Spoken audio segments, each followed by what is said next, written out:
It's a jolly morning. Would you like to try our peach mango pie with a side of the divas? Because if you do, then let's go ahead and get started!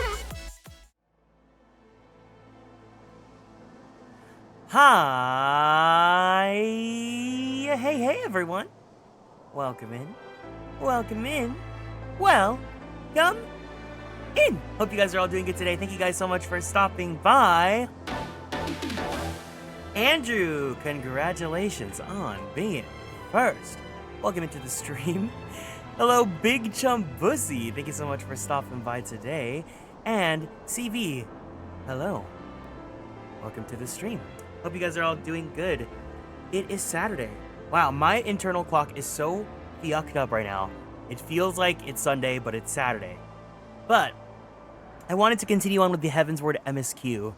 I was actually looking ahead at the Heavensward MSQ timeline, and 52 to 53 is actually very short, which is so funny because 50 to 51 took forever.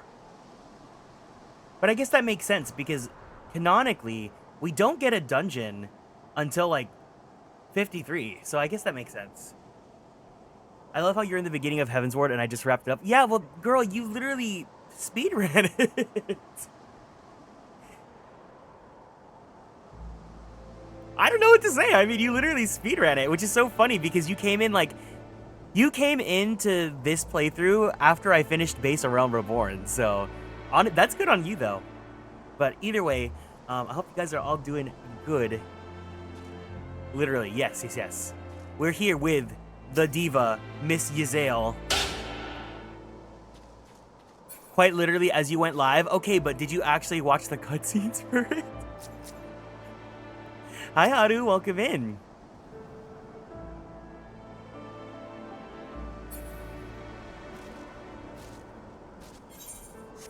I also got this, I got this PvP set because I was like, I might as well burn my PvP currency. Girl, you know and that's exactly why you are where you are at right now. That's not me crashing out at you. I'm just like, well, that's exactly why you finished it and I'm still here. But I got this PvP set because I was like, I have the currency. This is the closest thing to like armor that I'll get for a bit. I was looking at the gear sets for fending, and I honestly don't really like the fending armor until we get to Endwalker, which is gonna be a bit of a struggle, but I'll try to see what I can make do with what we have. But anyways, let's go ahead and just go into it. I actually did some of my roulettes off stream, so I did my leveling, and I did my frontline, and that's it, but those are usually the main ones that I do. But I also did my job quests off stream. I did all of Paladin off stream, and I'm kind of glad I did because I didn't read any of it, but I was trying to read a summary of it, and people were saying it was really boring, so I was like, okay, cool. Warrior I didn't read. Scholar I didn't read, so I think the one we're going to commit to reading is Dark Knight when I level it up. We're not going to be doing that right now, but my Warrior is level 55, my Scholar is level 55, so they're both evenly good right now. I can kind of switch back and forth between the two during this MSQ if I wanted to. You are Garrick, yes? Pray address me as Yzael if you wish. 'Tis passing strange, is it not, that fate should bring us together thus? Never did I think to walk alongside the Warrior of Light. But history is full of such unexpected alliances. Shall we make our way into Dravania, then? The chill of the Western Highlands is unrelenting, and I would sooner be under the sheltering canopy of the Chocobo Forest. Even her hair, just having the wisps, it's so mother. I have to ask you guys, though, today's check-in question is, who is your favorite mother in all of Final Fantasy? This can be anyone. They don't have to be the biggest mother, but who's just a mother character that you love? And also, because it is the start of the stream, if you guys want to join us, we are playing on the server Fairy in the data center Ether.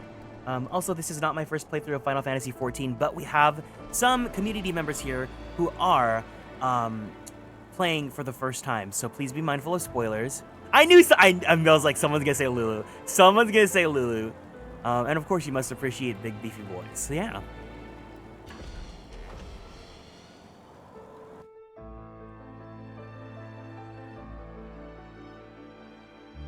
I love that we have this whole thing mapped out now, but we're gonna get the intro. Abalathia's spine, the great mountain range that spans the continent of Aldenard from east to west. Into the deepening shadows of Som-Al, where lies the ancient home of dragonkind.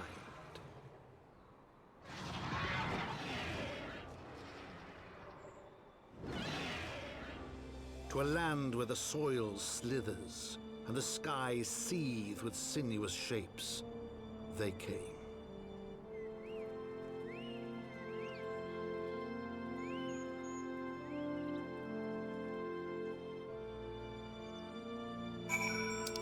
I also did do the Kurthis Western Highlands. I did all the ether current stuff so I can fly there. Here we don't have that yet, so. We now stand on the threshold of Javania. The path to Som-Al will take us far to the west, beyond the embrace of the forest's branches. It will be a long and demanding journey.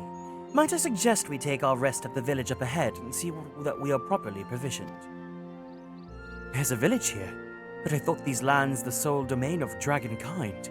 Why would anyone choose to live in such perilous a place?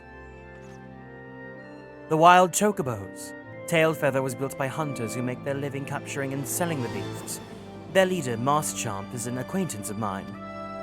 Being a gregarious sort, he will no doubt welcome our arrival, and he will also possess more recent knowledge of the road we seek to travel. I trust there are no objections? Only to this ceaseless chatter. If we are to meet this acquaintance of yours, let us do it before Ishgard burns. This X-Pack is really just the Elezen X-Pack, because we have 3 Elezens in our party right now. I guess to be fair, Arum Reborn, almost all the Scions were here.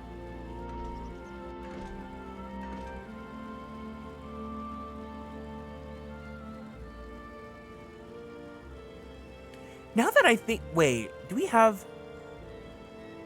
We don't have a Mikote main character yet.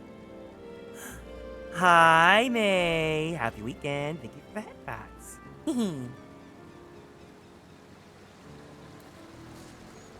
Well, Ida. How's Heavensward? We had just started the stream today, but it's going good. Oh, you're right, Y'shtola. Oh my god. See, that's, you know how, this is so funny. I literally said in A Realm Reborn, the Scions are so irrelevant that I forgot Y'shtola existed. She hasn't mothered yet. Well, she has mothered, but not in the way that she's gonna mother soon. Hi, Maddie Braddy, welcome in. Oh, let me see if you're online so we can add you to the FC. Okay, no, not yet. Let me know if you're gonna get on the game, we'll add you to the FC. I can't believe I forgot Y'shtola. Oh my god, that's actually a cardinal sin. Well, tan my hide and call me Leatherface. We have visitors. Hi Juan, welcome in. Ho-ho, if it ain't the lovely Yazael. It's been too long, girl. That it has, Master Jump. That it has. My companions and I are on a pilgrimage to Som-Al. Might we stay in Tailfeather a while and prepare for the next leg of our journey? Of course, as long as you like. In fact, I wouldn't suggest leaving the forest at all. The dragons have been absolutely bleeding murderous of late. Forgive me, sir, but I'm not sure I understand. Do the dragons not bother you here in the forest? Bother us? Did Yazael not explain things to you, boy? You've seen them towering Calum trees all about, haven't you? If you were flying above the canopy, you'd barely be able to see the ground. As you'd expect, the local wildlife's canny enough to stay hidden beneath the leaves, which is why the dragons do their hunting elsewhere, and we can do ours in peace. I see. Thank you for the explanation. You're welcome. Now, I will know it won't stop Yazael here, but dragons ain't the only things you'll need to keep an eye out for, especially if you're set on heading west. Is this cute? No.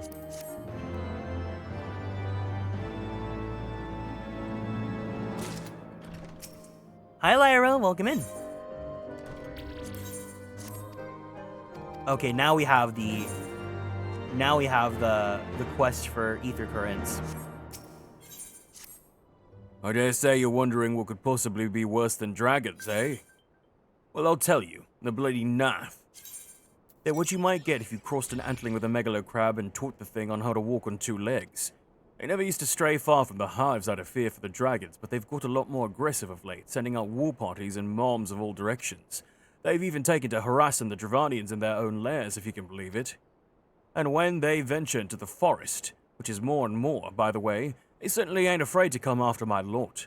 Can only imagine how much worse it'd be if you closer to the Nath's home territory. Okay, let me add you in. There you go.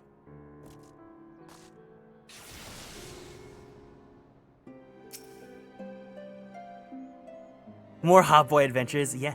Oh my god, does anyone here remember the YouTube video, Hot Girls, We Have Problems Too? We're just like you, except we're hot, hot, hot. Congratulations on joining the hunks, Matty Bratty. 'Twould seem that much has changed in Dravania. The Nath were not wont to cause such strife when I lived here.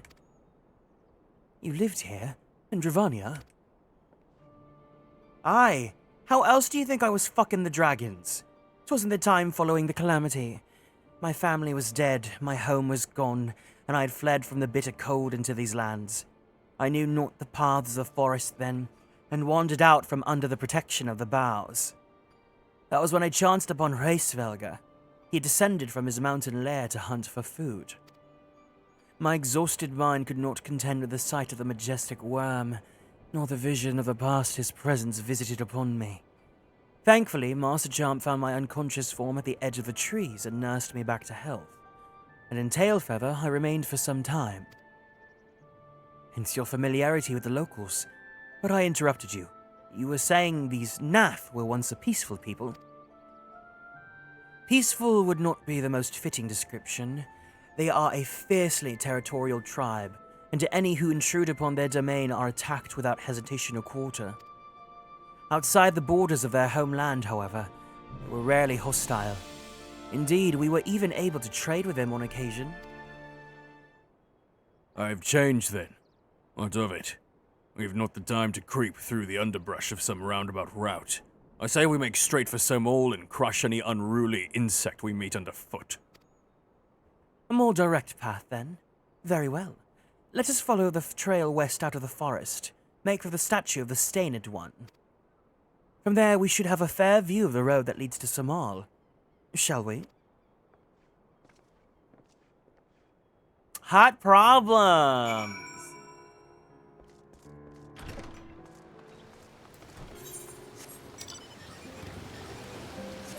Ooh, am I gonna get more of the... Yeah, give me them. Ooh, yes, please. The sooner that I can fly, the better.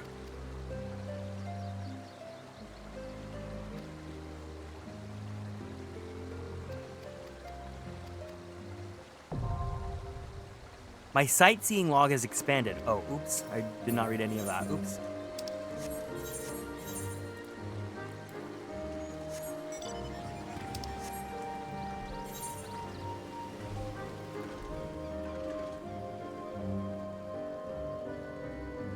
Wait, where am I going now? Oh, up there. Oopsie. Tee.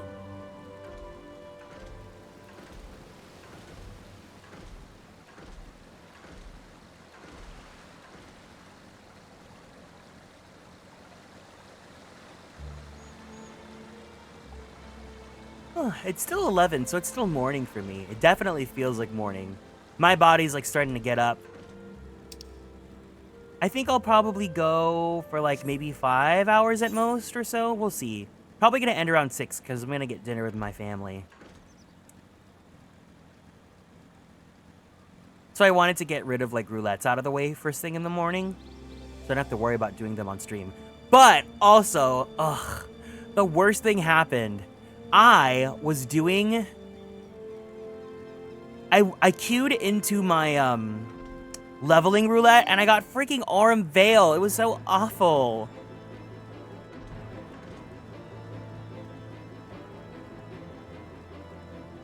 How are you supposed to get up there?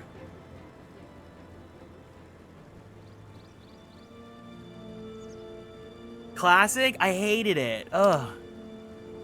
I felt so bad. My healer was also like, hey, I'm kind of low eye level and everything, and I was like, it's okay. We had like 2 or 3 wipes. I didn't mind, but I can tell that everyone was like, kind of like, oh. I didn't want to do bad. They didn't want to do bad.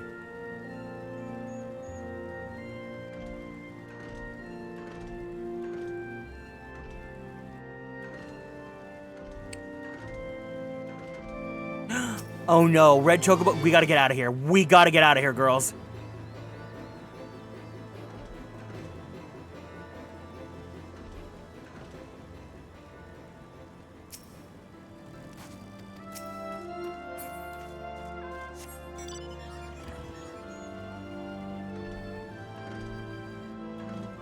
This area, it's so earth-toned. It really reminds me of the first area from Baldur's Gate.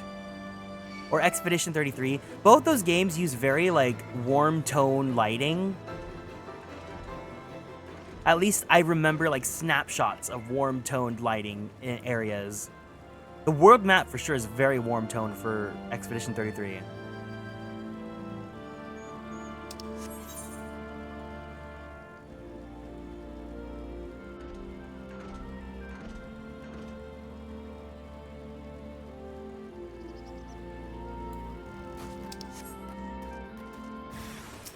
Oh, let's go.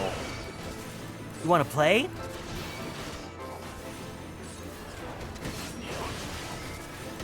Oh, wait, no. Here, let's do this. Let's do this. Yeah.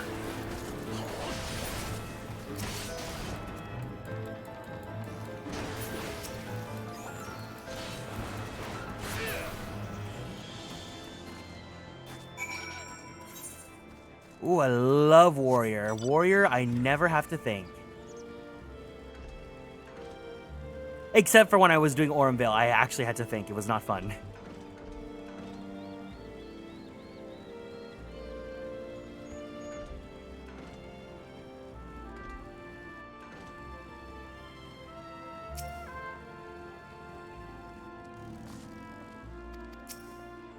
Wait, what is this guy wearing?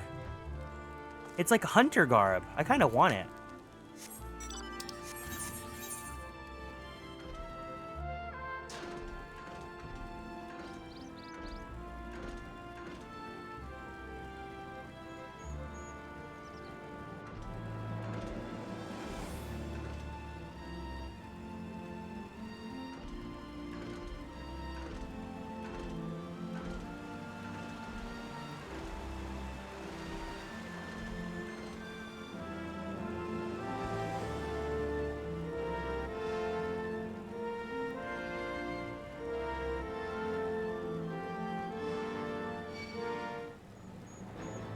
No thank you, no thank you, no thank you, no thank you. I was listening to the music for this area, and I was almost like, it's kind of giving Dragon Quest world map.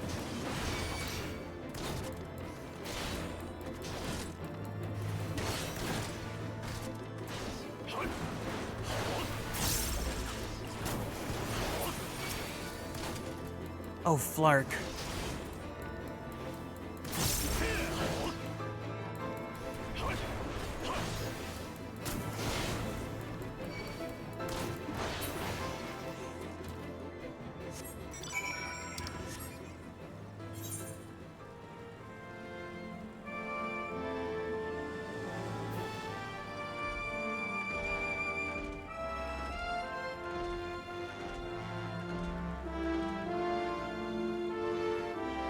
No thank you, no thank you, no thank you, no thank you, no thank you.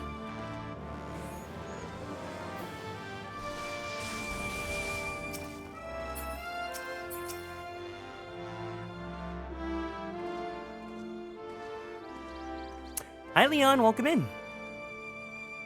Should we chance to meet with Masterchamp again, remind me to thank him. Had he not warned us to expect the Nath, I doubt I would be standing here. Amid ruins that I would tentatively describe as Ishgardian? The style, if not quite identical, betrays a definite resemblance. You have a scholar's eye, Master Alphino. This structure is, in fact, over 1,000 years old. It is a remnant of the age when our ancestors and dragonkind lived together in peace. You claim this as evidence for our harmonious past? I was taught that these buildings were constructed by heretics in honor of your Dravanian masters. This rubble inspires no such awe in me. Stubborn fool! How desperately you cling to the false teachings of your beloved Holy See! Enough, both of you! You threatened the success of our mission with this incessant squabbling! Garrick, pray reason with these two. Grumble, grumble.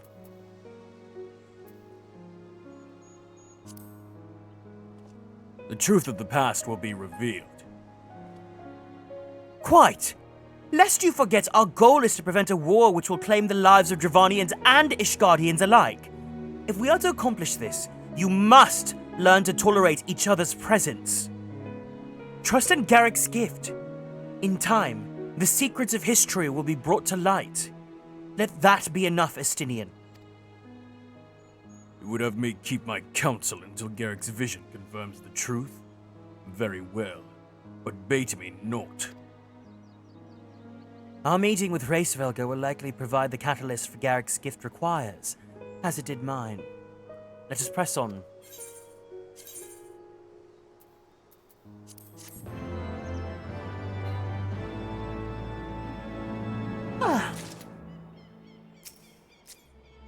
Girl, be for Flarkin real.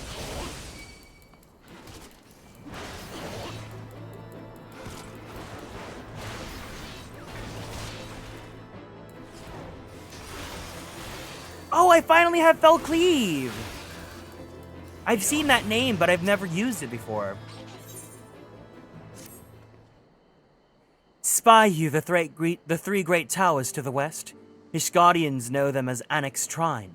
The place serves as a roost for Hraesvelgr's lesser kindred.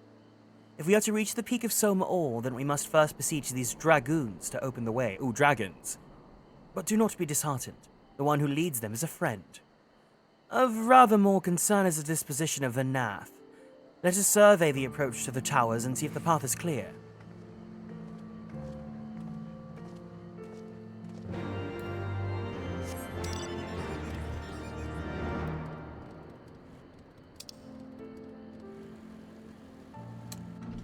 Hello, Mumu.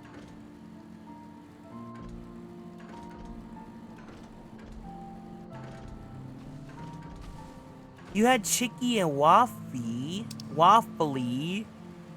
Dang. I had, for breakfast, Costco has these, like, breakfast sandwiches. They're kind of like the Starbucks ones, but they're Costco. I had my last one. I usually save them for when I have work, like, in the morning and I don't want to cook or make breakfast or whatever.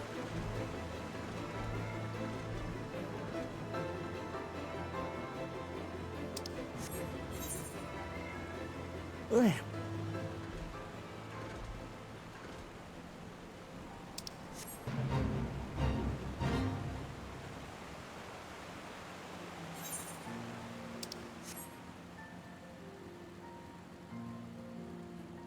I swear, the daytime version of this theme, it sounds like Dragon Quest music.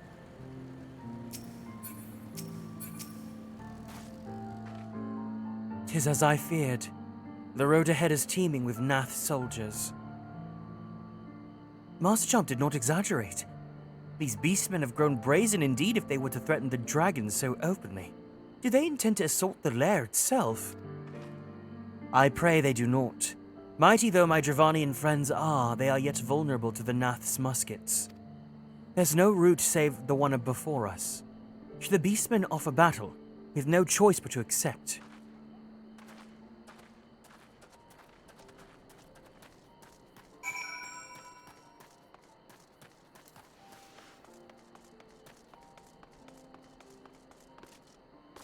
Oh, well, it looks like they're offering battle.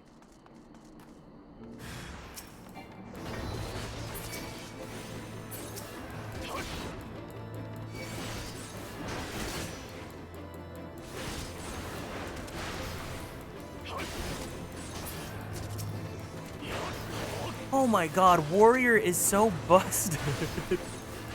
I love you, Warrior.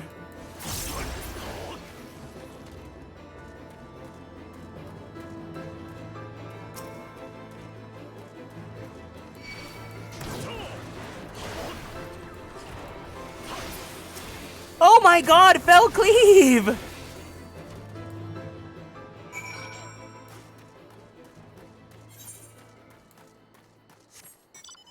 I am never gonna say I hate this class ever. This shit is so OP.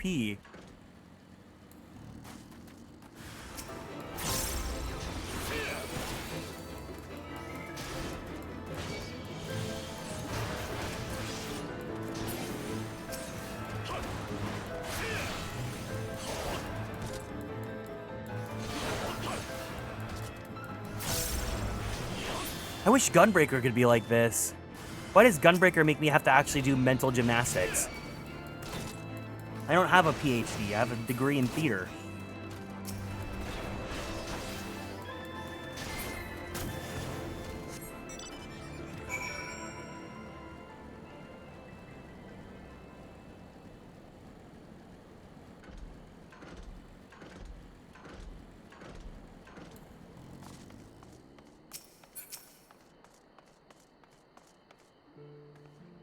I take no pleasure in killing the Nath.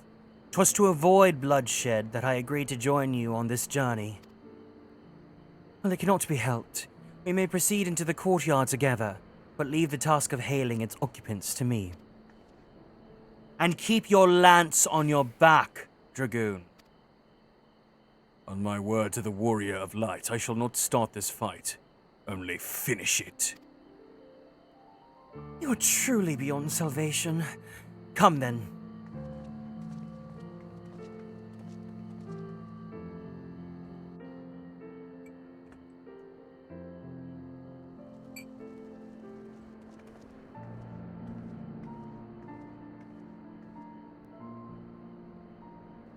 Vidofnir!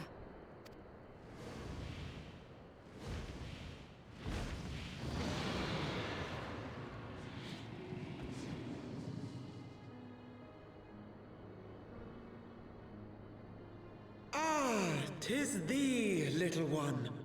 From above I did mistake thee for a Nath. 'Tis well I chanced to look again, or thou wouldst now be ash. That's the voice of a mother. Dear Vidofnir, how I have missed you. Would that I had come sooner, and not out of dire necessity. Thou art troubled. Speak that I might know thy plight.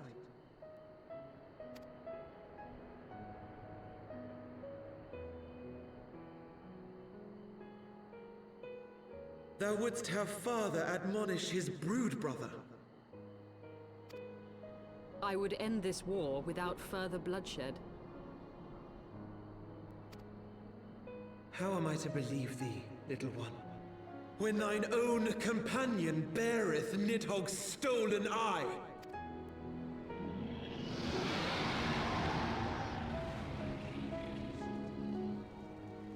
Have care, dragon, or I shall gouge out one of yours. You forget yourself, sir. We are here on a mission of peace. My sires will forbiddeth me from inviting discord to our home. 'Tis for this reason and no other that thou still drawest breath, knight. Vidofnir, please. We must be allowed to convey our intentions to Hraesvelgar in person, with words of our own choosing. Grant us this favor, and open the way to Som Al. Thou hast ever been welcome, little one. But I cannot grant thy wish. I am bound to remain here, and protect my kin from the Nath's god. The Nath have summoned a primal.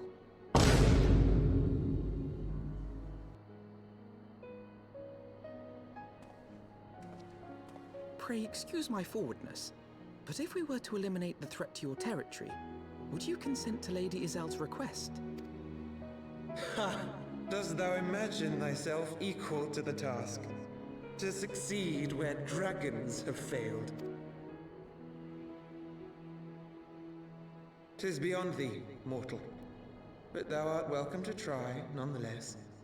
Only know that idle promises shall avail thee naught.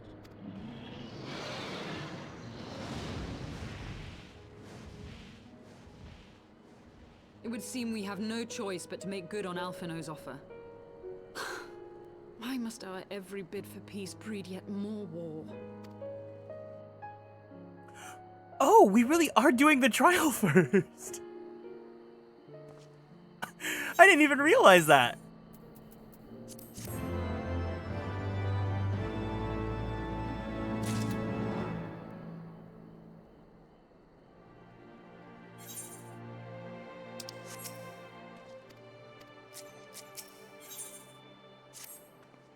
So the Nath have summoned their god, and thus is the mystery of their newfound belligerence laid to rest. Are you not glad, Lady Iceheart? I thought you would applaud them for summoning a primal to further their own ends. After all, you did. Listen, I don't really like Estinian much, but I agree with him here. I did not reach out to Saint Shiva to further mine own ends.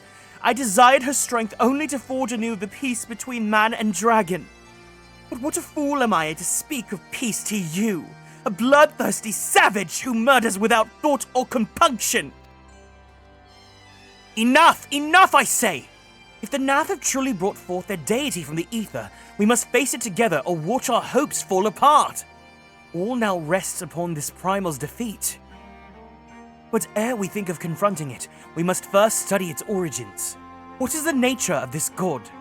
What manner of faith sustains its existence? My apologies. You're right, of course. Let us return to Tailfeather and consult with Masterchamp. He knows more of the Nath and their culture than most.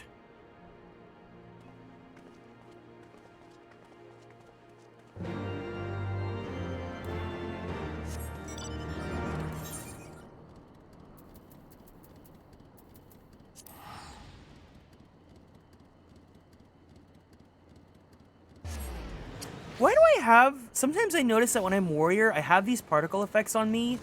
Is it because I have... Oh, it's my beast gauge, isn't it? No, I still have beast on me. What is it that's giving me these particle effects?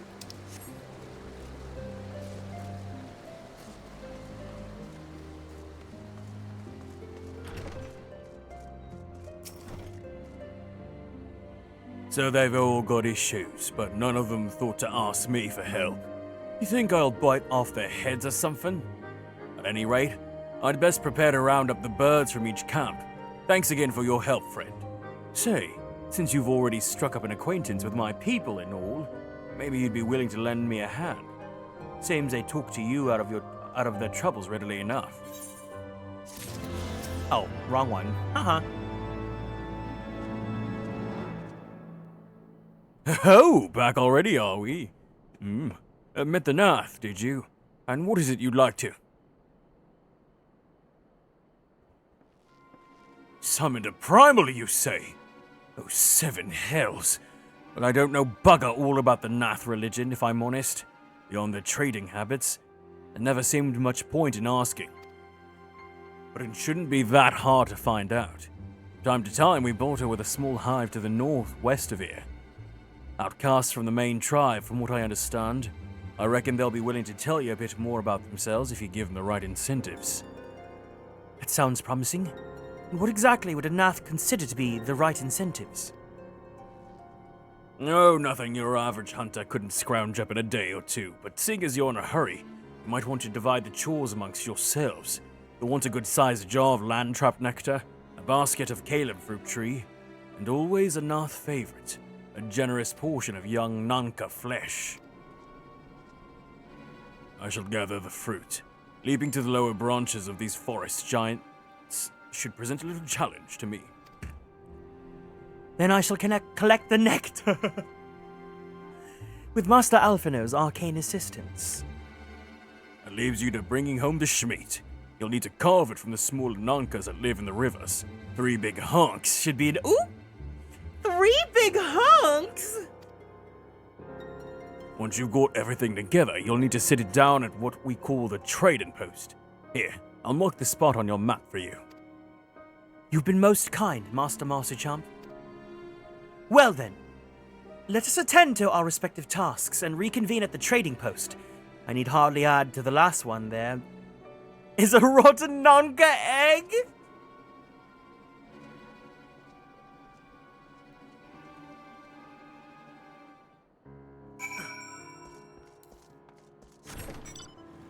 I've got to get 3 hunks? Oh, Flark, they caged me.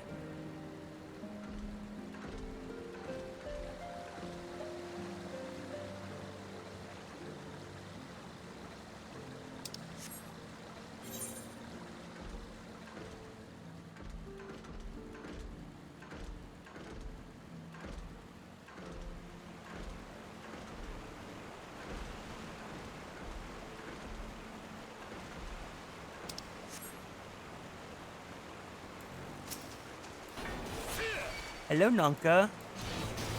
Ew!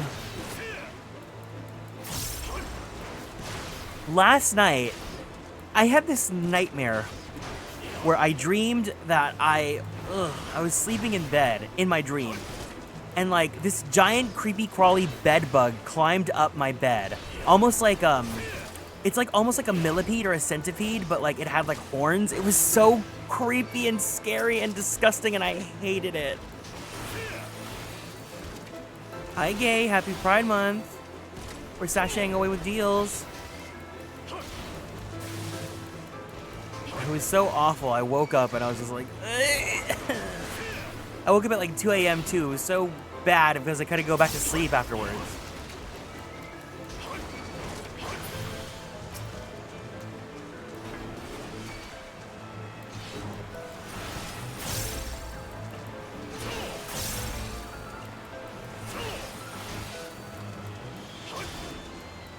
God, Berserk is so OP. The fact that it makes you crit, and if you just use it on Fell Cleaver, then you're good.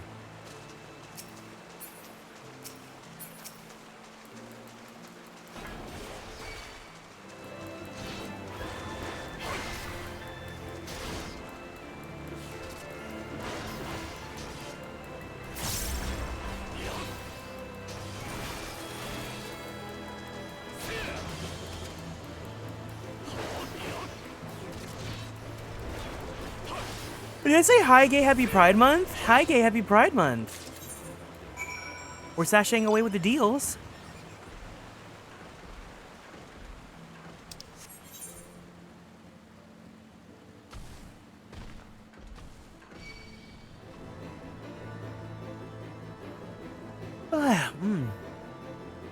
I'm still so sleepy.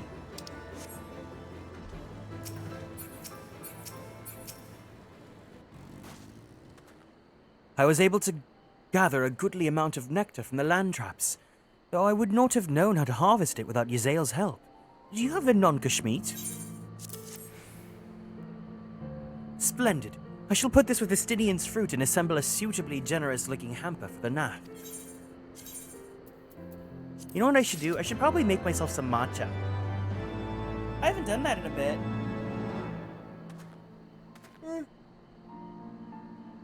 Oh.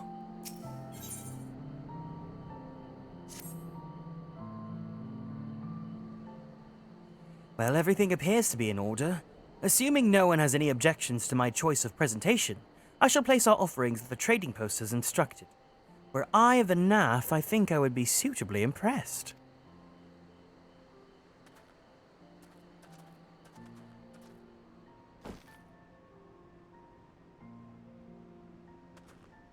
Well, how long must we wait? Should we have sounded a signal or some such?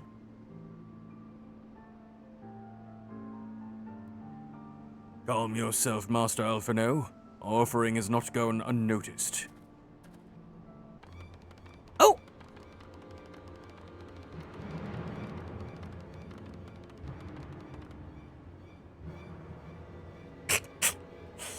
long has it been since hunters last came to trade, bearing gifts that fill the air with such delightful scents? Black Widow, thank you for following and joining the Konstellations. Welcome in. Landtrap nectar. Calum tree fruit. Anonga flesh.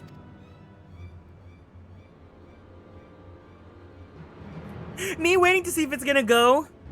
It's like hit or miss with that one. Let's destroy them. Hi, Taka. What delectable food you brought for us. Our meager existence is much enriched by your bounty. Travania Hinterland's my worst nightmare? Come, hunters. Come to our hide if you would trade. Cramped and stifling our homes are, but the rancid incense keeps the dragons at bay. Cramped! Stifling! And horribly smelly! But better to live in stench than to be cracked and crunched by dragon jaws, yes? Come, come, it's not far.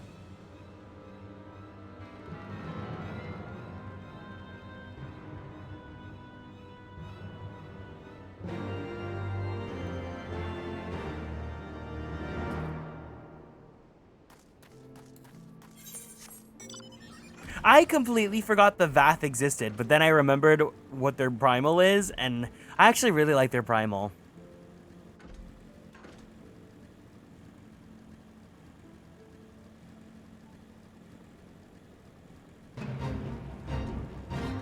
Girl, how do I get in?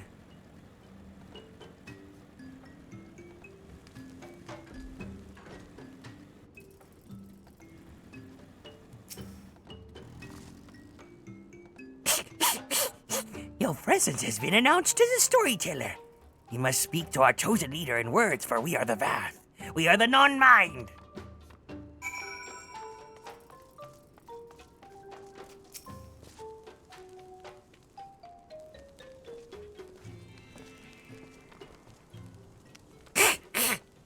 Welcome to our hive, hunters. You brought delicacies much sought after by our people, and we are much pleased. What would you have in return? Honored Elder, pray allow me to begin by thanking you for welcoming us into your home, and for accepting our humble offerings. My companions and I are come in search of knowledge, specifically, knowledge of your people's god.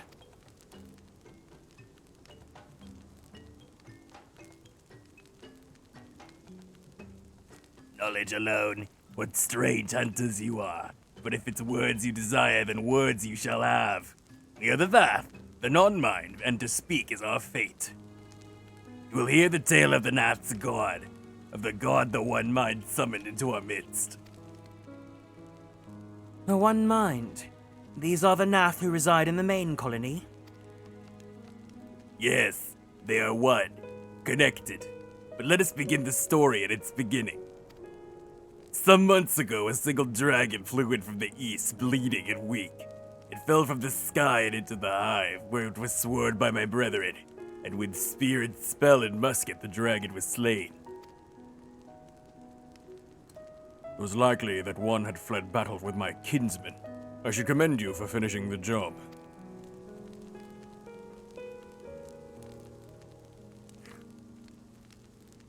He's just here to be a hater.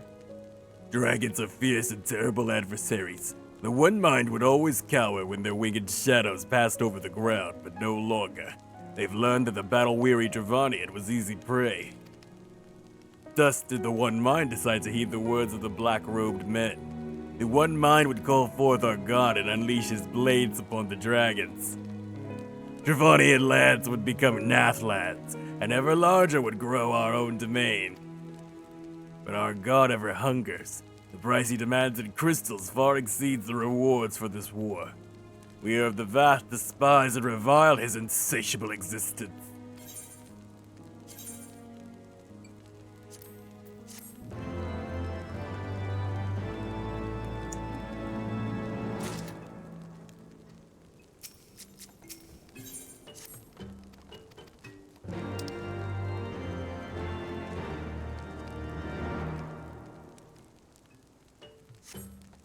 Hi, Lasty. Welcome in.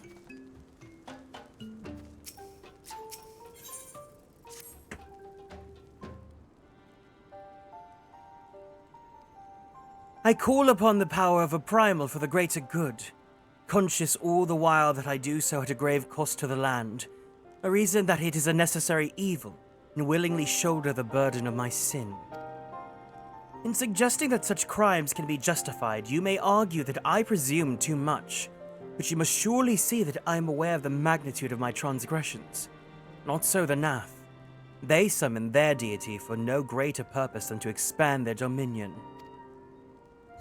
To a scion of the Seventh Dawn, one sworn to eliminate the primal threat, the distinction you draw seems questionable at best, but the fact remains that my own grandfather risked unleashing the power of the 12 in an attempt to prevent the calamity. Thus, while I may not condone your actions,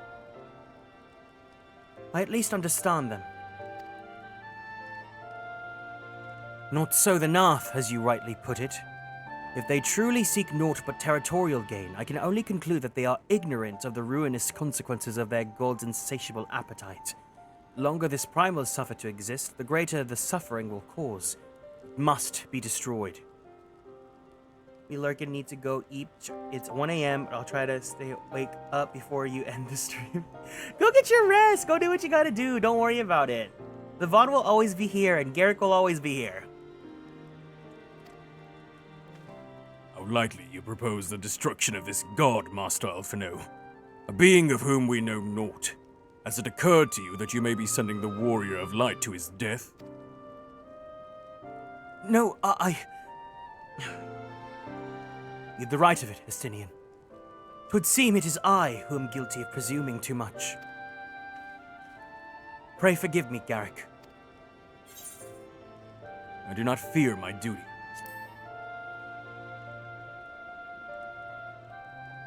Wait. Garrick need not face this foe alone. Like him, I am blessed with the Echo's protection, and may do battle without fear of primal influence. Let me bear this burden. Huh. You truly imagine yourself a second Warrior of Light? Remind me, how many primals have you faced, my lady? Not that it matters. We know not where this god resides or how to challenge it. Unless you mean to pray until it appears.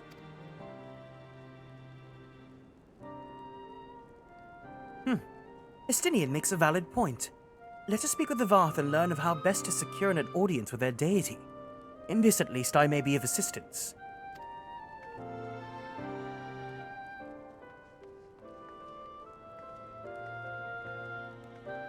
The young lord certainly appears eager to prove his worth.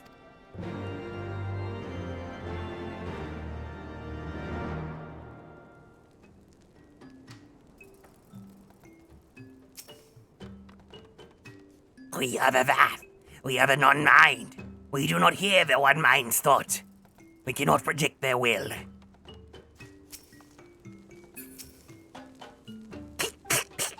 Put this idea from your minds, generous hunters. If you meet with our god, then he will have your souls. Surely you are not so generous as that. You wish to meet with our god? Offer yourself as a sacrifice, and you will soon be brought before him. We would mourn the loss of such generous hunters, however.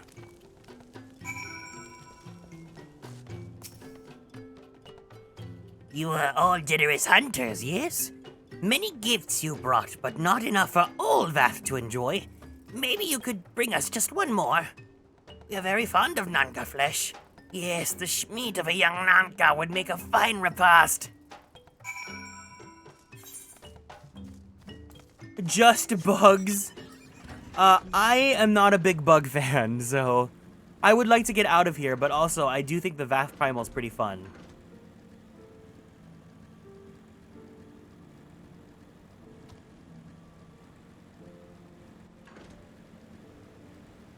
Melia? From Xenoblade Chronicles? Girl, you really let yourself go.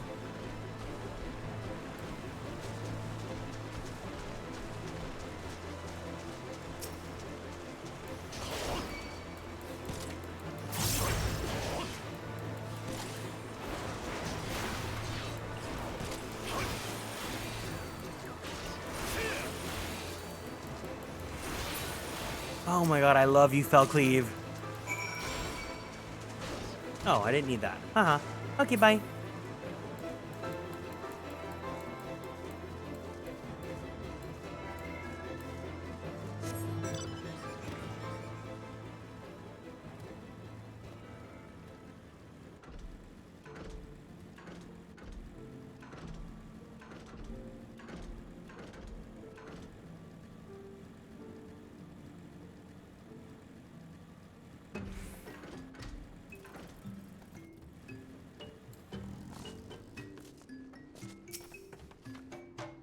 We've had to enjoy our Nunca flesh. Have you been out hunting yet?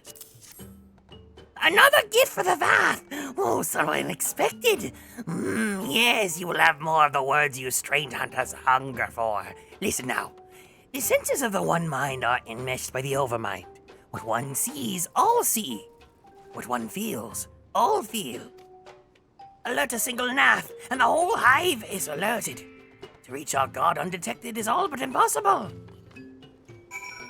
You already passed the Chocobo Forest moving fast? Yeah! Hey, Amaran, welcome in. I think we're progressing at a decent pace, yeah. We're gonna get to Solmal today for sure. The Vath are wont to allude to certain concepts without explanation, but I believe I'm beginning to grasp a few of the fundamentals. From what I understand, the king-like Overmind sits at the center of Nath society, and its presence somehow allows its subjects to communicate without need of word or gesture.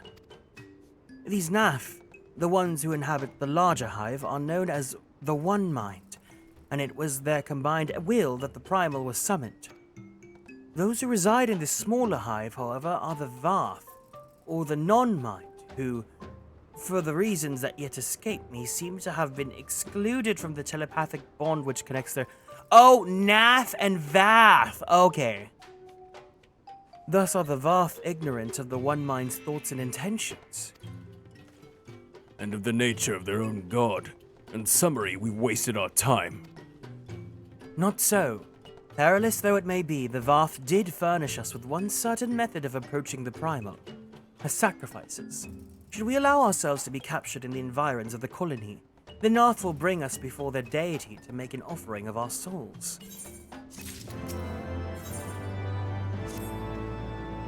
Forgive me, but let us be clear about what it is you propose. You... Nothing Vath, but no Bath! That was a good one.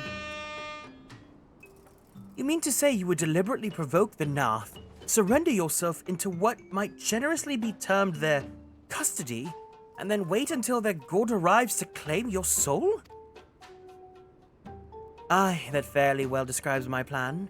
You'll join me in this endeavor, will you not, Garrick? Judging by the great risks you took to prevent the summoning of Saint Shiva, you're not a man to err on the side of caution. But then I could fight by your side, warrior of light. But the power of the dragon is no protection against primal influence. Forgive me, but I must remain here with Master Alphino. Then it is settled. Garrick, you and I shall challenge the guards at the entrance to the colony. Once the hive is roused, we shall bane a brief show of resistance, then allow them to take us prisoner.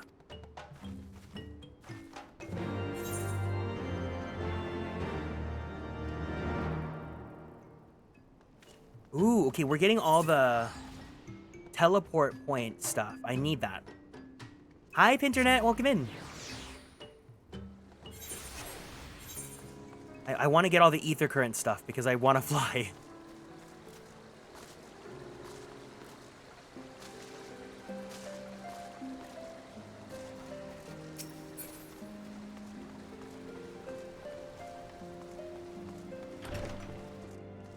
I also kind of want to go back to more donuts really fast. I feel like...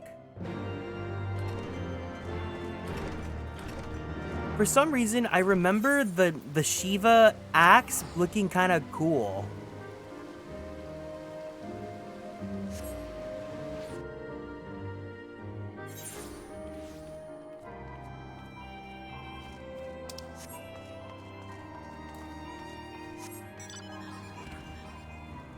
I think I might also make myself some matcha to give myself some energy today, too.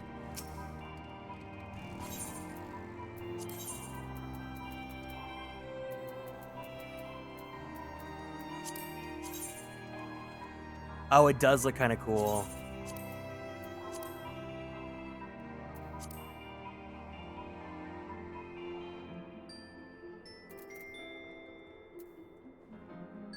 I need the true ice axe and 5 diamond dust. So we have to beat her a minimum of 5 times?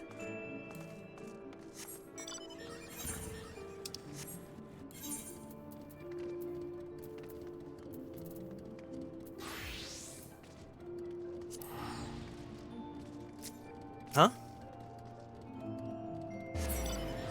I was like, is this someone we know?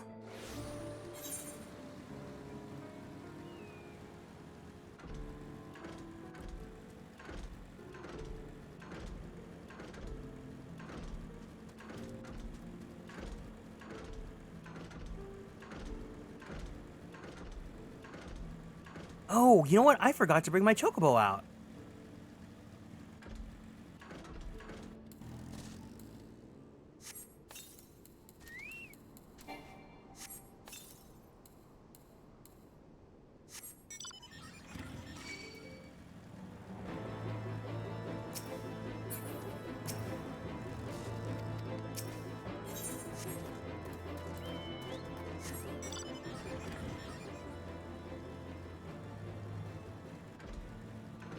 Feather flea, that sounds so disgusting. I hate bugs.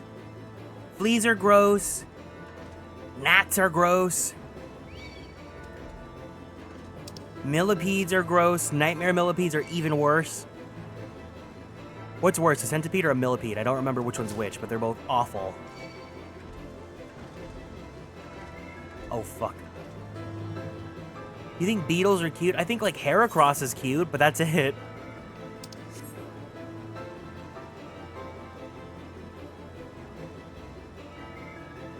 June bugs scare me because they're so big, so when they fly like so close to you, I like have like a visceral reaction.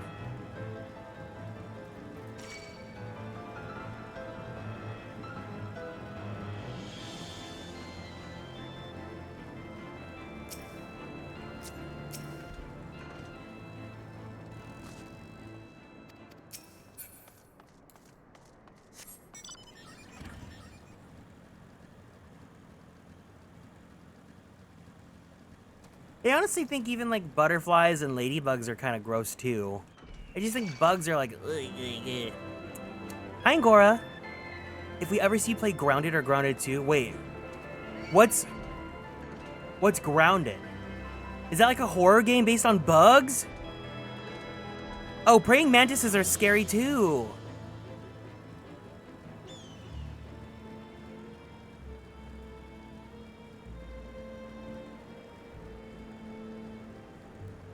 It's a survival game with... Ew! I remember Kiro played this horror game. I think it's called Carry On, where you play as like this like centipede monster.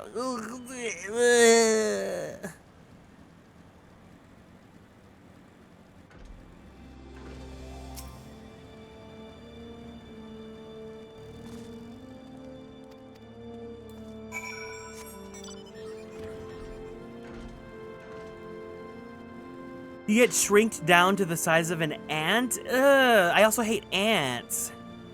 I hate when it's the summer and there's like a gigantic trail of ants that are like climbing a wall. I got the shivers thinking about it. At my old office, they would be so awful. There would just be a trail of ants like on the wall for like the break room where all the food is at, and I just did not feel comfortable sitting there. Oh my god, Kiro-san, hi!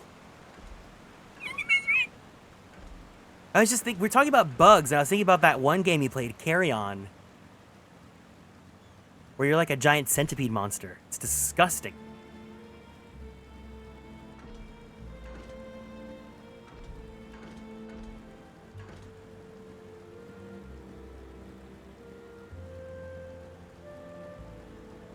Is that fart?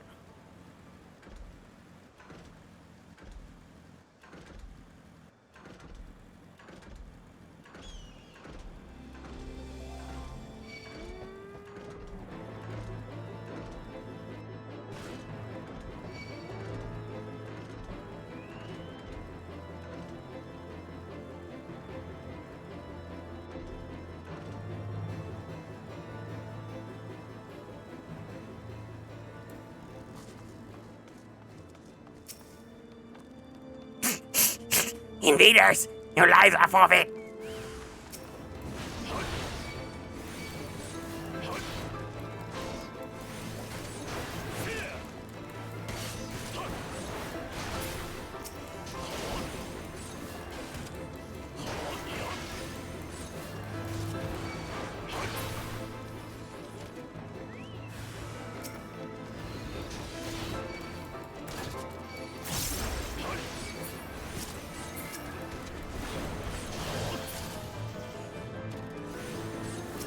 Valcleave!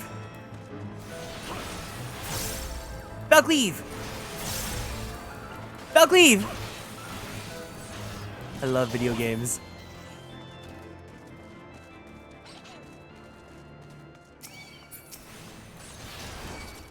I think butterflies and moths are cute until you look at them. That's the thing, I don't like looking up at them up close. It's so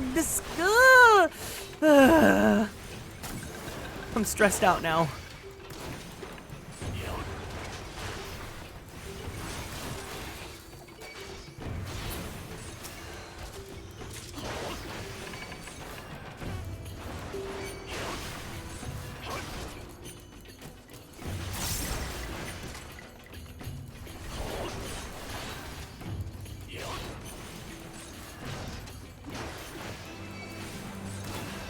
Oh, can I stop getting aggroed, please? Oh, okay, no, I need to aggro you. Okay, that's fine.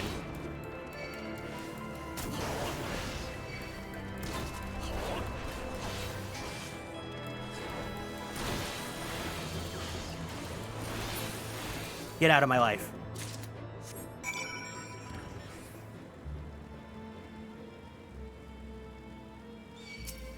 Stop, leave me alone. Leave me alone, leave me alone, leave me alone, leave me alone, leave me alone, leave me alone, leave me alone, leave me alone, leave me alone, leave me alone, leave me alone.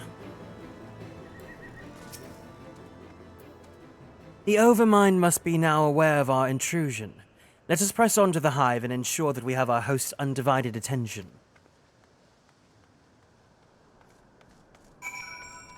They are not your best friend. How dare you use my own line against me like that?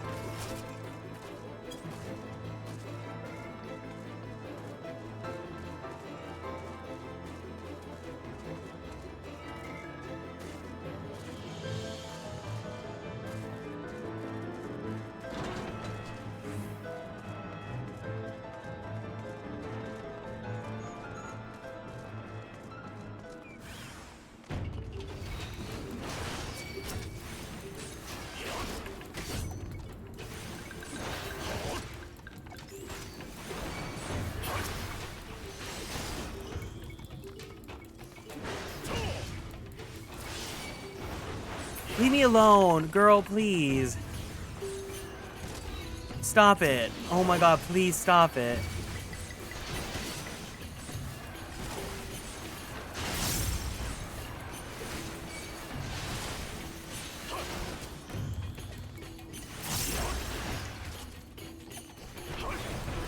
Garrick doing a casual Kesha, the party don't start till he walks in. Don't stop, make it pop. DJ, blow my speakers up.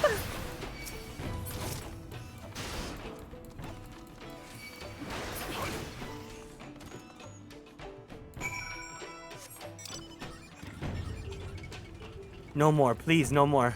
No more, no more. No more. No more. No more. No more, no more, no more. No more. No more. No more. No more. No more. No more. No more, please. Bleak. Bleak. Bleak. Bleak.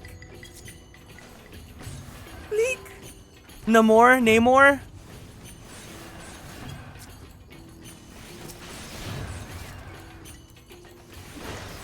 I kind of want to play Marvel the Rival.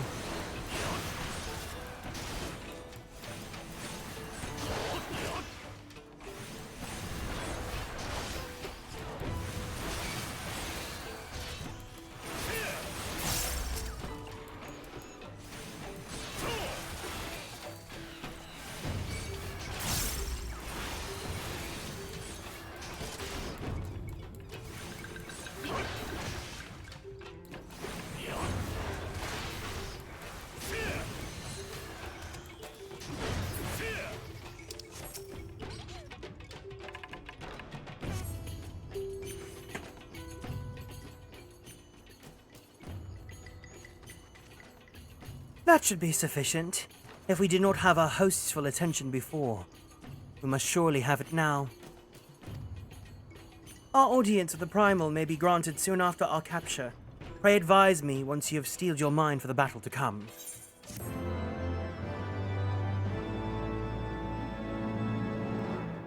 You'd watch Marvel the Rival? That makes me feel better, because I feel like Marvel Rivals is something that I would play. I don't think it'd be fun streaming. You were prepared then? Oh, we're just doing it. Alright, who wants to join for the Primal?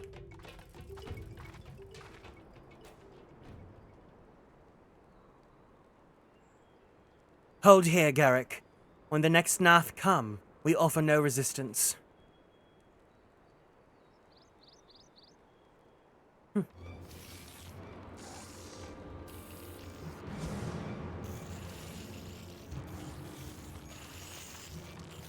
Surrender, intruders. There's no escape.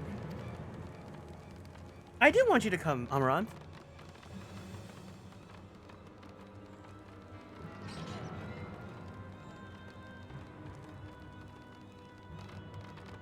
Enough, we surrender. We throw ourselves upon the mercy of your god.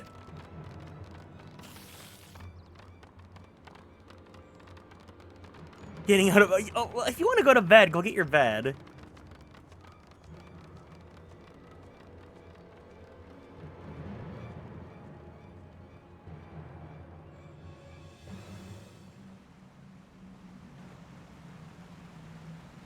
You can? Yeah, sure.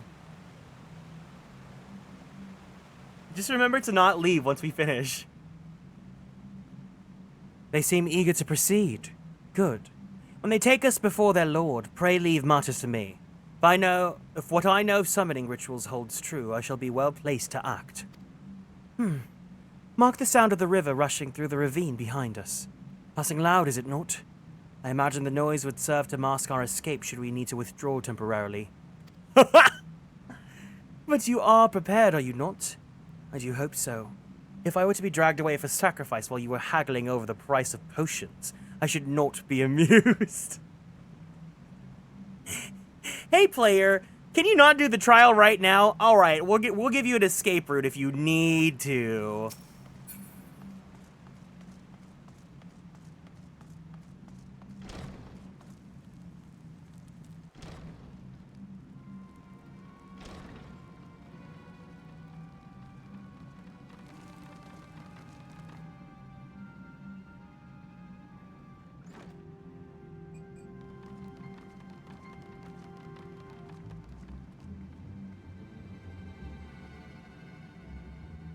Now we have but to wait.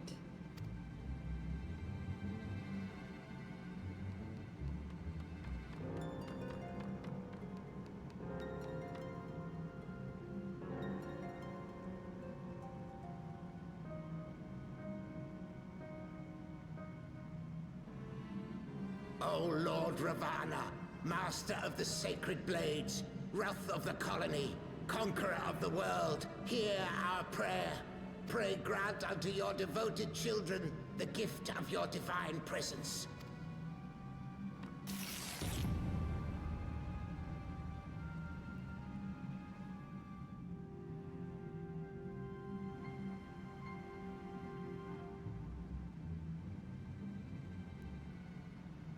He comes.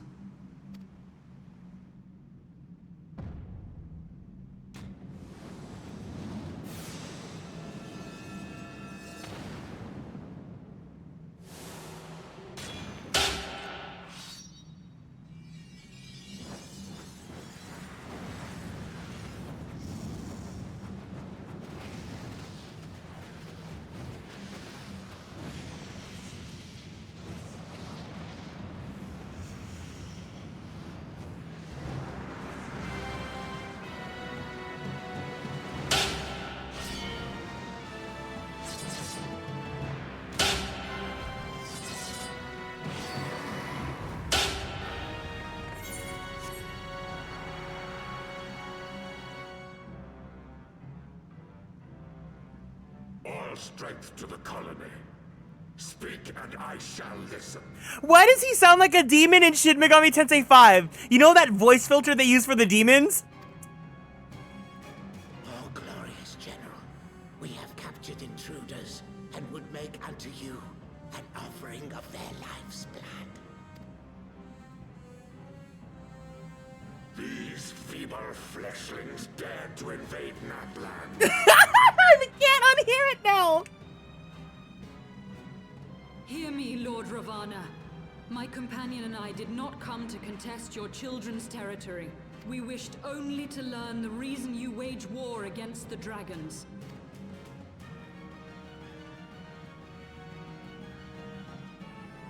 Thou wouldst flirt with death merely to satisfy thy curiosity.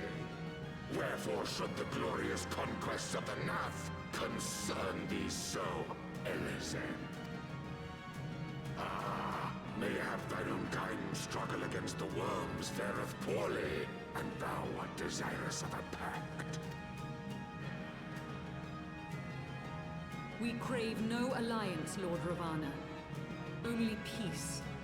We would bring an end to our war with the dragons. Yet so long as they remain embroiled in this conflict with your children, our goal shall remain out of reach. Never before have the Nath risen up in such numbers, and never yet with you at their head. Why do you lead them to war? Thy question hath no meaning. To live is but to fight. Long have my children waited, gathering their strength in the shadow of thy ceaseless conflict. The Nath would see the Dravanians slain, and their territory secured.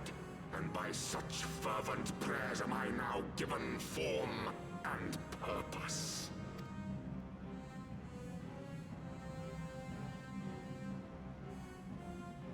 As I feared, your very existence is an obstacle to our goal. Since you are so fond of fighting, we challenge you, Lord of the Nath. And should we emerge the victors, I would have you swear to withdraw your soldiers from Dravanian soil. Thou art bold indeed to risk thy fleshy hide so readily. Very well. I, Ravana, fourfold master of the blade, do accept thy challenge. But should I emerge the victor, I would have thee swear to serve in mine army till thy last breath is spent. Do you accept?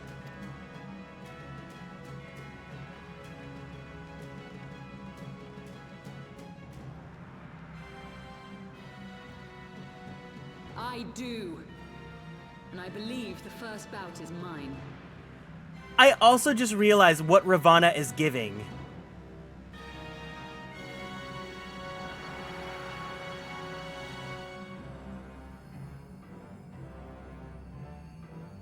Guys.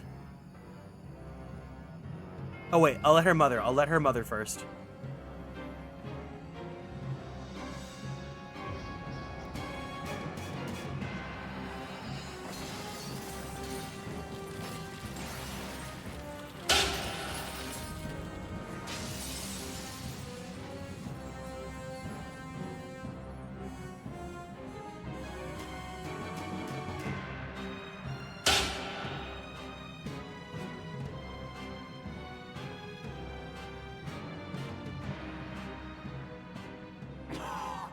What is this? A god clad in flesh?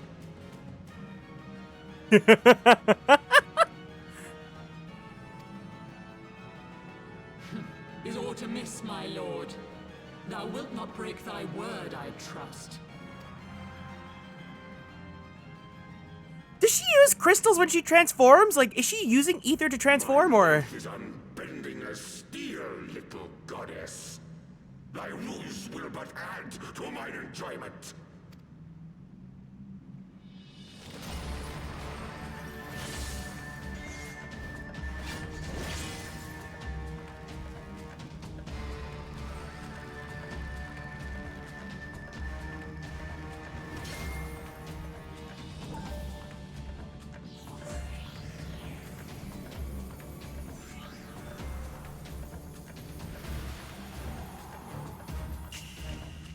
The snap!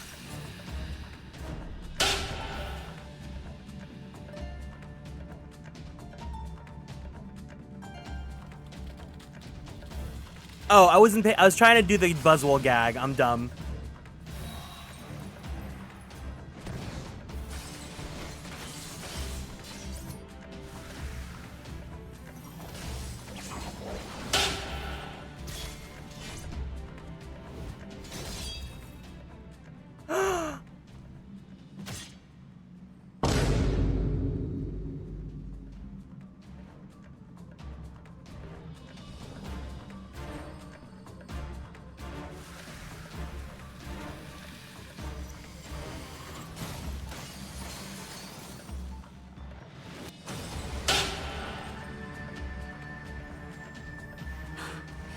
I thought myself stronger.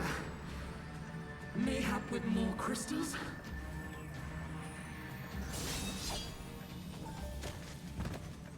Diva down! Be thou god or maid, thou art nothing to me. And what of thee, mortal? Art thou warrior or craven?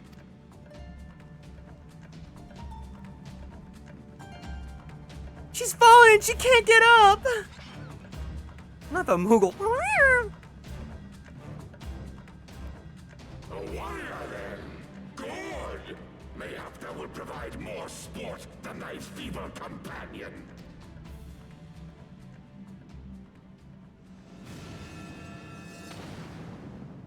You're hot, but don't talk to a diva like that. Well...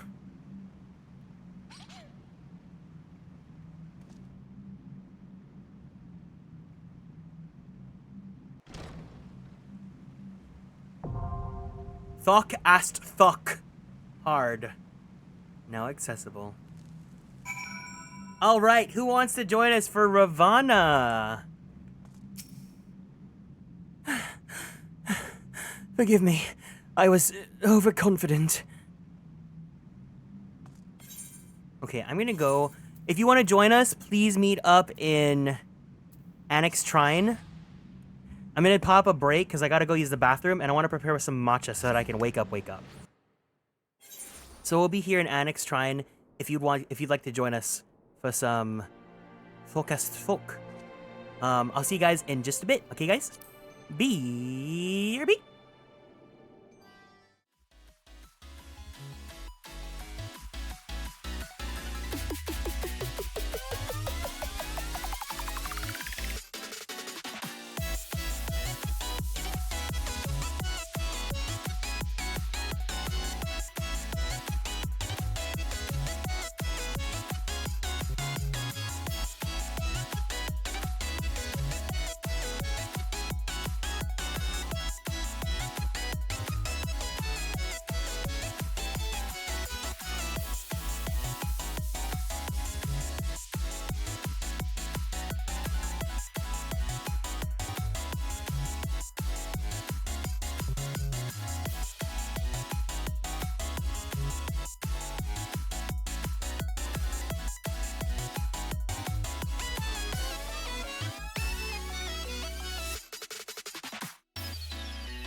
All right, we are back.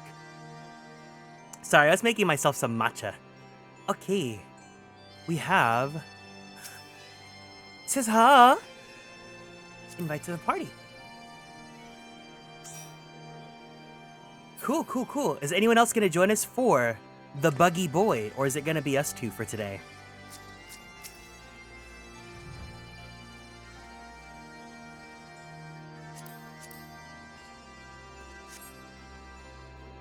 Summoner. Okay, okay, okay.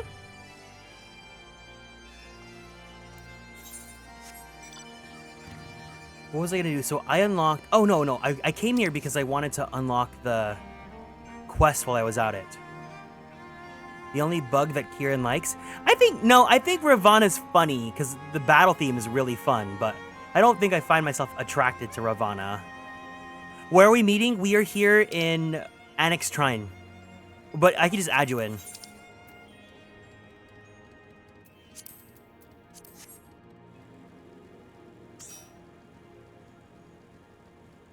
I switch it up. You switch it up like Nintendo?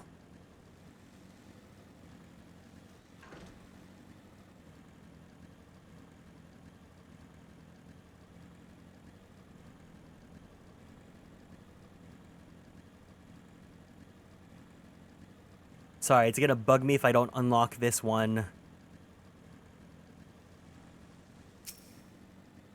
Ether Current quest. Click sound. Honestly, the Switch click sound is so satisfying.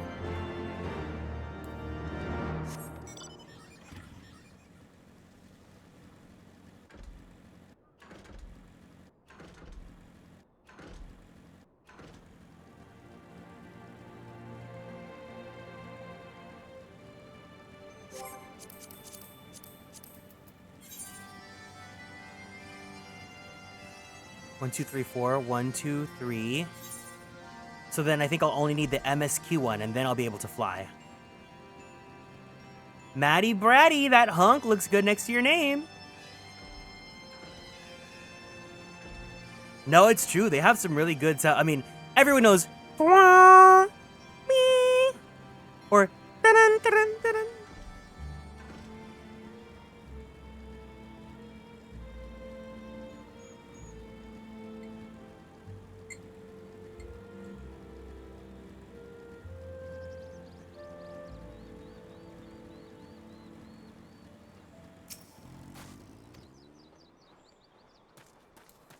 Oh, man.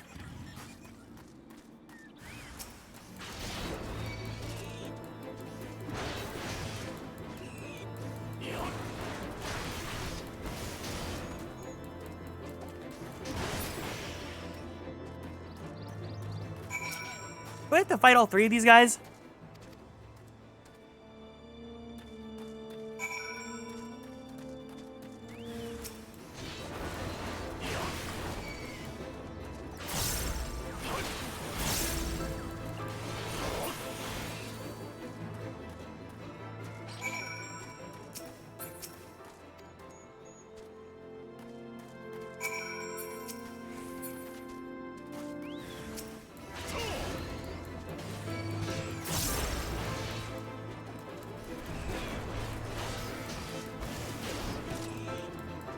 At least this shouldn't take too long.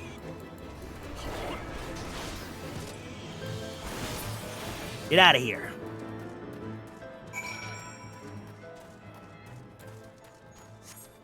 Okay.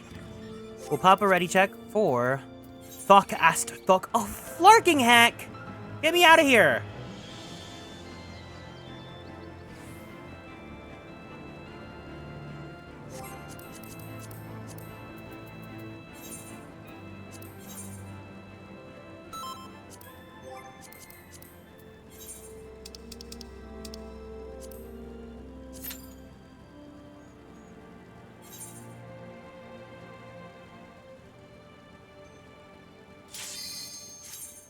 Here we go.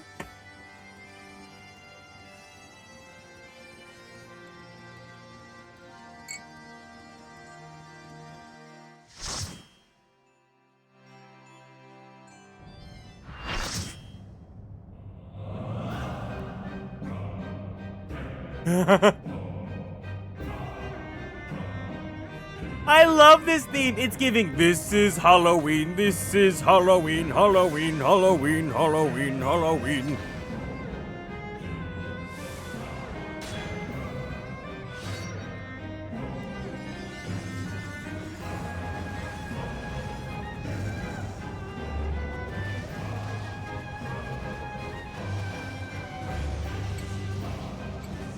Like the This Is Halloween song from Nightmare Before Christmas.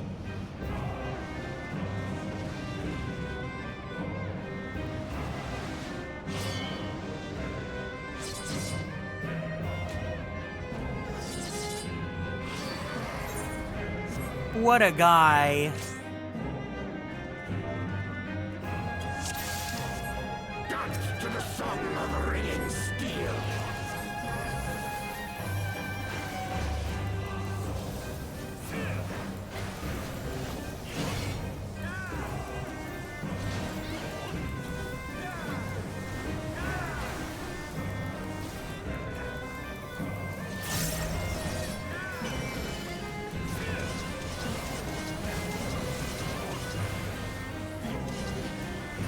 Furious as a blaze.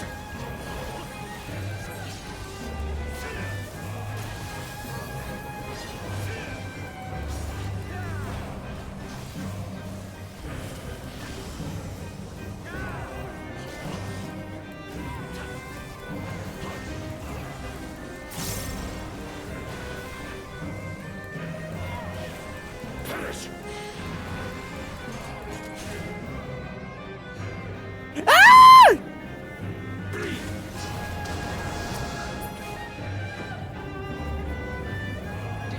Feel my blades. Oh.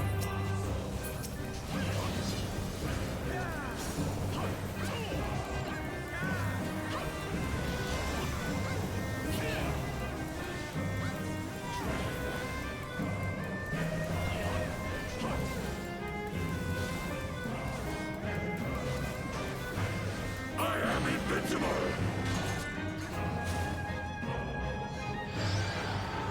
Oh, okay.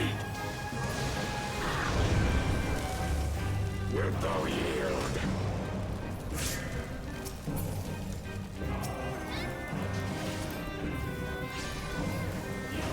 Take wing, ye souls of war!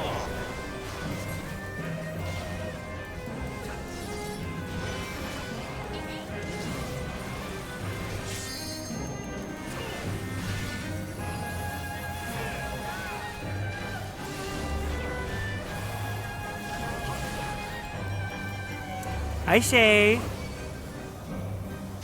Ravana.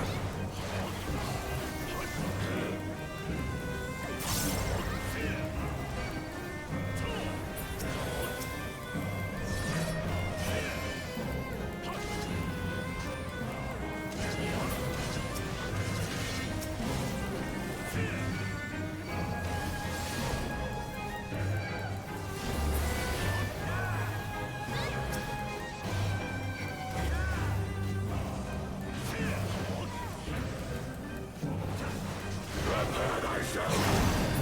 Ooh. Rejoice in the glory of combat!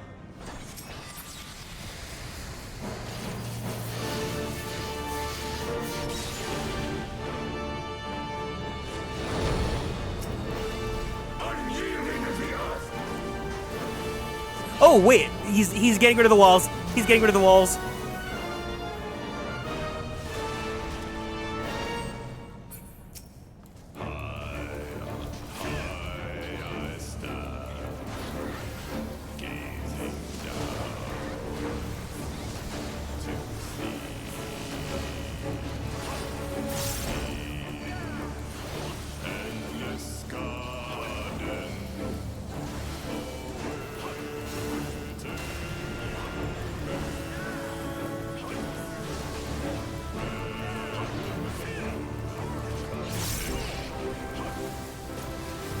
Wait, when did I become main tank?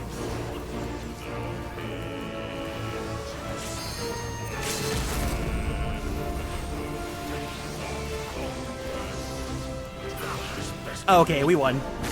This is what a superstar looks like.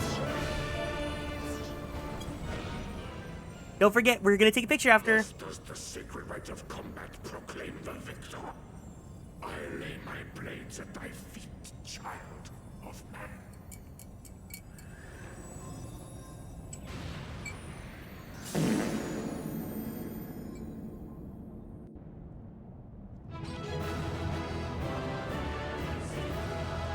Yay! What can I do?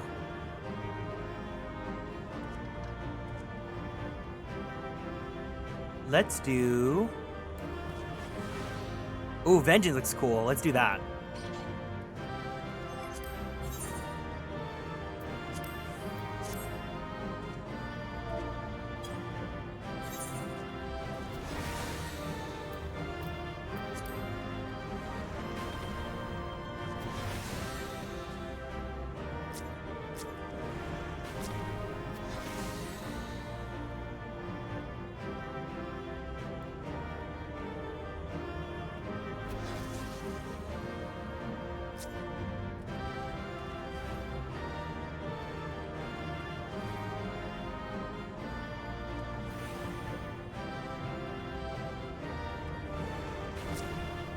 There we go.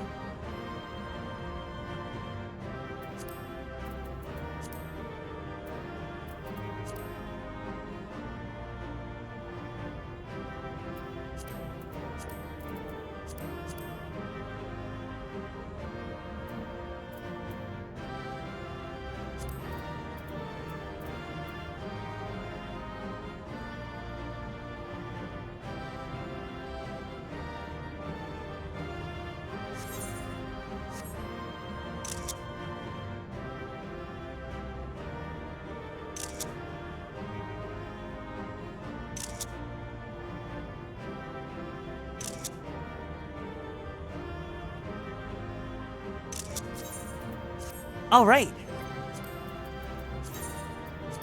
Thank you for joining me for Ravana, but we also do have, if you want to stick around, we do have a dungeon coming up too.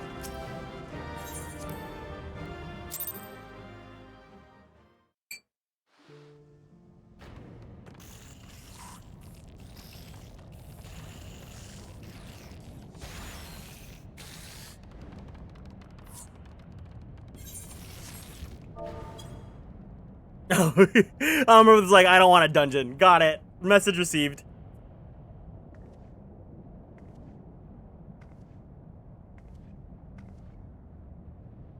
You do not disappoint, warrior of light. Would that I had your skill in battle. I do begin to see why so many place their faith in you. For all his savagery, I do not think Ravana one to break his word. Provided the dragons do not trespass upon Nath lands, they should have little to fear of the Primal's biting blades. We have done well, have we not? Come, let us return to Vidofnir and share these glad tidings.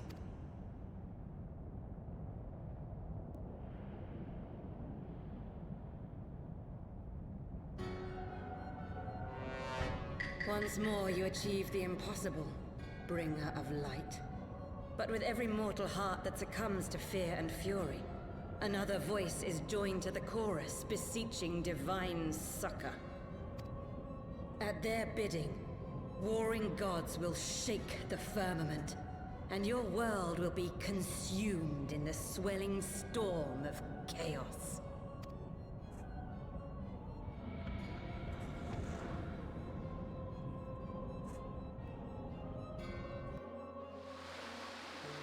Don't say that. Wait, what did I say?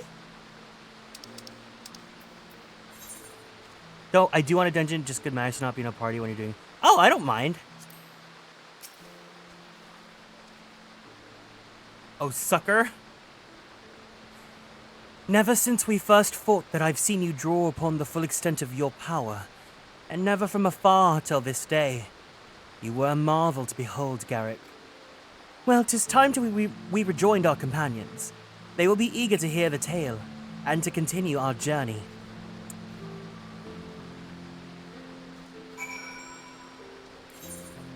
Perfect.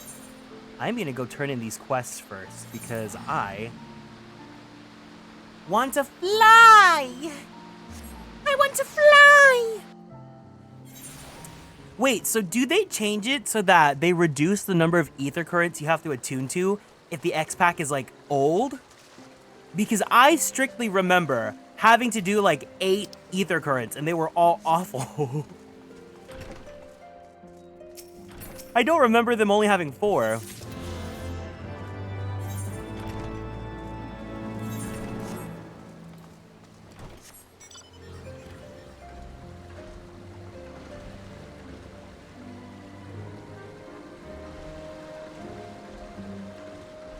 They did it long. You know what? Maybe it's because I actually was playing on content around Heavensward, and I just don't remember.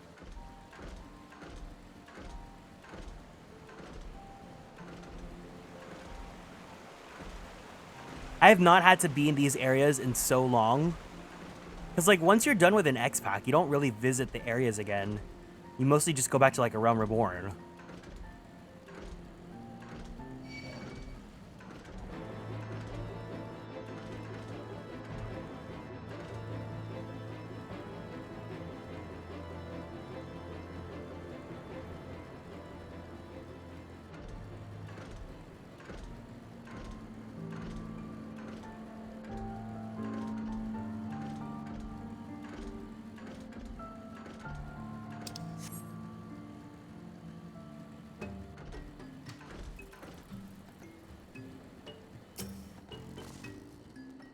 Oh, that's MSQ. Oopsie.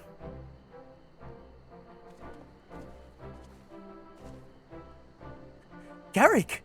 Lady Yzael! Oh, thank the 12!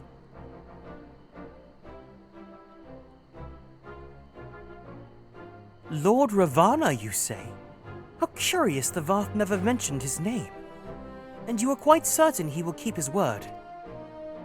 There was honor beneath his savagery. That we survived the encounter at all was a miracle I must attribute to Garrick. Never did I doubt you, warrior of light. Unlike some, you were gone so long that Master Alvino would here nigh lost his wits with worry, fretting like a maid for her sweetheart he was. Estinian! Was that truly necessary? Not truly necessary, but certainly true. What matters is that the primal is banished, and our promise fulfilled. We should return to Vidofnir without delay. Lest you forget, this was but a means to secure an audience with the worm Hraesvelga. Nidhogg's minions will not be halted by idle chatter. Come now, we must make for every moment to count. You are unkind, Estinian. For all his experience and intellect, Alphino is still but a boy.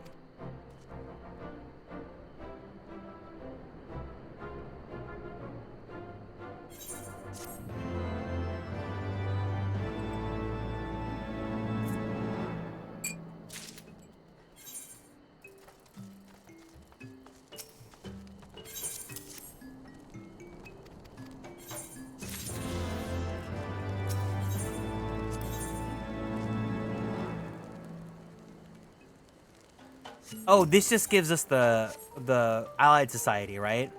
Ally! Shall we be on our way to Annex Trime, then? I would not have the dragons think that we have forgotten our bargain.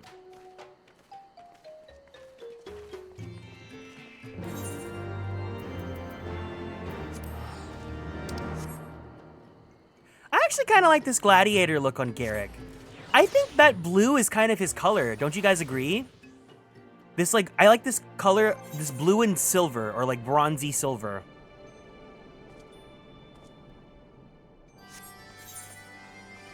Maybe it's because it's giving Fire Emblem. Hi.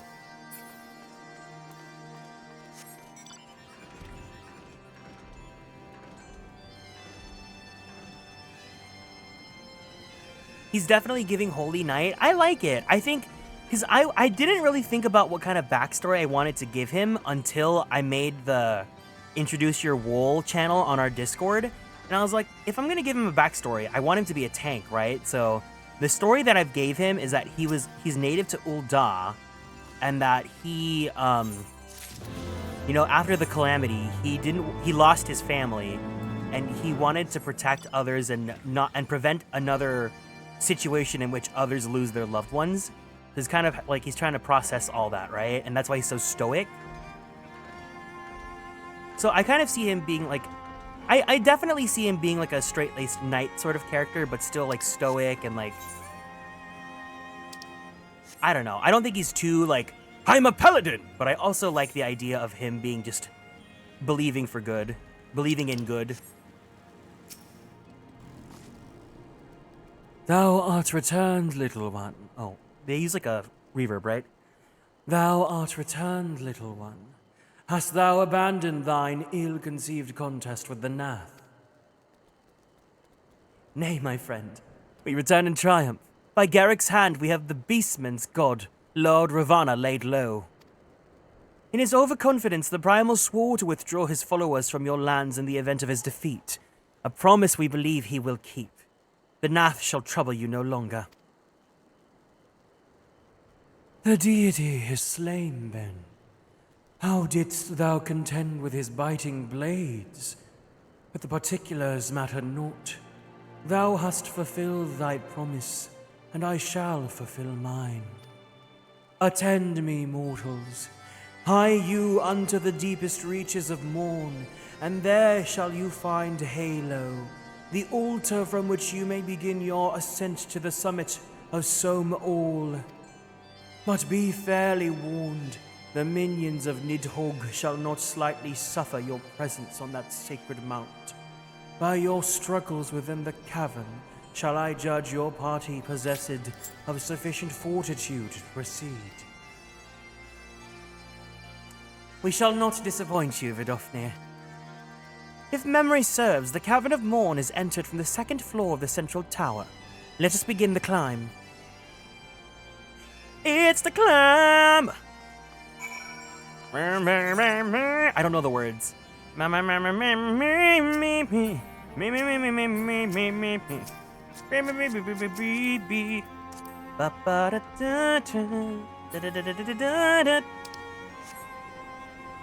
And I gotta be strong.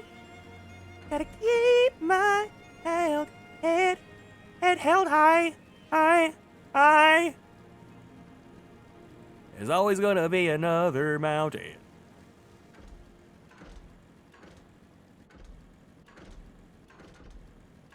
Oh, don't fall.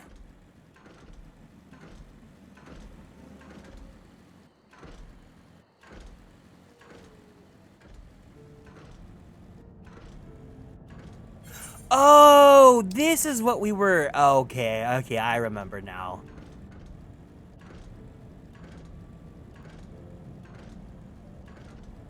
The Cavern of Morn in Deep Space Nine is a different thing altogether. Deep Space Nine, I just think Space Channel 5.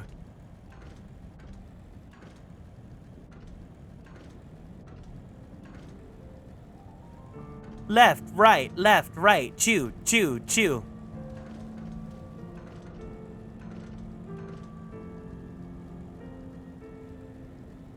Wow, that matcha really helped energize me again.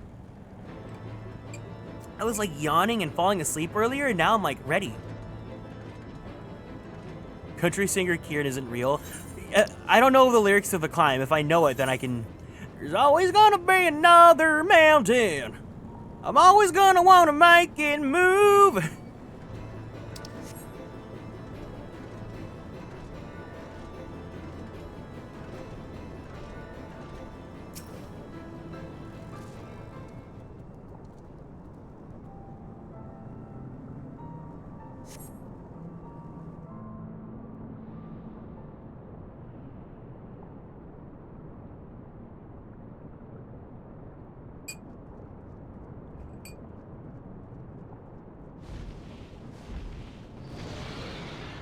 Hi, Mother. Well done, little one. As promised, I shall open the way to Som'al's summit for thee and thy companions.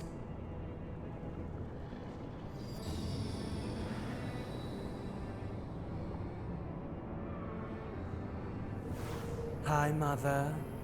Wait, this is the Mother's voice. Heed me now, children of man. The domain you seek to enter hath not seen visitors of your kind in nigh over 1,000 years. Though I freely grant you passage, your presence will not be welcomed. To my kin, this mountain is revered as holy ground and resting place both. Wear you the minions of Nidhogg during your ascent, for 'tis certain they shall take great offense at your intrusion. We are grateful for your warnings, gentle Vidofnir.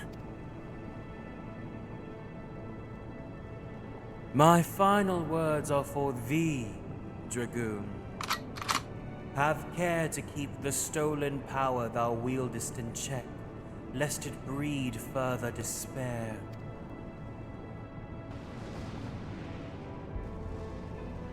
Estinian? The way is open. Let us not tarry here. A moment! Shall we blindly forge on, knowing the dangers that await us? Teoman herself is said to guard this peak. I do not fear Nidhogg's consort. Any dragon foolish enough to bar our path shall feel the sting of my lance. Spoken like a true butcher! Need I remind you that we had come to parley a peace?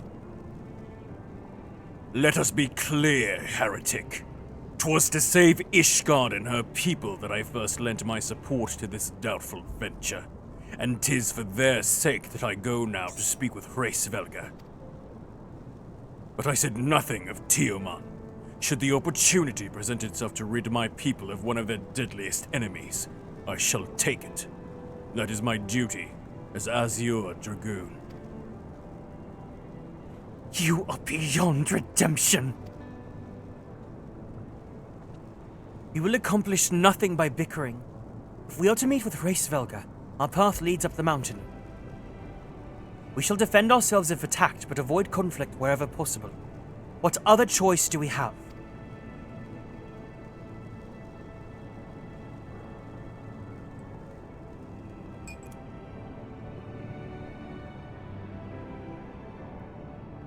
I get why he's like being like that, but I don't like it because he's going against a diva, and if I'm gonna side between a diva and a flop, I'm always gonna side with a diva.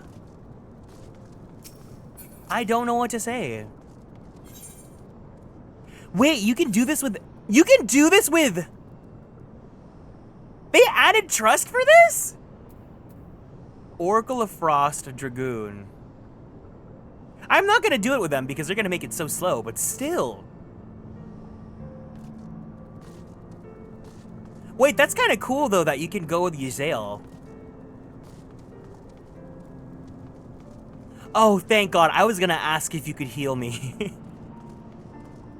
I really would like if the healer's like someone I know. It's a one-time thing? Oh, it's fine. I like Yzael, but I don't want to sit here for like 45 minutes doing the dungeon that I can do in like 20. Alright, any final takers for Som'al?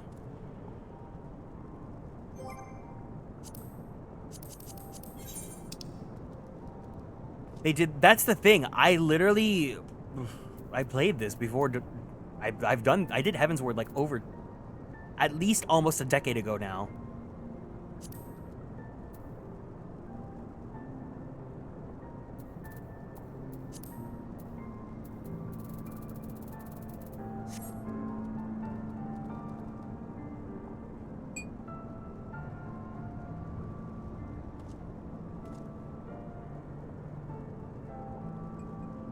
All right.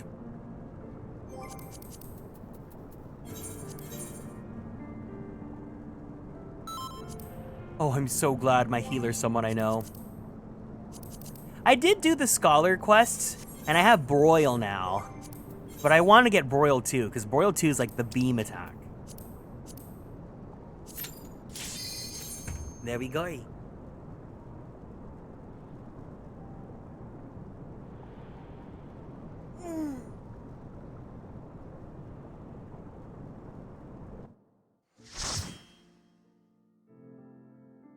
Let's see how rusty I am. Oh. No, I trust you.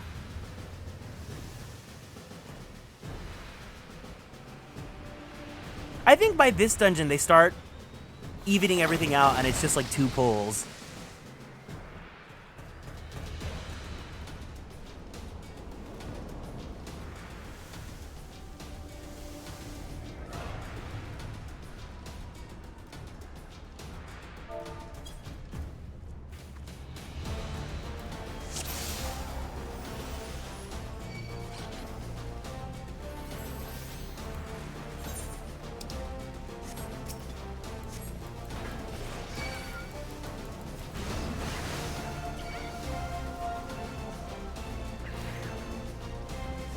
Okay, yeah, it's the 2 pulls.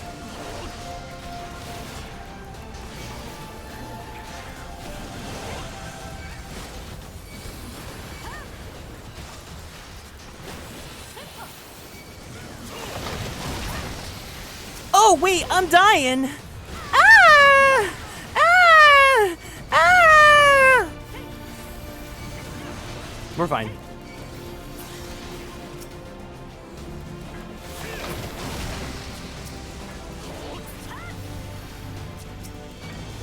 Oh. Tee-hee.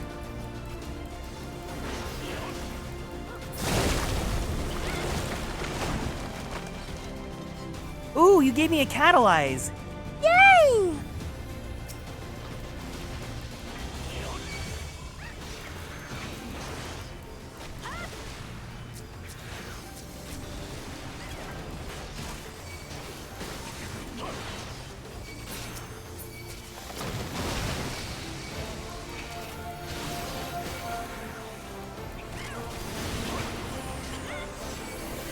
Oh no, please, please, please, please, please, please, please, please, please, please.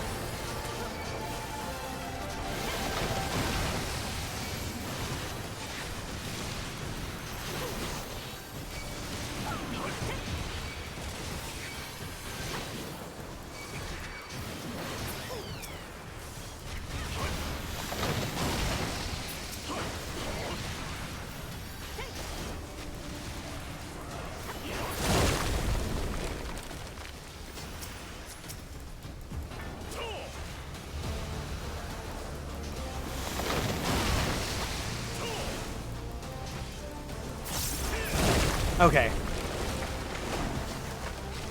Ah!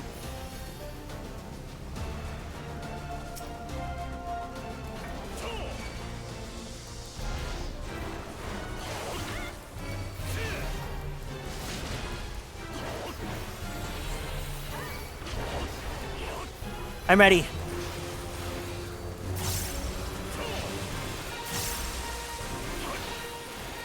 God, Warrior, I love you. I truly love you. Deciding to do you for MSQ is worth it.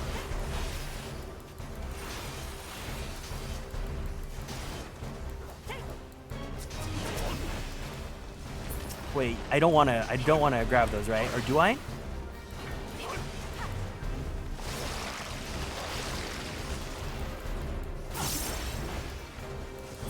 Okay.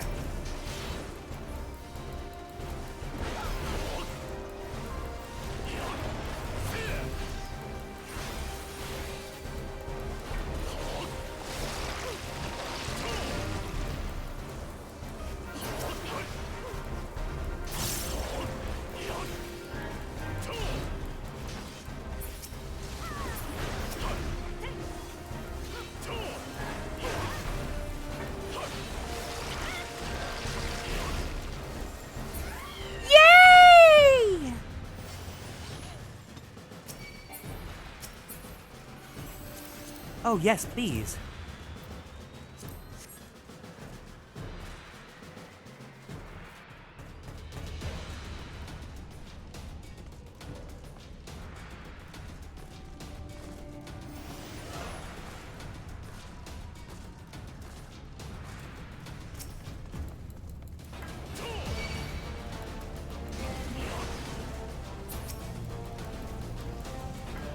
Pull. Thank you. Okay, yeah, they only do 2 pulls now. That's good.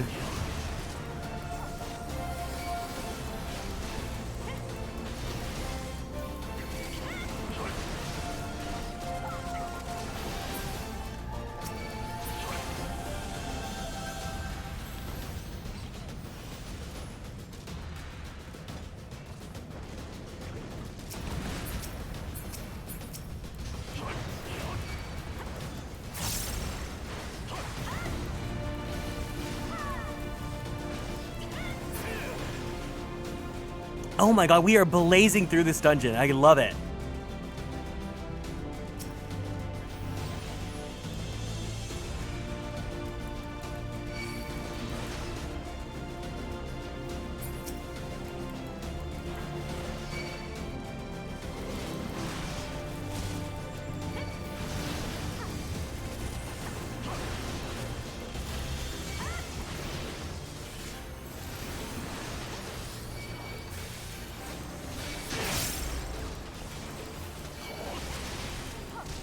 Oh my god, and then you can do this, and then you can just crit wow.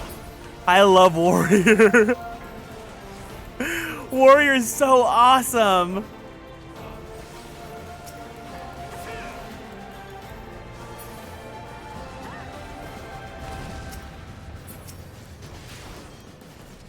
See, but like, I love the fantasy that Paladin offers, but Warrior, like, gameplay-wise is so good. But Warrior, the good thing Warrior fits Garrick aesthetically, in my opinion.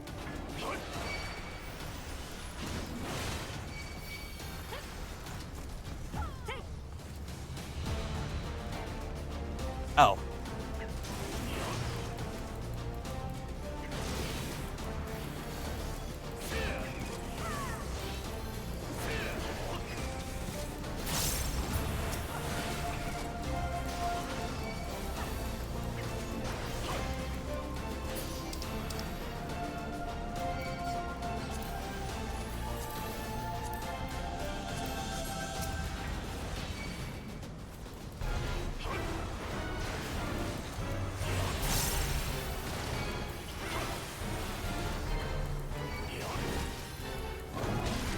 Like, do you see that? We already took out 20% of its HP.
Wow!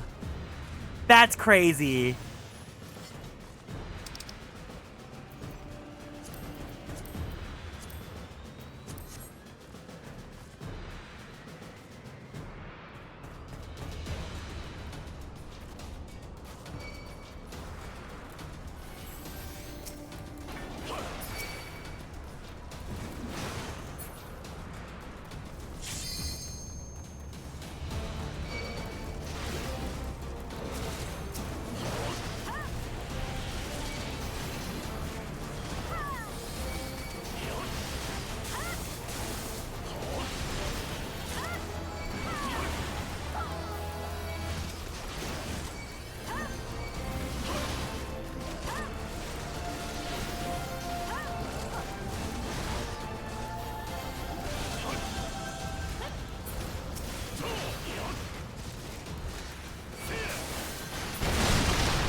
Oh, this is just the one. Got it.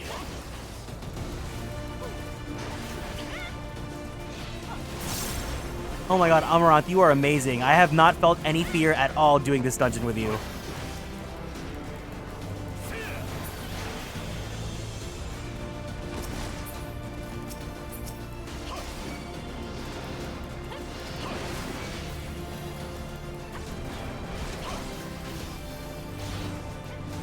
Stun.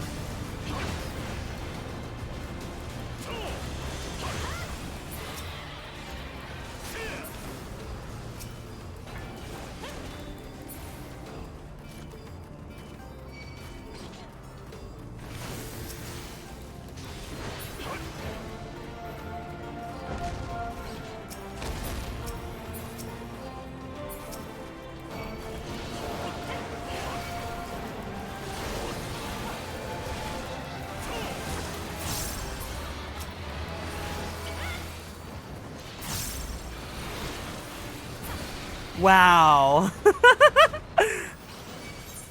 Oh my god, that was awesome.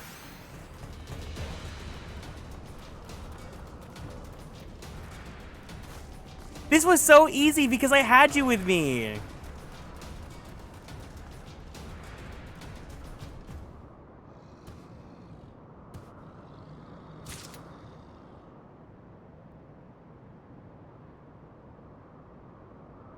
Tiaman, consort of Nidhogg, we beseech you, grant us safe passage to the mountain summit. We mean you no harm. As I thought, blind to reason like all the rest. If you would like to see our mission to its conclusion, you know it must be done. Huh! Such rage and rancor. Is there truly no other way?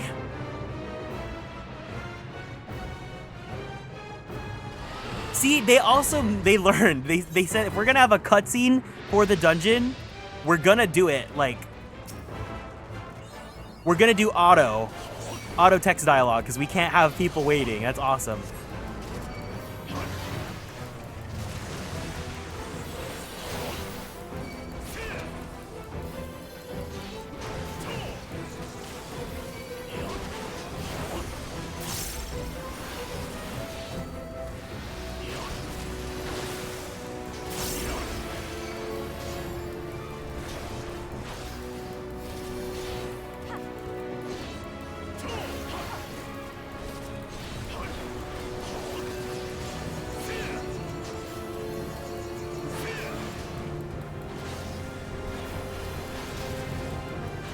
Warrior's my favorite. Second is I really like Warrior. But I think it's because it's like White Mage. It just makes things so easy.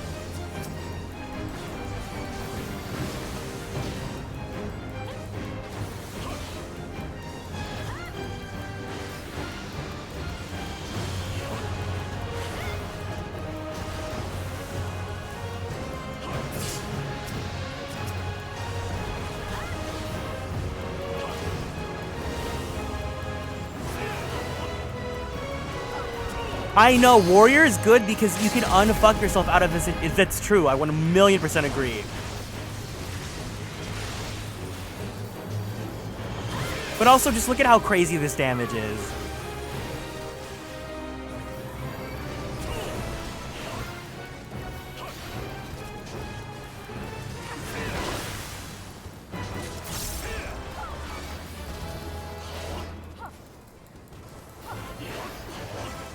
This run was so fast!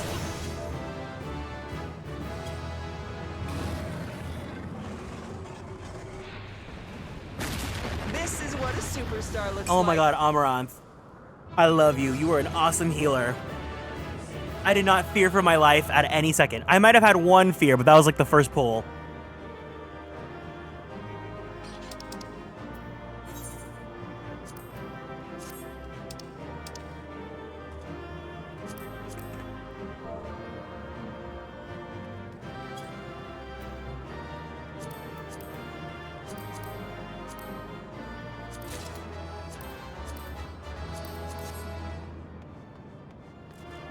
Oh, let's pose with them since they're here. Let's pose with them.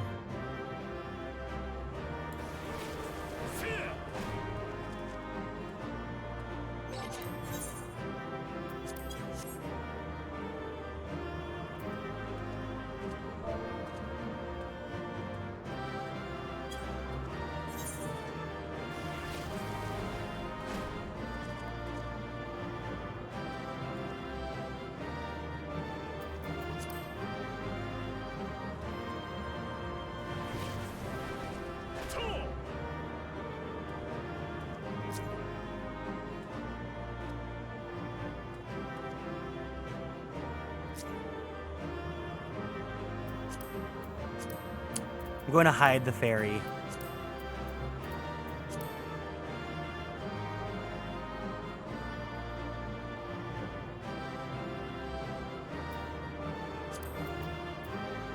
Bye, May. Enjoy your bed.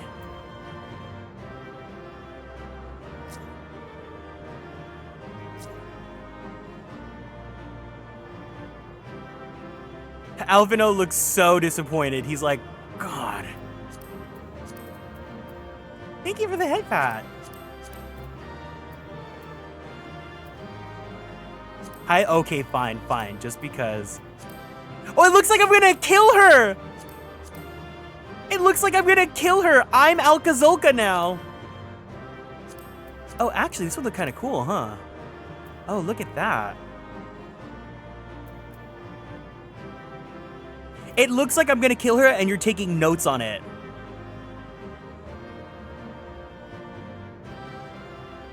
That's why Yazael and Alphino look so disappointed.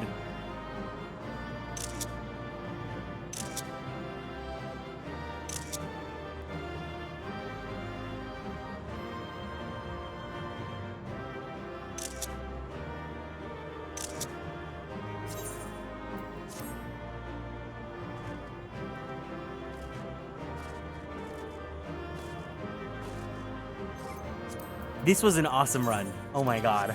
I feel so much more confident now that I have more of my kit.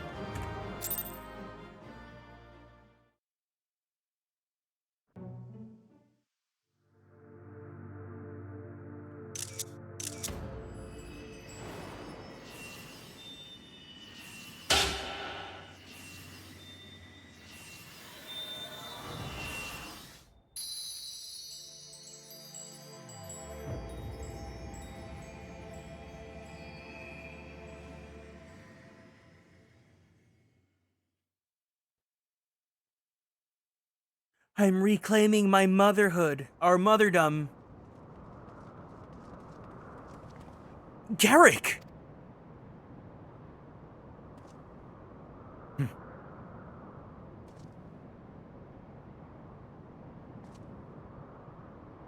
Would seem Tiamat was the last.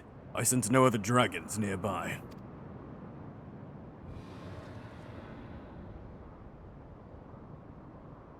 What is happening?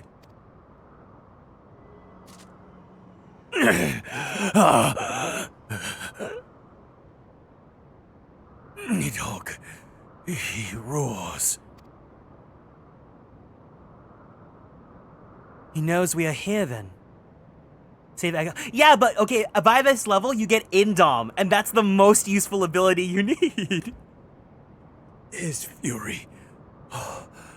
It bleeds through the eye. But XCOG is like the most useful ability ever, yeah. Fear not. I am yet my own master. The damned worm's wrath burns hotter than flame. Come, the heart of the dragon's homeland yet lies before us.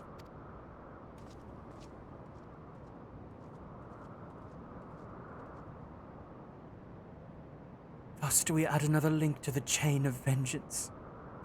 Oh, Saint Shiva, when will it end?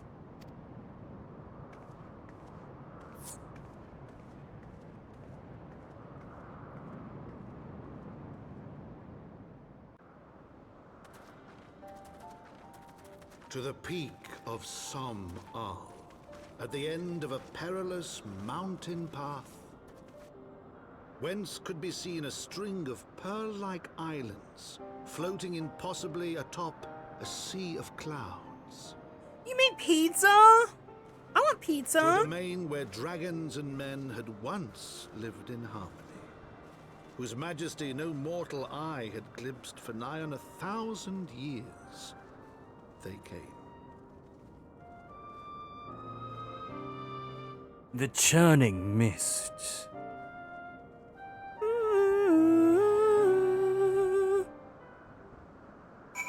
Oh, is this a new area? Oh, that means more ether currents. When they were roommates, yeah. Just like when I I liked looking at pictures of men because they were aspirations as to what I would like to become.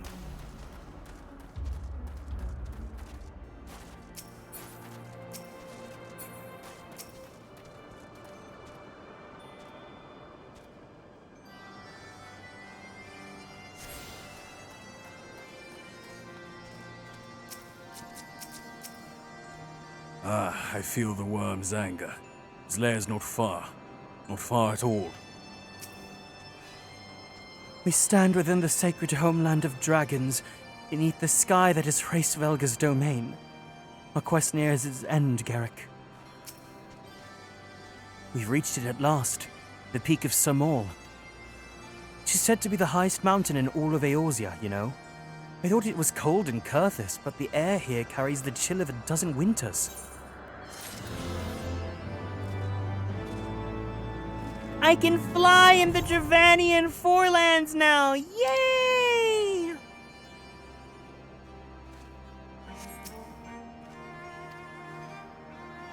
Well, Dragoon, do you believe these ruins were also built by heretics who deceived the faithful of Ishgard?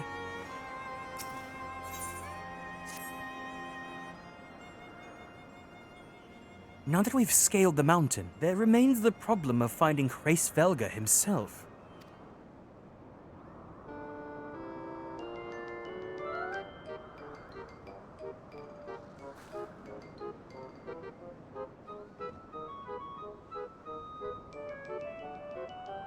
What manner of creature is that?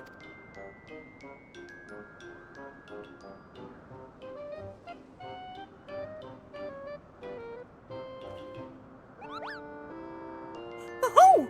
Say, fellas, did somebody mention the door to darkness? Garrick, do my eyes deceive me? Or was that a Moogle?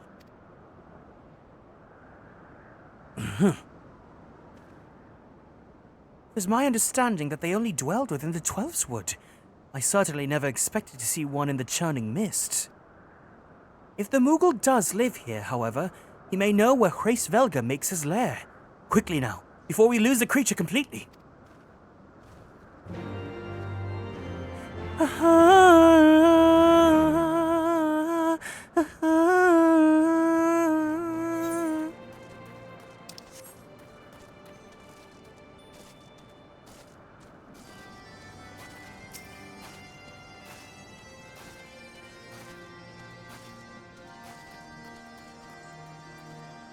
Bah, he's gone! Garrick, we must widen our search.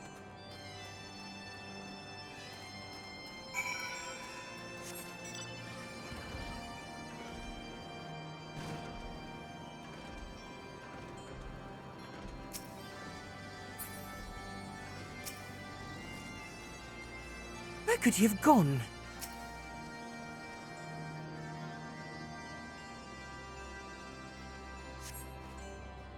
I've heard tales of these Moogles, but 'tis the first time I've ever laid eyes on one. You're rather adorable, aren't they? What? Why do you stare at me so? Can I not find a creature adorable? My heart is not truly made of ice.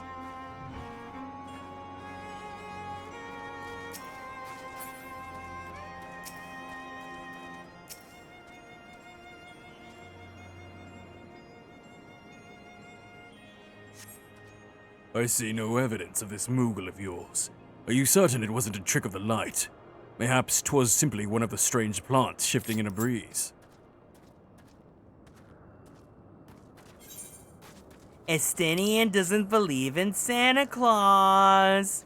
Or Moogles.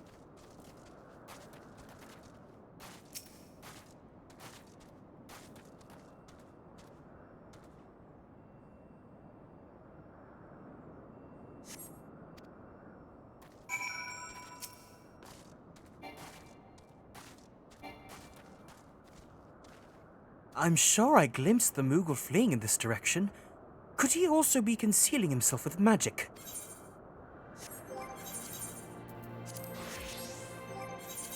Oh no, you're still 55, so you're good.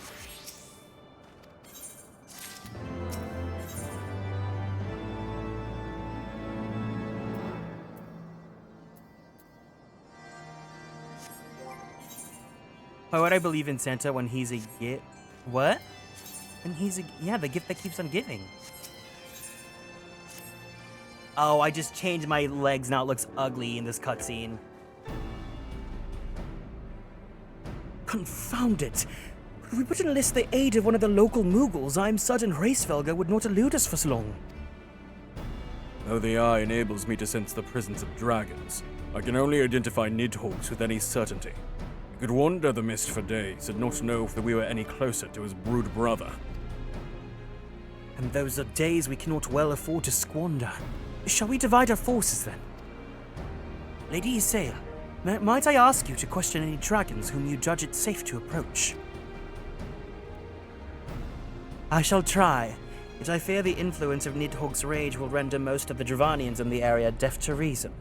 And what of you, Master Alphino? I've not yet given up on the Moogles. Garrick, come with me to Gridania.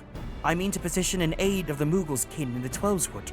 After the business with Moogle Morg, I dare say they will be glad to help us. Assuming you have no need of me. Assuming you have no need of me, I shall remain here. Nidhogg senses both the loss of his consort and the coming of the Eye, and his attention is firmly fixed in this direction. I mean to do what I can to hold his gaze in the hope that it might delay any action against Ishgard. Thank you, Estinian. Come now, Garrick. Let us make haste for Gridania, and rendezvous at Nofika's altar. Oh, but I neglected to tell you. There is an aetherite of ancient construction here which should make the return journey rather less arduous. Pray do not forget to use it. I love when they remember that you can just travel with the Ethernet. Because sometimes they're fast and loose. They're like, oh, we need to use the airship to get to this place. And sometimes they're like, oh yeah, you can just teleport.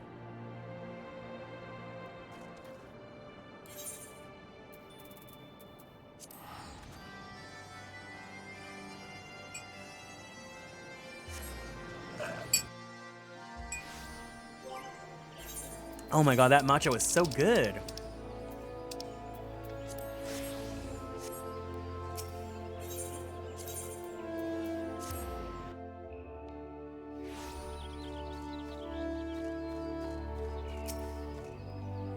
I sent word to the Elder Seedseer upon arriving in Gridania, and I'm pleased to report that she has agreed to grant us an audience. If anyone can help us contact the Twelveswood Moogles, it is she. We are expected at the Lotus Stand. I trust you are familiar with the Conjurer station at its entrance.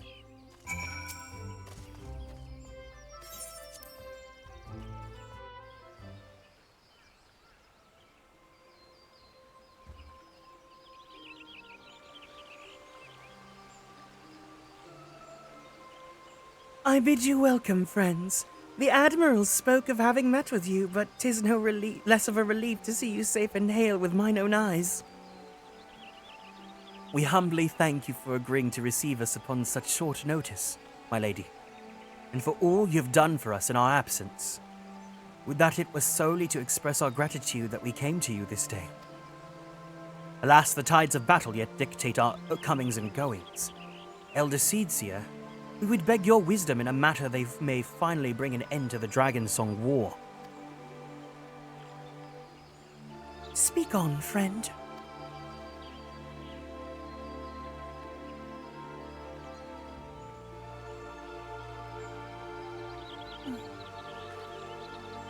I see. So you seek a means to contact these Moogles on the churning mists. Say, fellas, Kupo! I say, Kupo!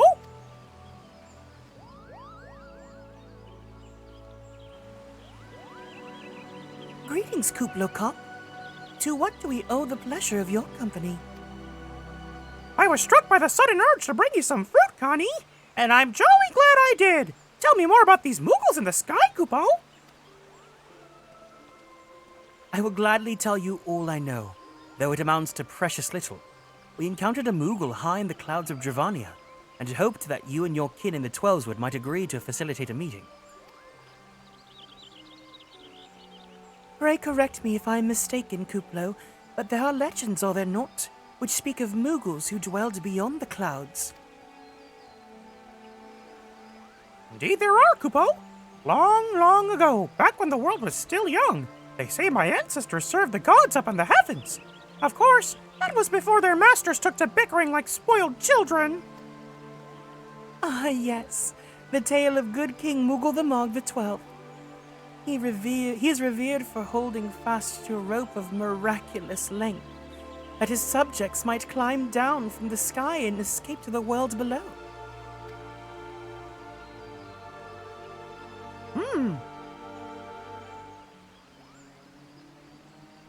Ignoring the more fanciful... Oh, wrong person! Hi, Blue Moss! Ignoring the more fanciful aspects of the tale, it may well be that Kuplow's ancestors hailed from the churning mists. Given how long his kin have resided in the Twelveswood, it is perfectly possible that the details of their history have faded into myth. Indeed, Master Alphino, such stories oft contain a measure of truth. 'Tis like that the Moogles of the churning mist tell similar tales of the world below. I can well imagine why the one you encountered fled at your approach. Oh, fleeing's second nature to us. We often hide when the larger races come trampling through the forest. Of course, when there's one Moogle, there's bound to be more.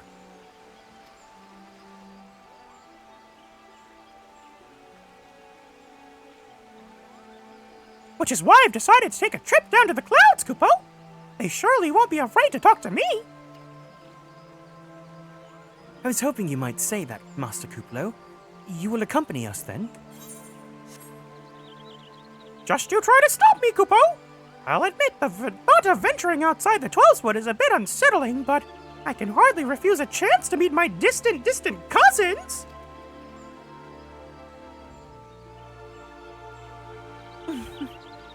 If you will have me, I too will accompany you on this venture and lend my voice to your cause as an ambassador of Grindania.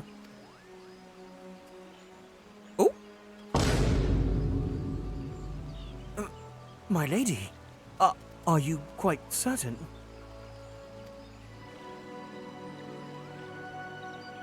How oft has our nation turned to the scions of the seventh dawn in its hour of need?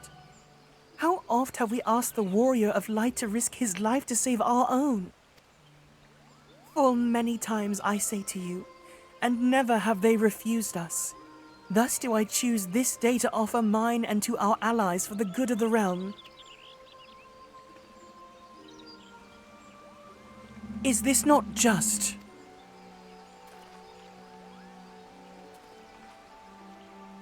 A most unexpected and most welcome offer, Elder Seedseer.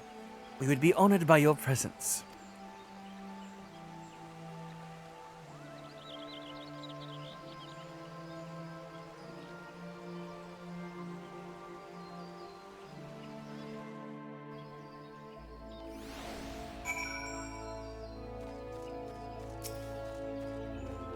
Pray return to the summit and inform our companions of these developments. I will serve as the Elder Seedseer's guide on the journey back to Somol.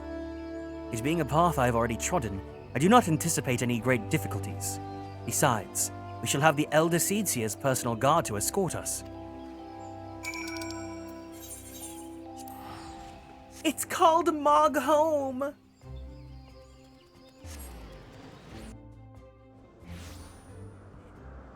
This is where the Moogle Allied Society exists too, right? And then, is the Moogle Society quest mount, is it the bench, or is that Cash Shop? Is it the cute little bench that has like the Moogle and the pollen puff? Or what was the mount from Moogles?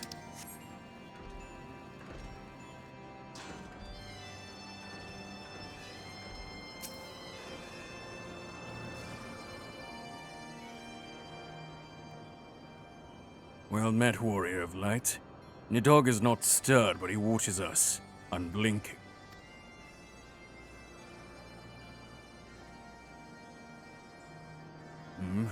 The Elder Seedseer herself answers your call, and there's naught to do but wait.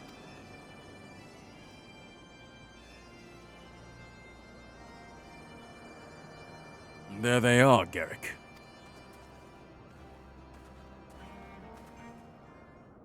Greetings, my friends. I'm happy to report that our journey was mercifully uneventful, devoid of the road as was of Dravanians. 'Twould seem the dragons have abandoned Somol for the churning mists. Eldeseedsia, may I present to you Sir Estinian, Ishgard's Azure Dragoon. 'Tis an honor to meet you, Sir Estinian. I've heard many tales of your order's extraordinary skill and courage.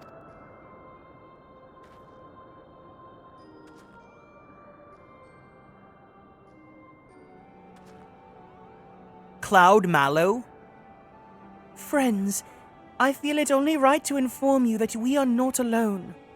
The Moogles are all around us even as we speak, and I should imagine they are more than a little concerned by the horde of strangers that have descended upon their home. Mayhap now would be an opportune moment to introduce ourselves.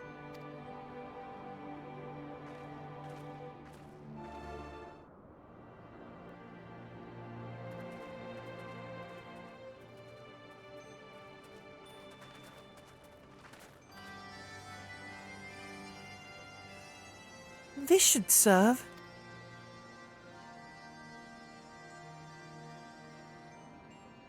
They're hiding, of course, but there are so many of them, Kupo!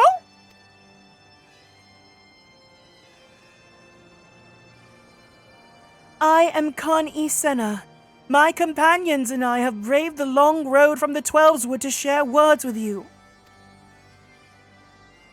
On this, the occasion of our first meeting, we bring an offering of light and wind.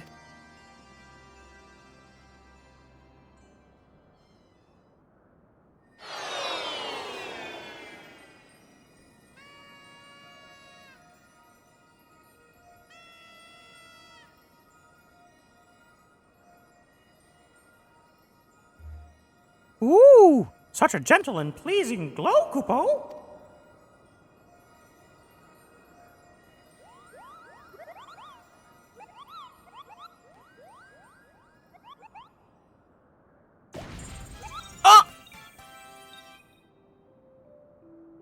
I am Moglin, the chieftain of this Moogle clan.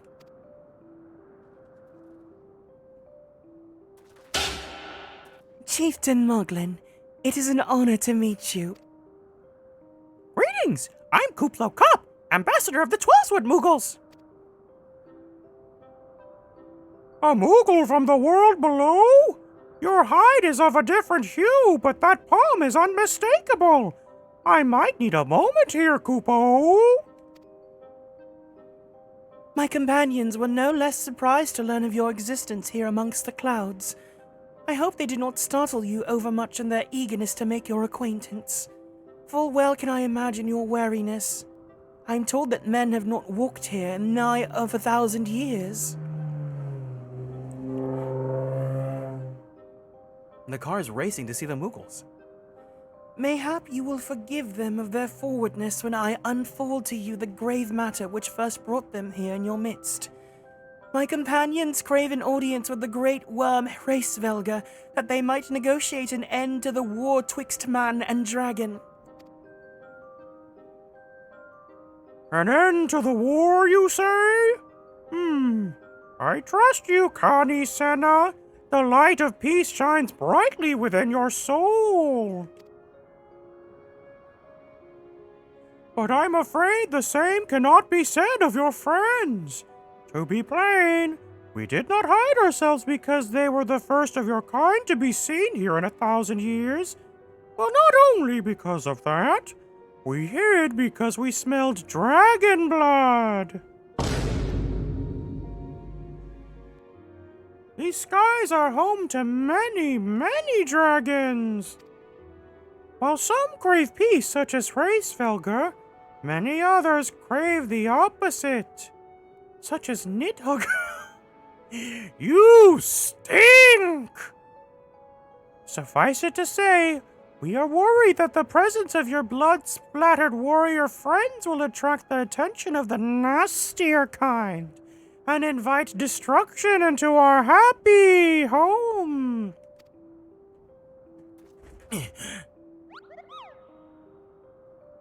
Now, just a moment, Chieftain. Eric here may have doled out the odd thrashing or two, but it's always been for a really good reason. I don't know how I feel about the 14 Moogles. I truly think the cutest Moogle is, like, The Kingdom Hearts Moogle.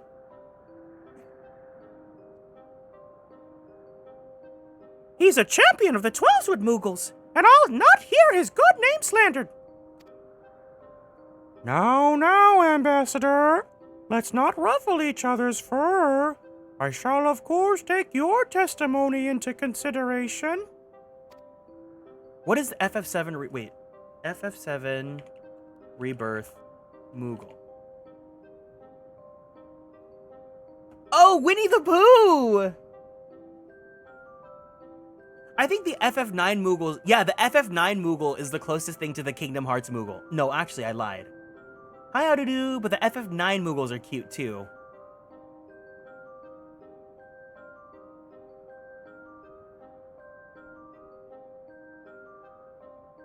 I actually don't know. I think FF9's Moogles are really cute, but the Kingdom Hearts Moogles are like the perfect Moogle. Mog from 13.2. Okay, wait, let me look at the wiki and see the different Moogles.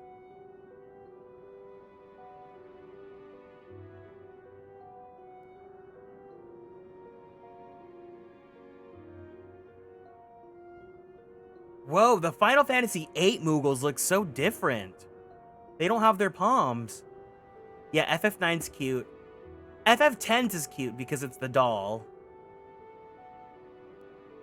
Oh, okay, the 14 Moogles look like the 11 Moogles. 12's Moogles, I don't hate them, but they're definitely interesting. 13.2's Mog... 13.2's Mog looks like a chibi, like a gacha game Moogle. 12 Moogles, mama, those are Loperids!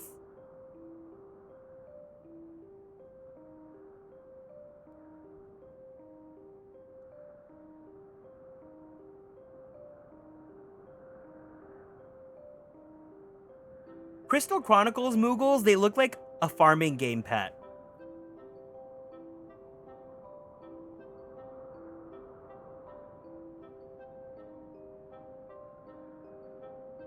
And then the Dissidia Moogles look like the Kingdom Hearts Moogle.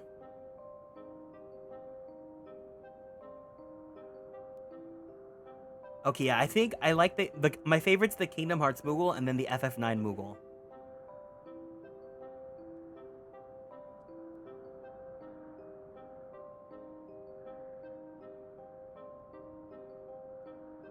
$358/2.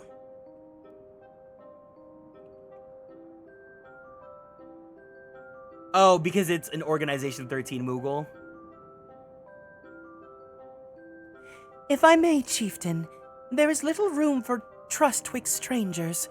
Might we not take this opportunity to learn more of each other?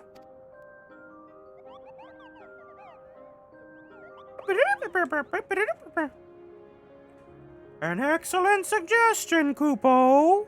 In the interest of fostering friendship and keeping an eye on you, I extend to you the hospitality of Moghome. Prove yourselves worthy of our assistance, and it will be yours. I shall be watching, Kupo.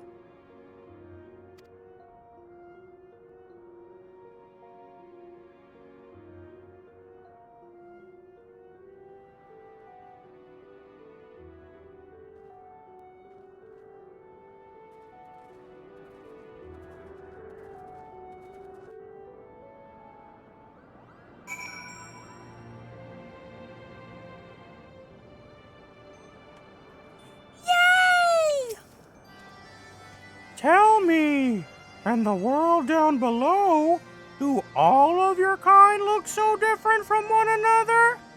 It must be terribly disconcerting.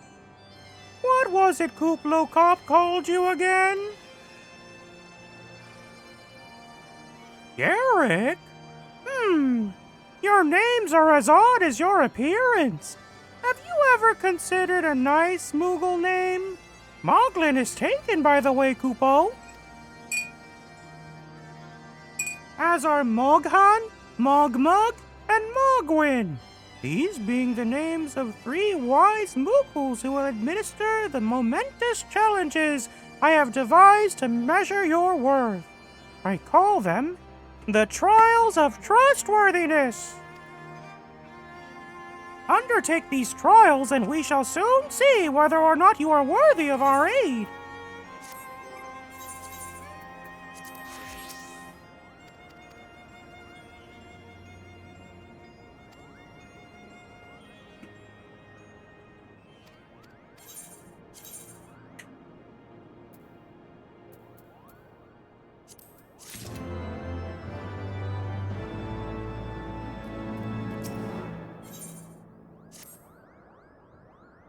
Yes, I am Mokan, the foremost alchemist in Mogholm, if you must know.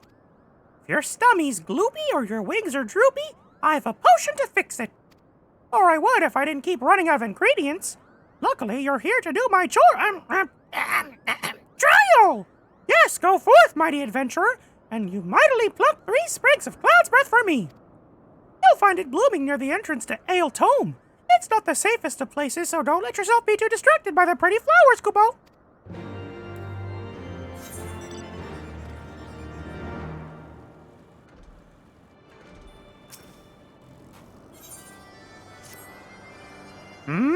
Yes, you have the pleasure of speaking with Mogmug. I know, I'm the fluffiest, most enchanting creature you've ever laid your eyes on, Kupo. It isn't easy being this adorable. I can barely take a stroll outside without those relentless Dravanians throwing themselves at me.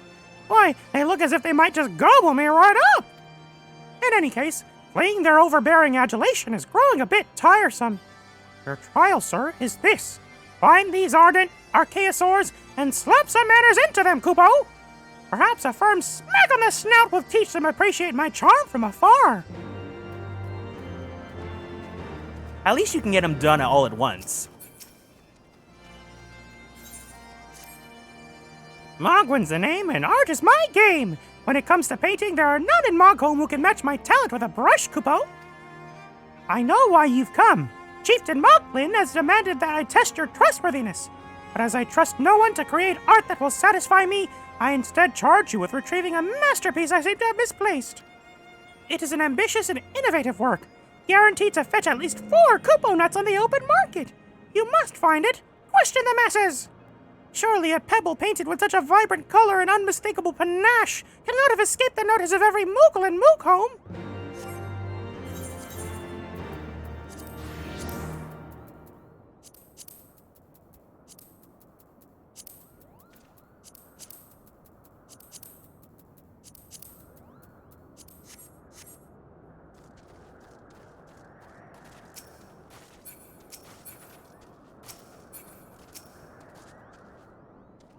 Mogwin's missing from his masterpiece, Kupo. I can't do it. Mogwin's missing from his masterpiece, Kupo. Oh, you mean that paint-smeared mess of a pebble? I've not seen it recently, a fact for which my eyes are profoundly grateful.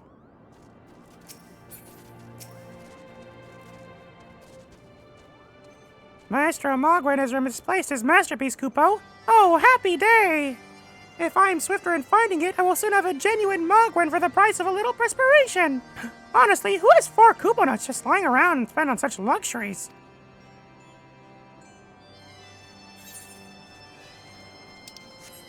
Mogto?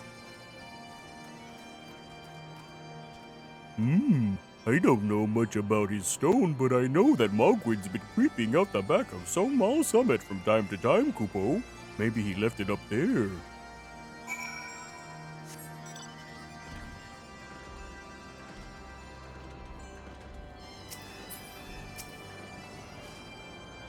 Well, what'd you find out, Kupo? Yes. Now that you mention it, I do seem to recall leaving my pebble out in the sun to dry. The second part of your trial commences. Go, adventurer, and retrieve my masterpiece before some art-starved admirer swipes the stone for himself!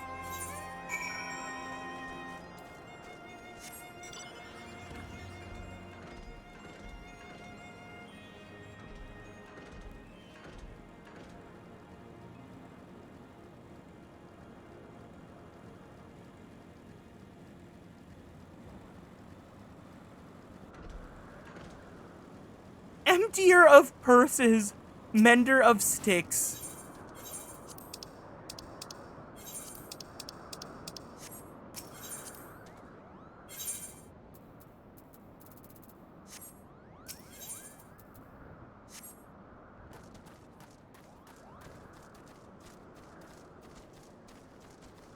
How do I get up there?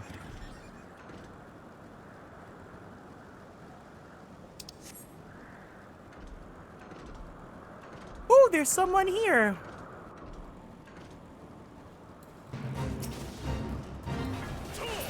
Oh, well.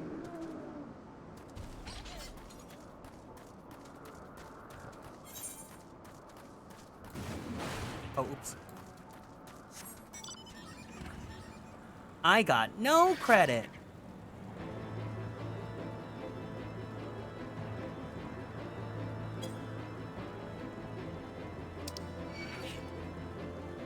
Wait, but how do I get up there?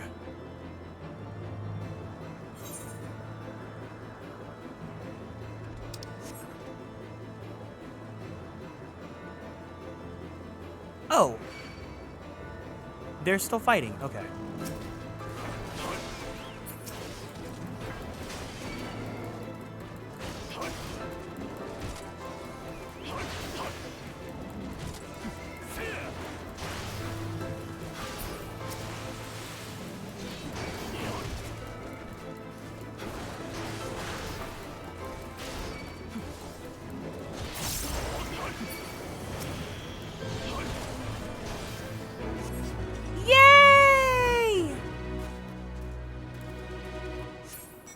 Hey, shut in, welcome in.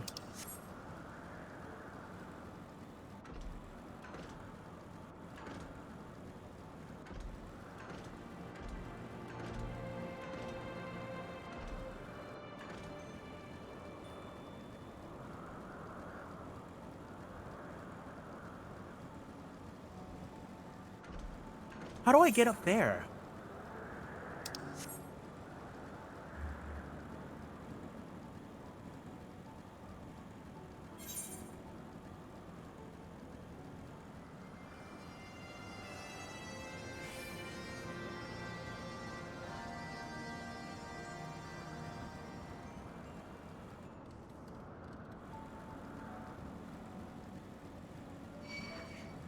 No, leave me alone, leave me alone, leave me alone, leave me alone, leave me alone, leave me alone, leave me alone.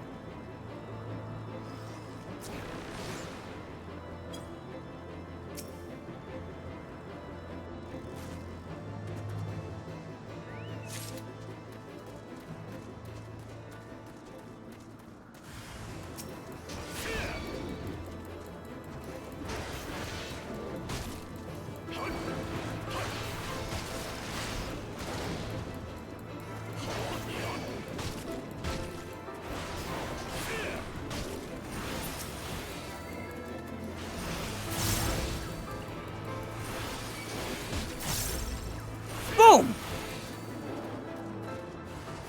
Oh, Flark.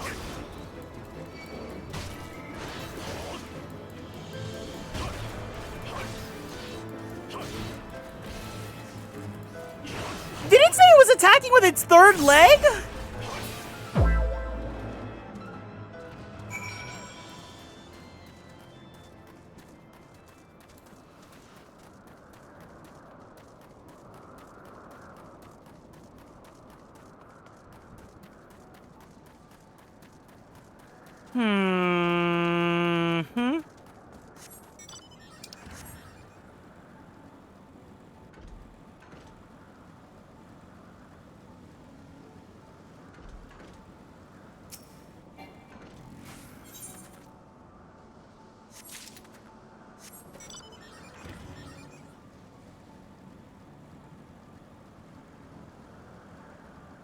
This last one's like up there, isn't it?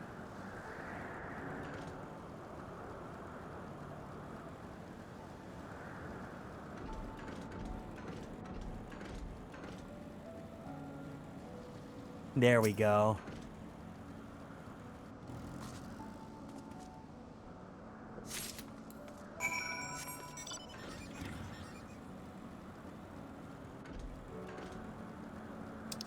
How do I get to this last one?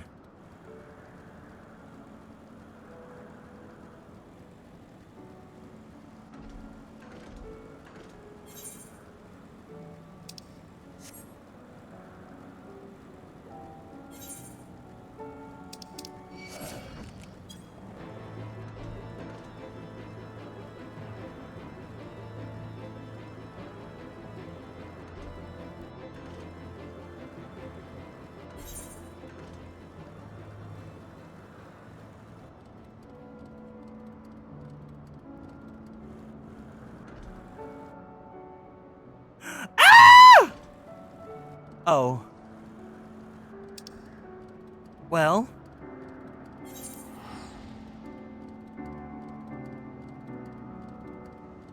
What are you up to? We have met the Moogles. We climbed up the mountain. We are trying to broker a peace treaty with the dragons. And the Moogles, like, we're trying to earn their trust to help introduce us to the dragons. So right now we're just doing menial tasks for them, as one tends to do in this game.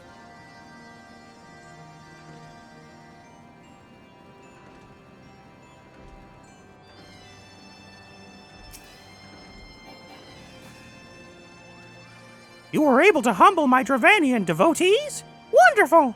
You're as capable as I am captivating, Kupo! Still, my precious perfection does not excuse those louts from pursuing me so mercilessly, their tongues lolling and bellies rumbling. The Dravanians and their ilk have much to learn about the acceptable acts of admiration.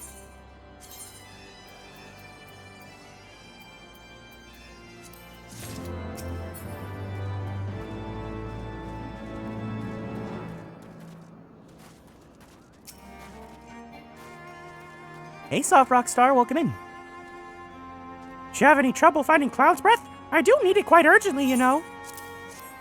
Oh yes, these are perfect, Kupo. Now I have the main ingredient for my palm tonic. Speaking of which, how are you feeling, sir? Should you ever feel your palm losing its bounce, then I'm your Moogle, Kupo.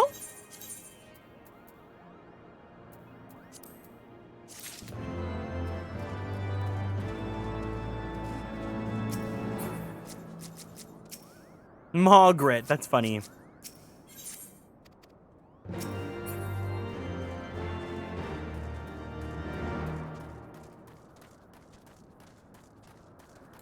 How do I get to that one? Oh. I feel so dumb now. I was gonna be like, Lasty, I need uppies.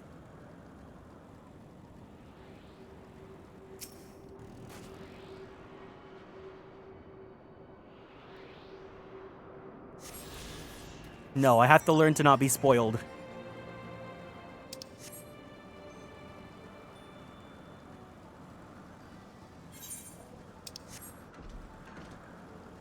These airstrikes incoming! I like the 14 Moogles, especially because they're Moogles which are made to be cute. I don't have a preference to any version of them. The dragons are way cooler. I love how the dragons have suddenly become a part of this equation.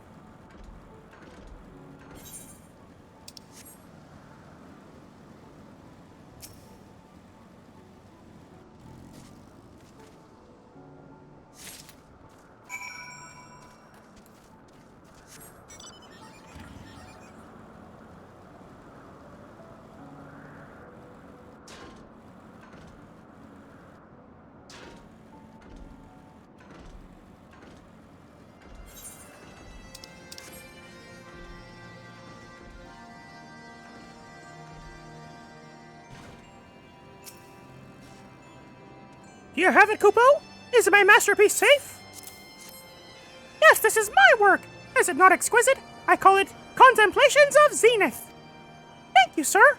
At last I can exchange my art for those delectable Kupo nuts. Chieftain Moglin will hear of this valorous deed.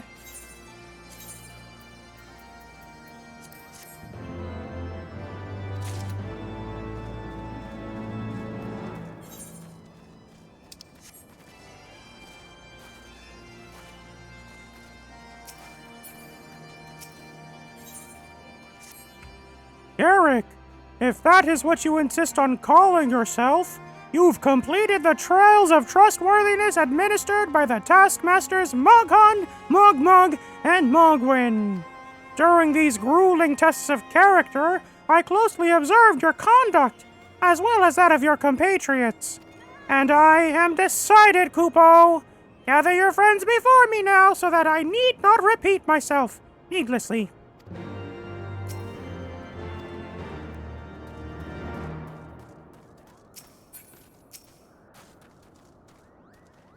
Are these trials over, then?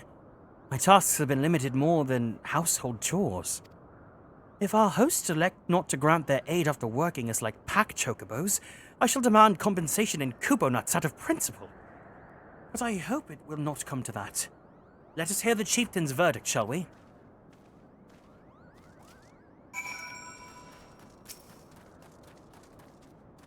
How goes your trials, warrior of light? I myself have been sent on a number of expeditions to chastise the local dragon population. Do not the chieftain wish to avoid inflaming the Dravanians? Such contradictions aside, our hosts seem entranced by the height of my leap. They compared me to Mog, a lance-wielding Mughal warrior of Eld who also favored such attacks. 'Twas meant as a compliment, I expect, but I doubt these furry lumps could outleap a Karkul lamb, much less a dragoon. Conclude your business here swiftly, Garrick. I like not this place.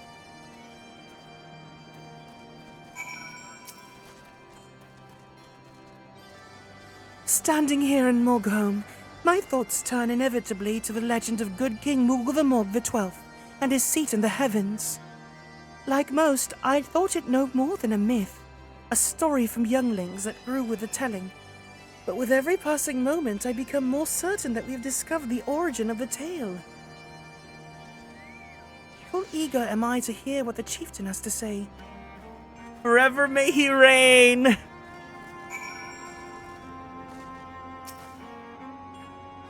We've become such friends, Kupo! My Mughal cousins love to sing and dance as much as I do! Chieftain Moglin has finally come to a decision, has he? Well, I suppose I'd better fluff her over and see him then.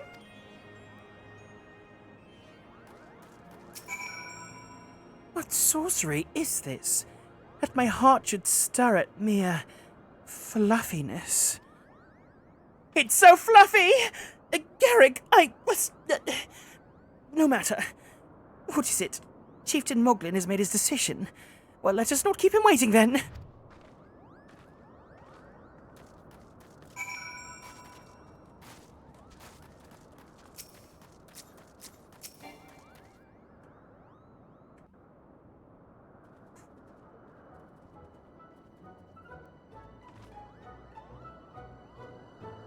Never have I seen such determined workers, Kupo! It would have taken us moons to complete all these dreary chores and niggling errands.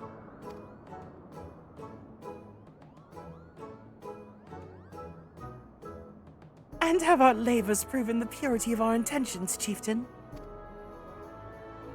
Without a doubt! In fact, there was never really all that much doubt to begin with. You were, after all, already friends with a fellow Mughal. But you see, before any meeting with Hraesvelgr could take place, certain preparations needed to be made. And what better way to help you pass the time than by having you perform all the tiresome tasks that no one ever wants to do, Kupo?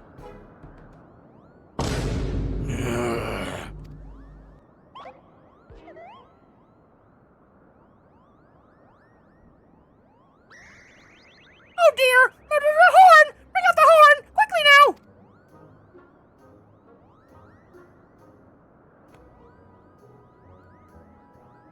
We blow on this wondrous instrument whenever we wish to speak with the Great Worm, Kupo.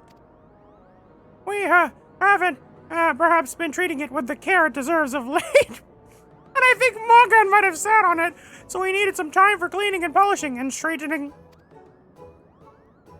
No lasting harm done, Kupo. Now you simply head to Zenith, the worm's dwelling to the west, and give the horn a good toot. We are in your debt, Chieftain. Thanks to your noble gift, we shall finally have a chance to plead our case to Hraesvelgr. Very possibly, yes. But I wouldn't get my hopes up too high, Kupo. The old worm isn't terribly fond of, Your concern is appreciated, but I am quite certain that Hraesvelgr will welcome our overtures.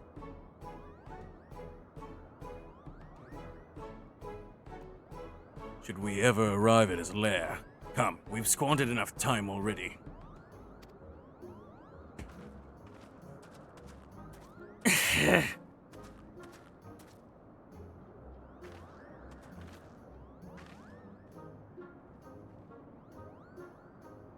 Chieftain Moglin, we thank you for your gracious hospitality. Though we must soon take our leave, I pray that we may continue to nurture the shoots of this new-sprung friendship twixt earth and sky. Of course, Kupo! Visit us whenever you wish. Consider Mogholm your home amongst the clouds.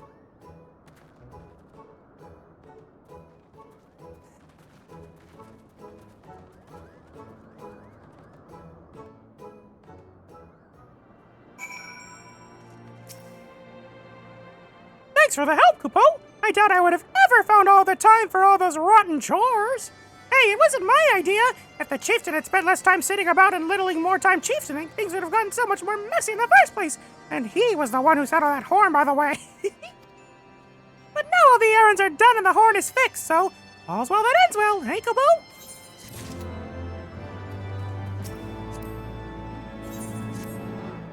Well, I expect you're eager to be on your way. Did I mention your friend was looking for you, Kupo? If not, Alphinaud's looking for you. I'll be waiting just outside, stretching my wings. Let me know when you're ready to depart.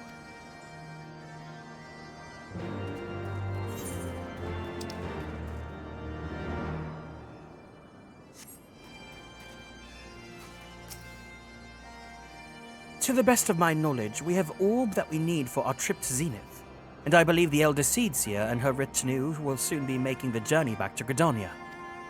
It would be remiss of us, I think, not to convey our gratitude to them prior to going our separate ways. Shall we?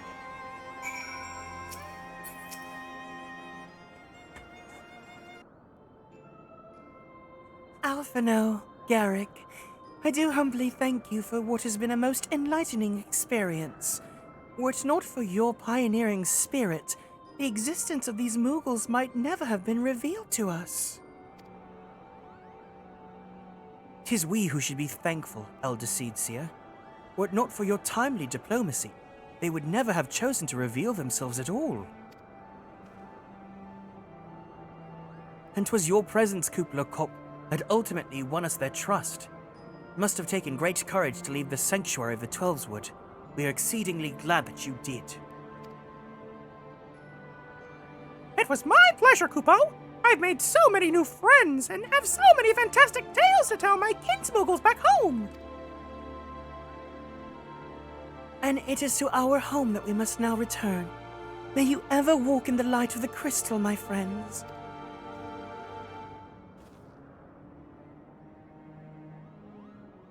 Safe journey, Elder Seedseer. We too must be on our way. Hraesvelga awaits.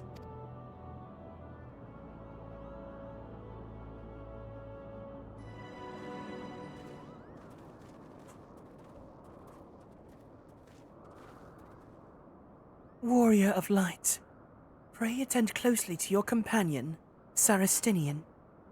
Beneath that stoical facade, a storm of anguish seethes unseen.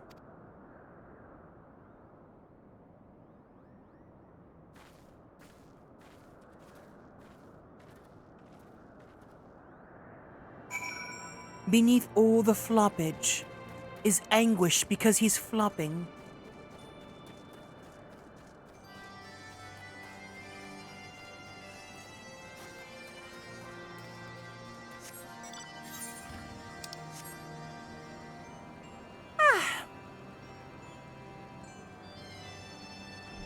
Ooh, what does this little bubble do?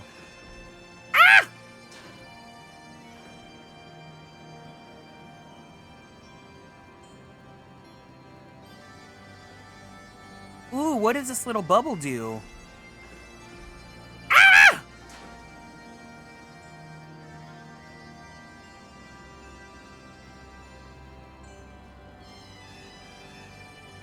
Ooh, what does this little bubble do? Fucking hell!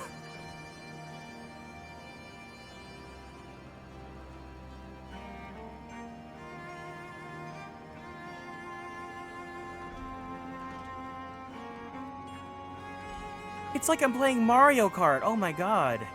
You've arrived at a vista. What am I supposed to do at a vista?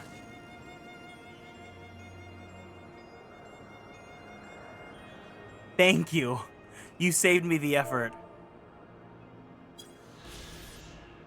Mogholm, a settlement that sits curiously on top of Somal, the tallest peak in Eorzea. In the heart of the dragon's demesne, what pact might the Moogles have made with the great worm Hraesvelga to allow them to live in here in peace? I did not know this was a thing. What do you get from doing this? Nothing? Nothing!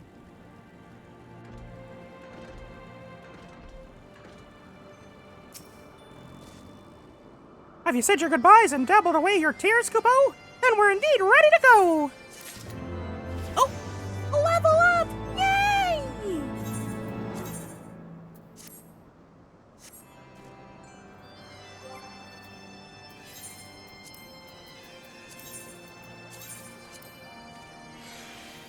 You filled the codex with more lore? Got it.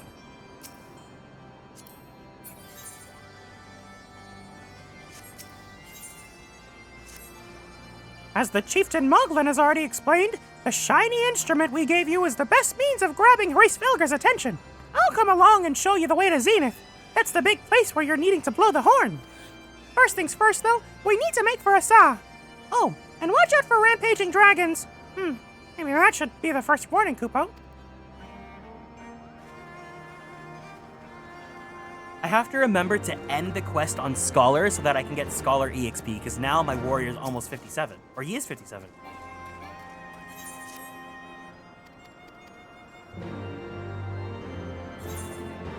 ARR, they need to react to a time and weather condition? Oh, that's poopy.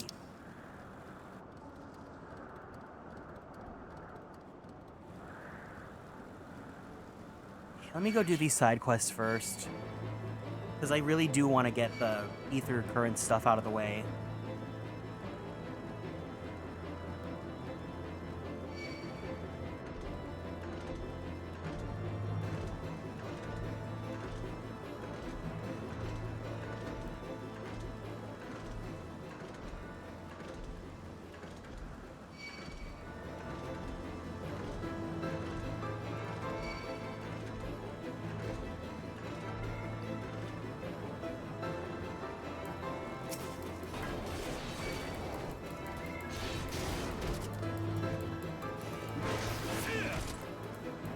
Hi, Adudu. I'll give. Oh no, you've been here. Thank you for the head pat.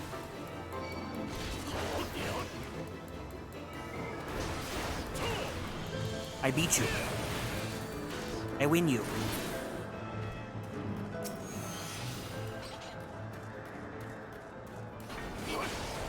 Damn it! Oh, that counts for Tomahawk.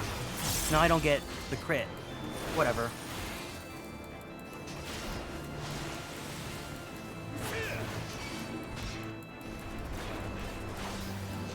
Damn, I love Warrior because it's like, it's not too complex. You know, you learn how to, there's different options for your combos, but you don't have to stray too far off.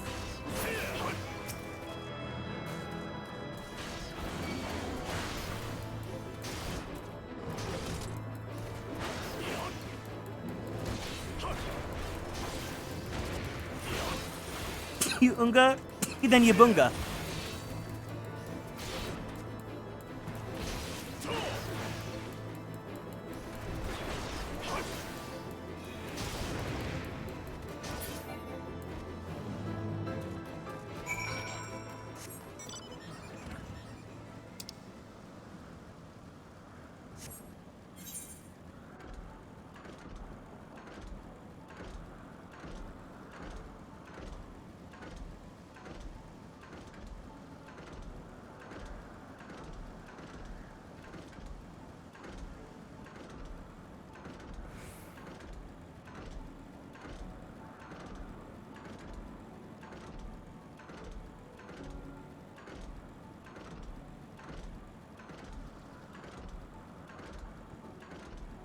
I'm kind of hungry, but I don't want to make anything too heavy because I'm going to get dinner with my family later.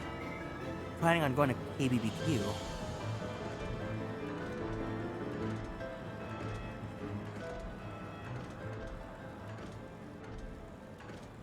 Oh, there be dragons.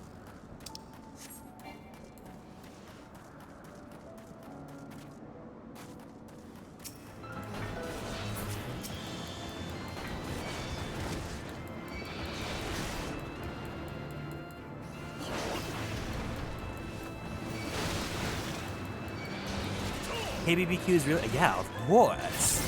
So excited.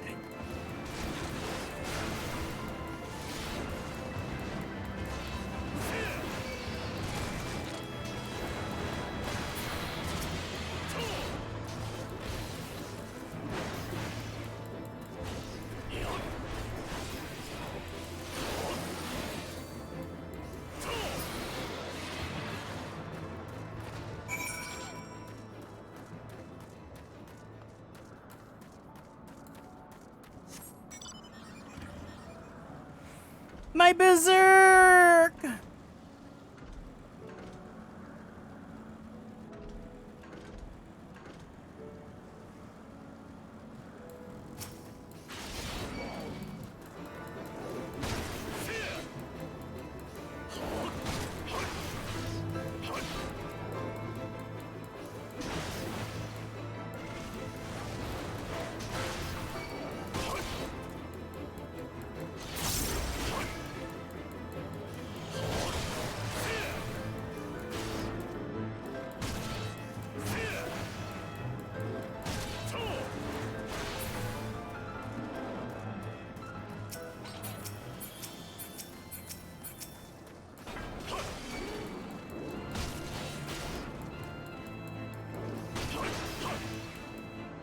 Hi, River. Welcome in.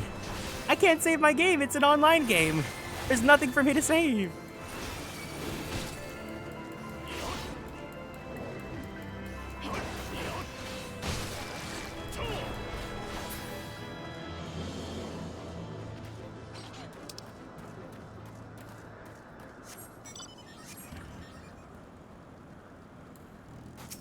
Moody Moogle.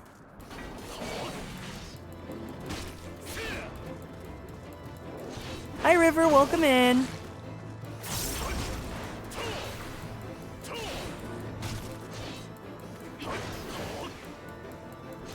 I hate that they have an attack called Third Leg. Okay, it's the tail at least.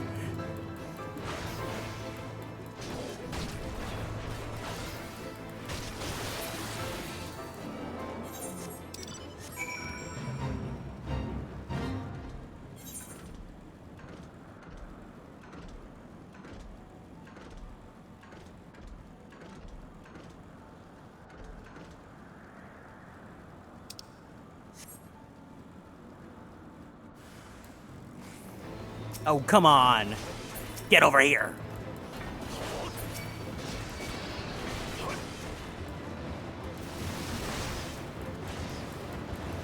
Come on, gather around, gather around, gather around.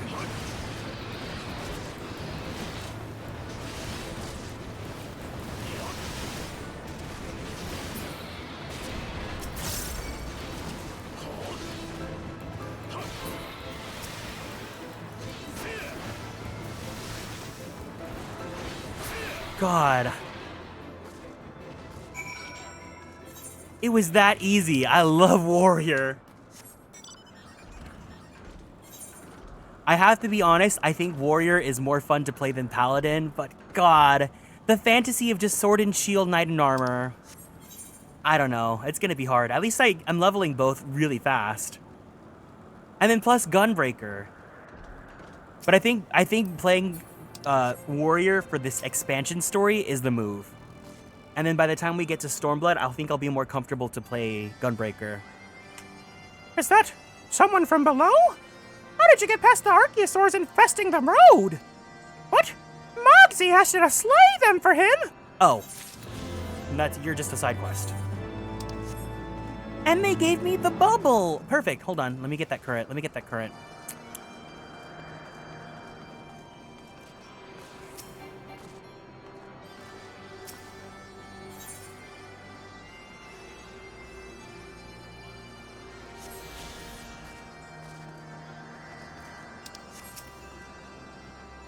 Things were a bit bitey for a while there, but I think we've arrived in one piece, Kupo.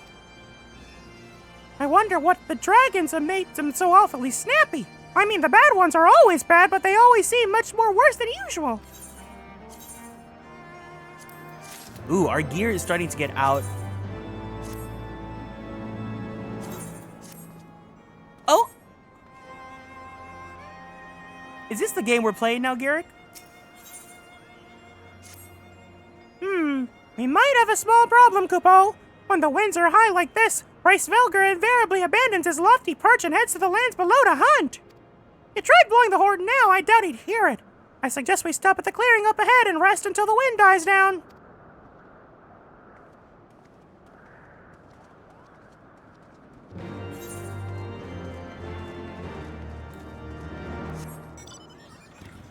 Wait, does this Subligar give him cheeks? Oh my God, it's flat, but he's got a little bit of cheek. This is the new armor meta we're going for. It's giving Camila Effie Fates.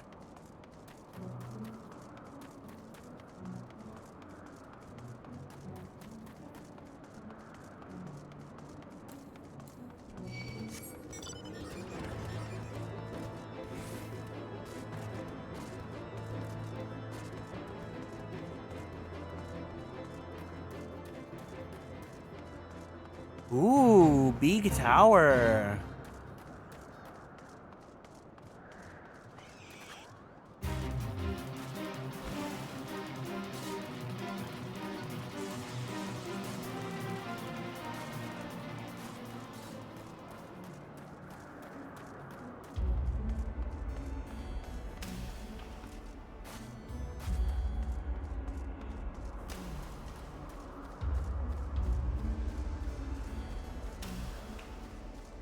Oh, this place looks pretty cool to take G poses at. This almost looks like a paladin arena.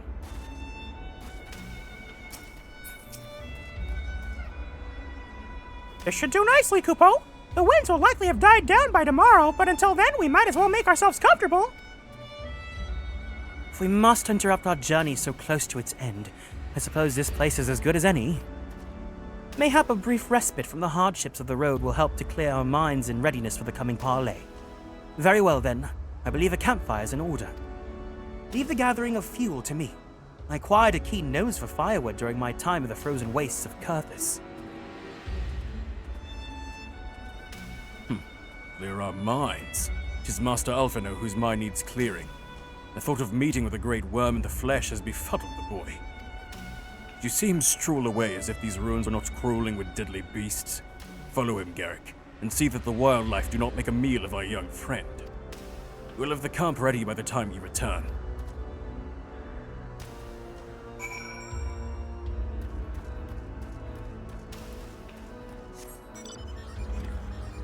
We've got to defeat the monster threatening both the east and the west.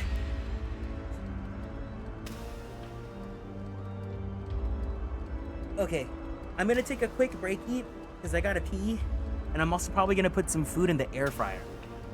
So I'm gonna take a quick break if you guys need to. Go get some snacks, go use the bathroom, go do what you gotta do. When we come back, we're gonna go on and continue MSQ because it's only 2 o'clock. I honestly think we might make it to the next dungeon.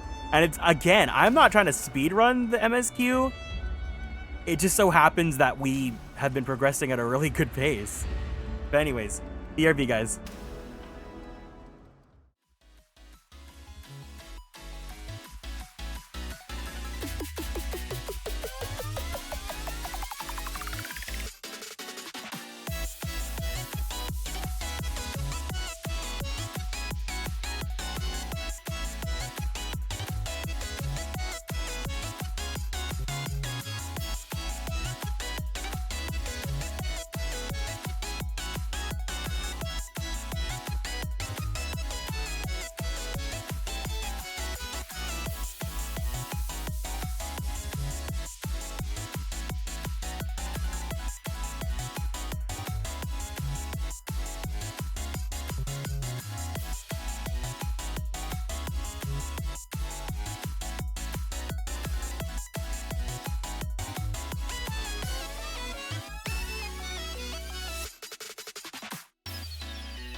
All right. Sorry about that. I was setting up the air fryer. I need to set a reminder for myself in like 10 minutes to go get my food. Okay, Google. Set reminder, or set alarm in 12 minutes. Sure. To help you with that, I need your permission to allow assistant personal result.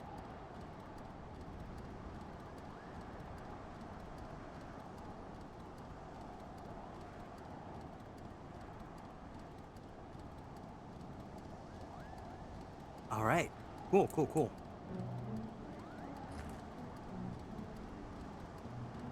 No big deal.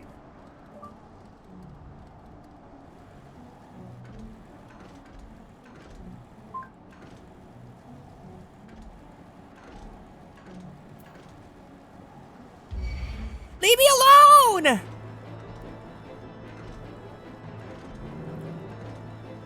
I like breathe, and suddenly they want to kill me.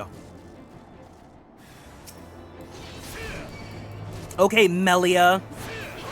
I see you've rotted since Xenoblade Chronicles. Oh, come on. You've got to be kidding me. You've got to be full-larking kidding me.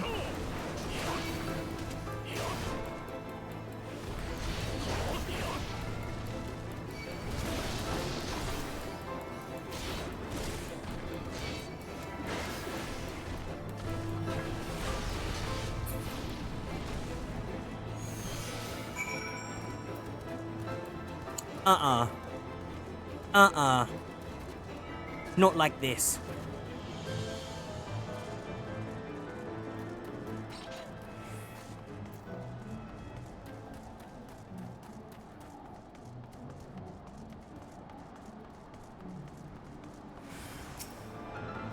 Oh, fuck.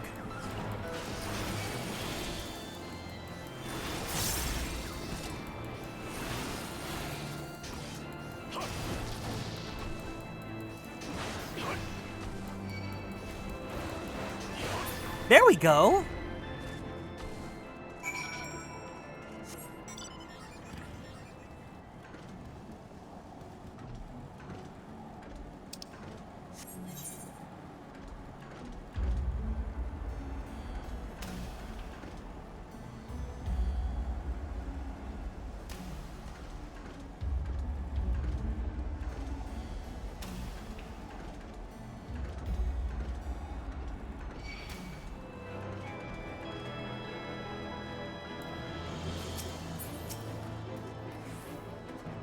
I see it was right to worry about the boy's safety.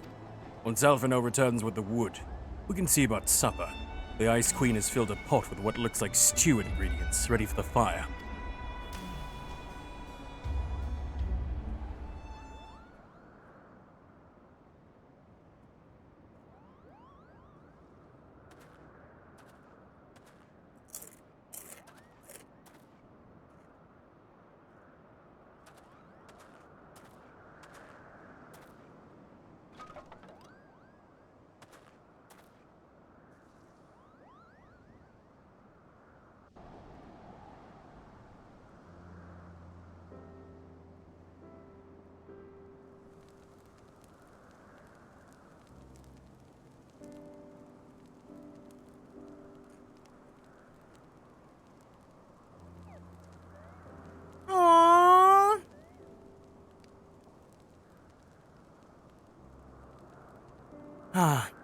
Few things compared to the simple pleasure of sitting beside a crackling campfire of one's own making.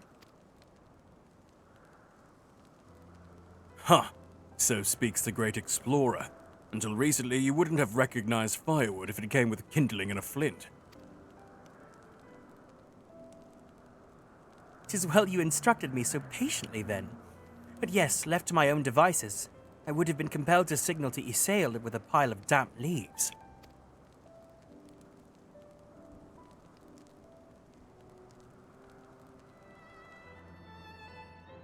I was born the pampered son of a Charlian dignitary, and alongside my twin, became the youngest student ever to be accepted into the studium. How proud I was to match wits with scholars and philosophers. How ignorant of mine own shortcomings. That hubris invited manipulation and betrayal, and led to the downfall of the Scions. See, this is the character growth we needed, but we needed it to be a long-term journey.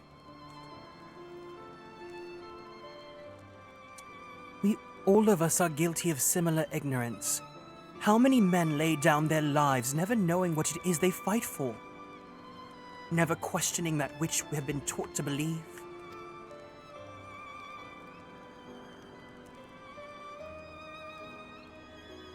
'Twas only upon meeting Hraesvelga that I learned the truth hidden within our history. Were it not for the chance encounter, I would never have vowed to tear down the Holy See and expunge the falsehoods with which it fans the flames of conflict. I would have lived and died in ignorance. But the truth has driven me to do terrible things I cannot deny, but I would rather sin in the pursuit of peace than imagine myself virtuous for perpetuating the needless war.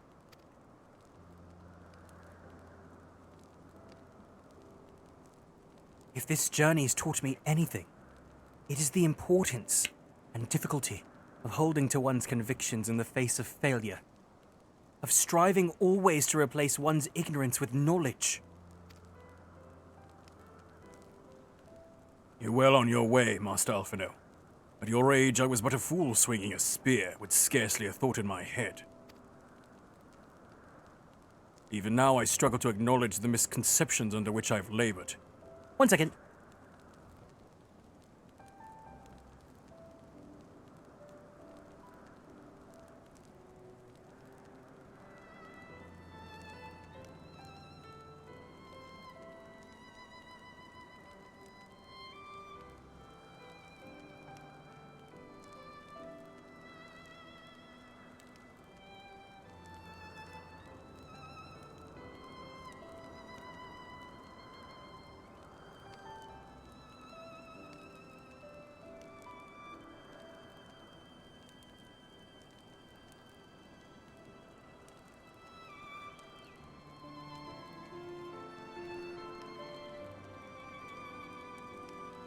Air fryer.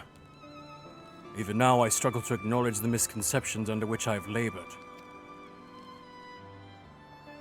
Sitting here amongst the grand ruins, how can I deny that man and dragon once lived in peace?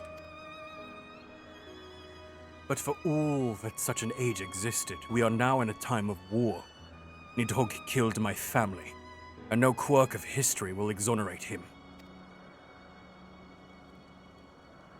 I may be ignorant of how the Dragon Song War began, but if we do not put an end to this conflict now, I can say for a certainty that it will only breed more vengeful souls such as mine.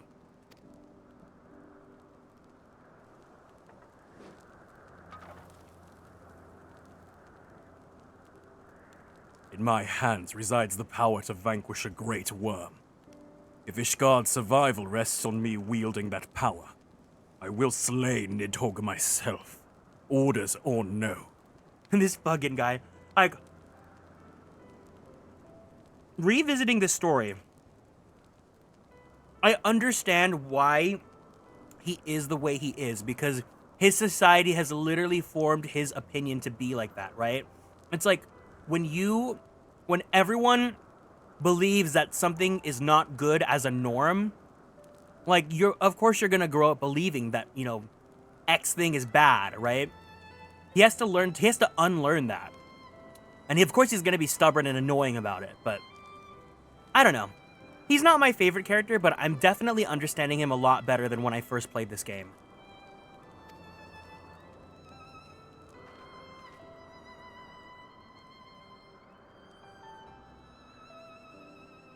Estinian! You gave your word! My word is contingent upon the success of our parley. Show me the strength of your convictions, Lady Iceheart. Convince Hraesvelga of the righteousness of your cause.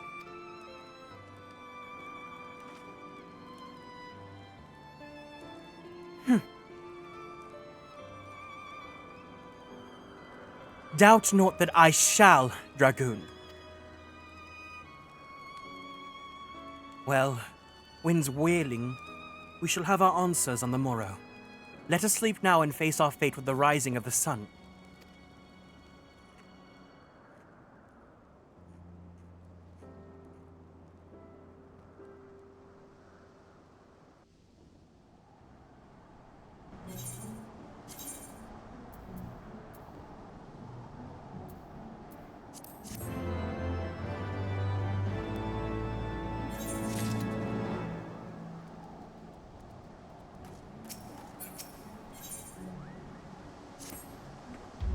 The campfire was cozy. I must have fallen asleep, Kupo. How do you feel this winds have been shifted? They will have borne Hraesvelga back to the skies above Zenith, I'm sure of it. This is your chance to climb to the highest floor of the palace and summon him with a toot and that shiny horn. So, I'll be heading back now, if it's all the same to you. Good luck, Kupo. It was nice knowing you.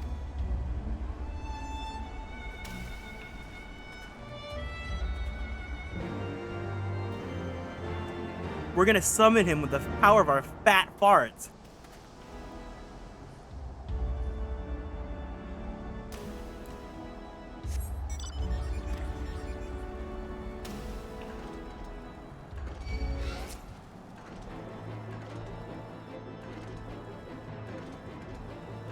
Estinian is Uggo and manly flop, but at least we know why.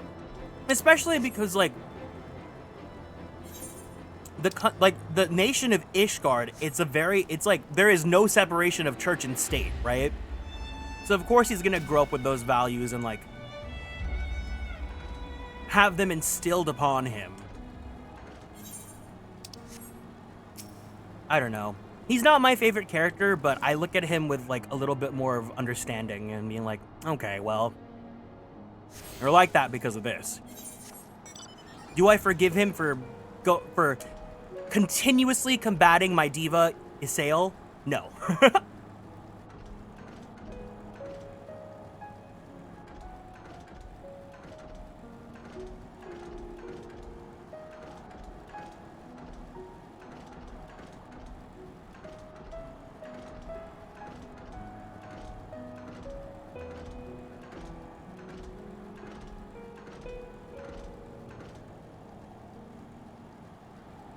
Oh, wait a second. I need to re-glamour. Stop. I gotta wait like an extra 5 minutes for my food. That's crazy. We're about to go to the 3rd dungeon. I can't believe I didn't realize Heavensward was gonna progress this fast. It's very much like front-loaded. But every X-Pack's like that too, because even Dawntrail was like that.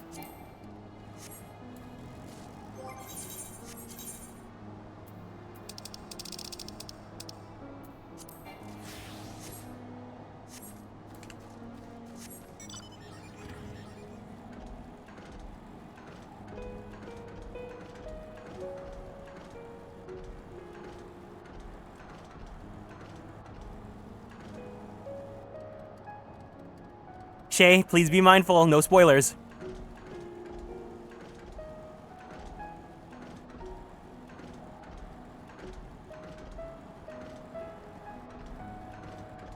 Remember, this is not my first playthrough, but we have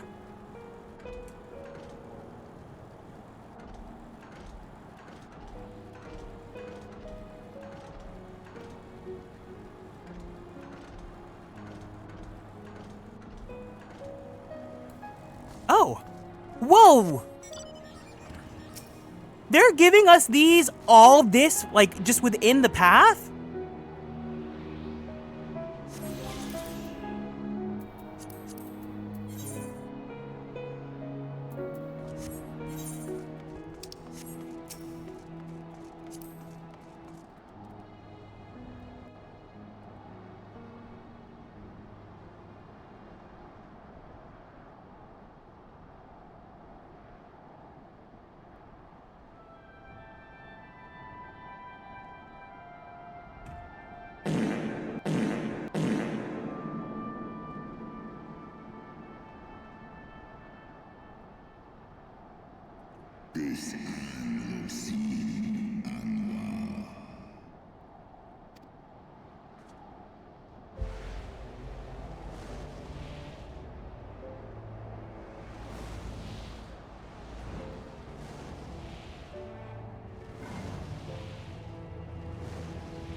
Svelga.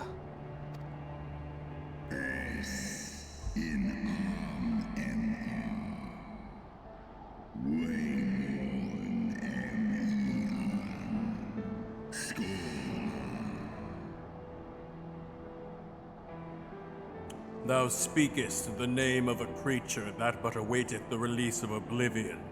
Leave me. By the 12.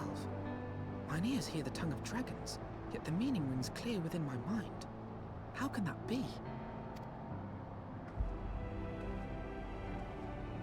Svelga, do you not remember me? 'Twas I whom you found in Dravania. I who glimpsed the truth about your past, about Shiva. Do not speak her name, mortal! But speak it I must. I have summoned Shiva's soul from the beyond and offered myself as her vessel. She has made her heart known to me. Foolish girl. Thinkest thou my beloved spirit hath descended from the heavens? That the secrets of her heart are thine to know? I have surrendered mine to her. Do you not see, my love? I am Shiva reborn. Oh, that's kinda, Gullible fool. The light but illuminated the past for thee. It did not grant thee omniscience.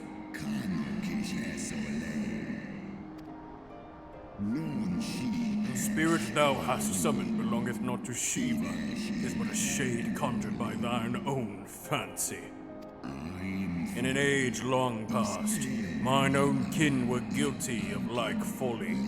Beguiled by the Dark One's lies, they attempted to resurrect a king amongst worms. Yet the divinity they called forth merely borrowed the semblance of my fallen brood brother. Such gods are not summoned, but created. Phantoms spun from the threads of misplaced faith. Then the spirit that answered me was but thy dream of Shiva. Thy soul hath been corrupted by a deity of thine own making, child. wrong one! I meant that. Hi, Apple.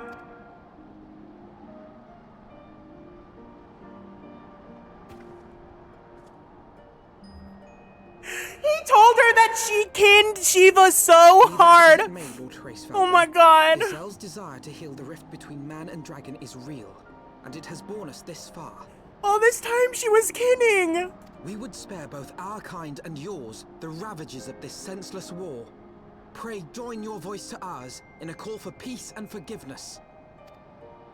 The tale of thy kind is one of avarice, treachery, and death. And thou wouldst speak to me of peace? Hark thee, mortal, to the naked truth, then tell me thou deservest forgiveness.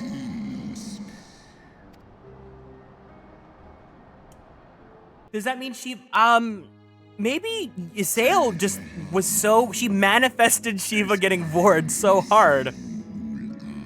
1200 years ago, my beloved Shiva's sacrifice served to bring an end to the war twixt man and dragon, paving the way for an age of peace and cooperation.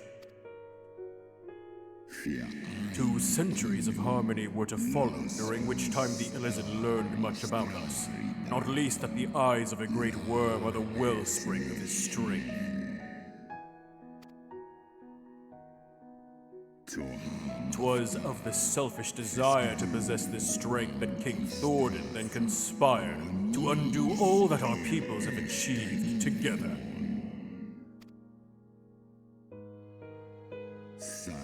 With the aid of his leal knights, that most noble of Elizin lured my brood sister Ratatosk in an ambush, and took from her that which he craved.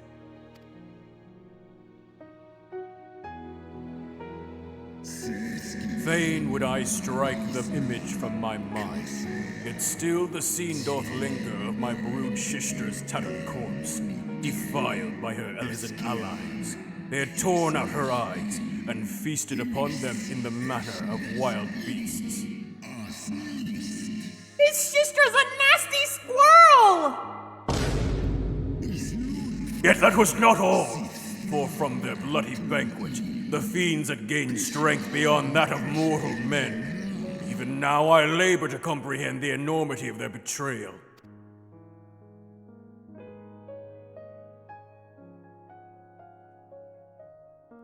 Needhogg was the first to learn of this atrocity, and he took to the skies, hungry for vengeance.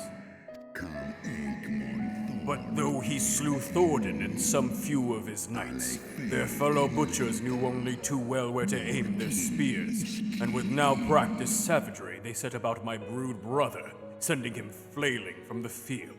Such is the truth the Holy See would keep hidden. Such was the beginning of the Dragon Song War.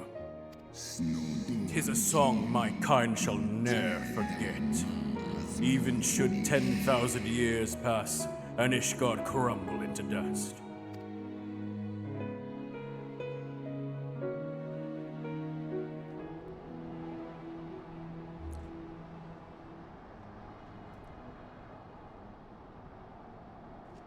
Your tale bears scant resemblance to the one I was taught. How convenient that it should absolve your kind of all responsibility. But tell me, Dragon, why should I believe your version of events?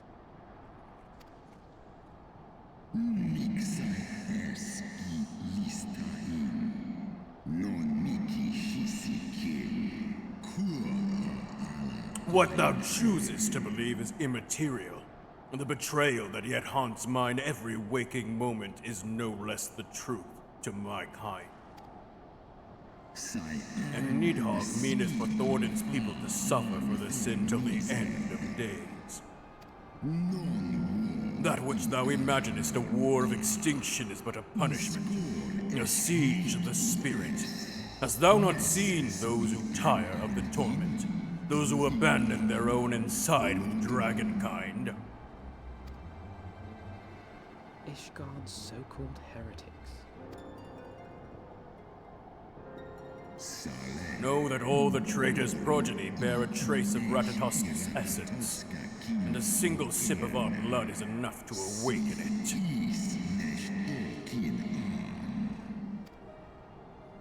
Then, the seed lies within us.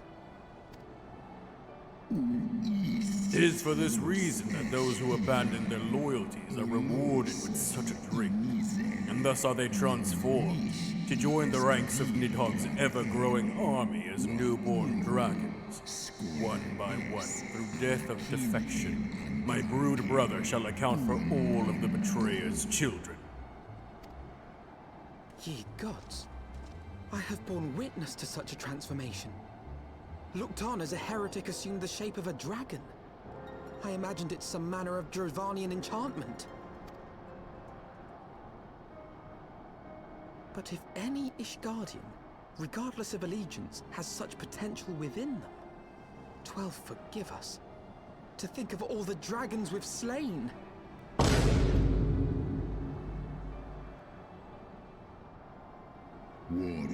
There will always be some, of course, who choose to fight until the bitter end, like thee, Dragoon. But struggle as thou might, thy youthful vigor will be spent ere thou reachest 210, and Nidhogg shall remain to torment thine offspring. Oft have I wondered why Nidhogg did not simply raze Ishgard to the ground. Now I have my answer. He has no intention of winning the Dragon Song War, for it is no war at all, but vengeance. An eternal requiem sung for his murdered sister. Kind of like how someone's on a quest for vengeance for his murdered family, huh? Huh? Thou hast the right of it, Dragon Slayer. Comprehendest thou now the futility of thy quest? I have not come this far only to admit defeat. We can still return the eye to Nidhogg and beg forgiveness for our ancestors' crimes. Mayhap our words will sway him. Stubborn child, thou thinkest in mortal terms. Our perception of time is too broad for thee to grasp. 'Tis a simple matter for thee to offer thine apologies. Thou didst not perpetrate the crime. Despite thy visions, the deeds of history seem distant to thee.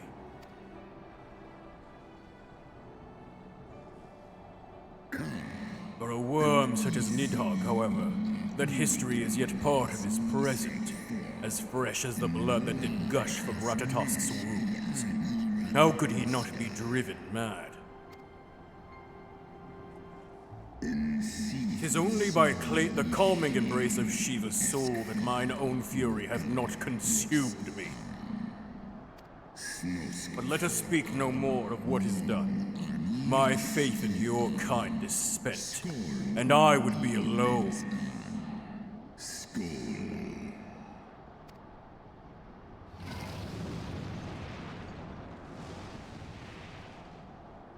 Is dragon reading the mortals dirty?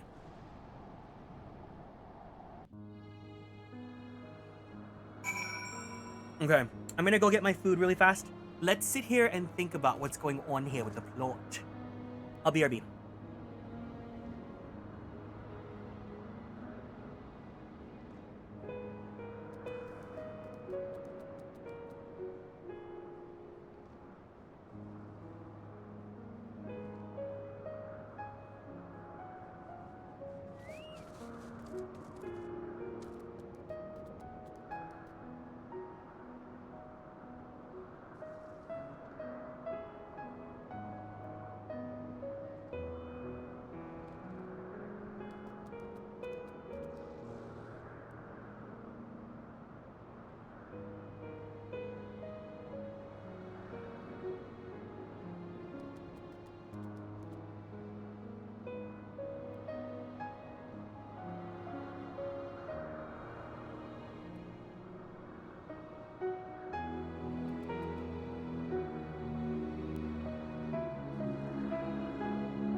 Ooh, wait, we got some discussion.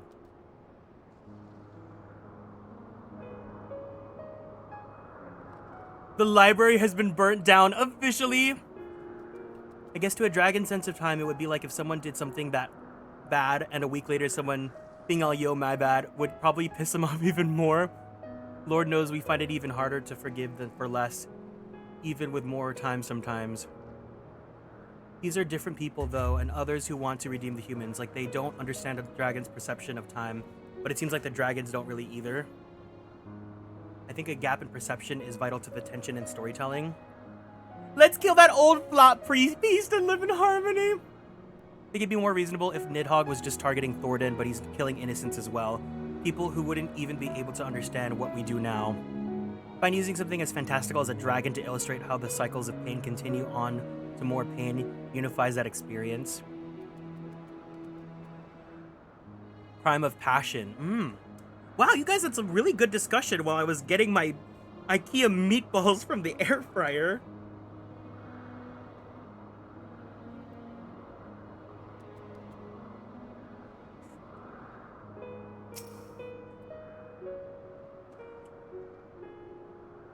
Svelga was every bit as awe-inspiring as I imagined. His voice fairly dripped with power. The will behind his words was so undeniable that it transcended my ignorance of the dragon's tongue. 'Tis but a pity that I misliked what he said. So far did we travel, even unto the very heavens themselves, only to be dismissed like unruly children. And far from mitigating this humiliation, the hidden truths we've learned serve only to prove that our grand mission of peace was destined to fail from the first. Nothing will deter Nidhogg from his course.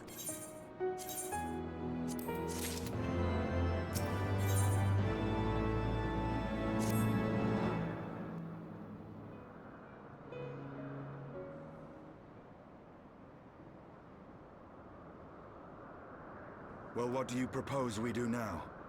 I, for one, am intent on continuing to the east.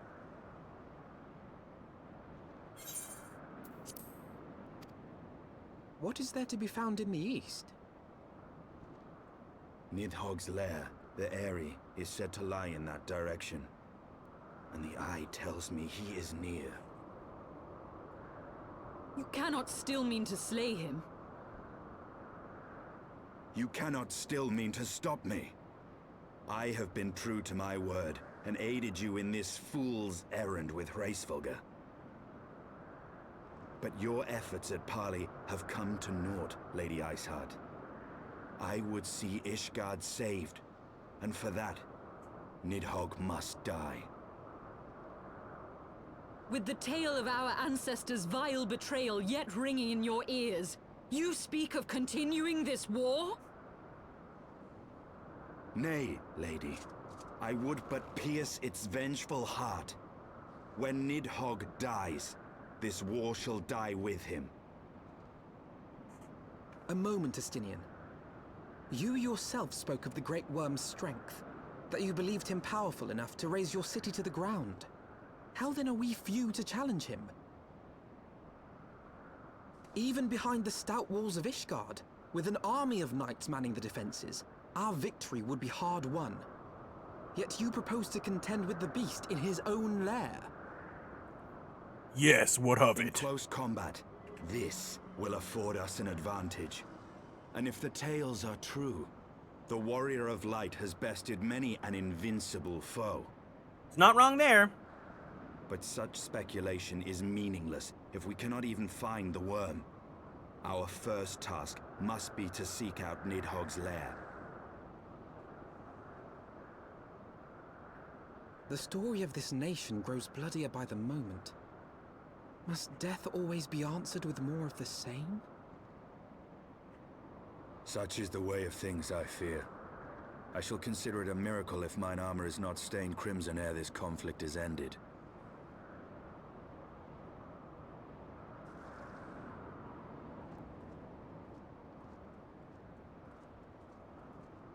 That I should be blinded by my own lies.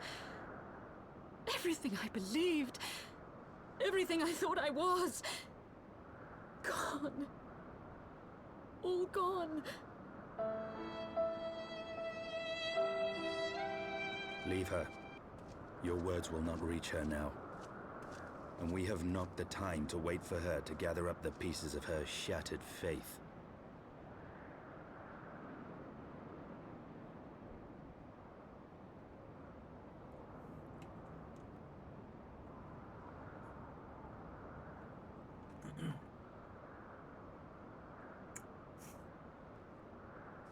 I'm so grateful that was voice acted, so I had time to eat, and yes, I did have water.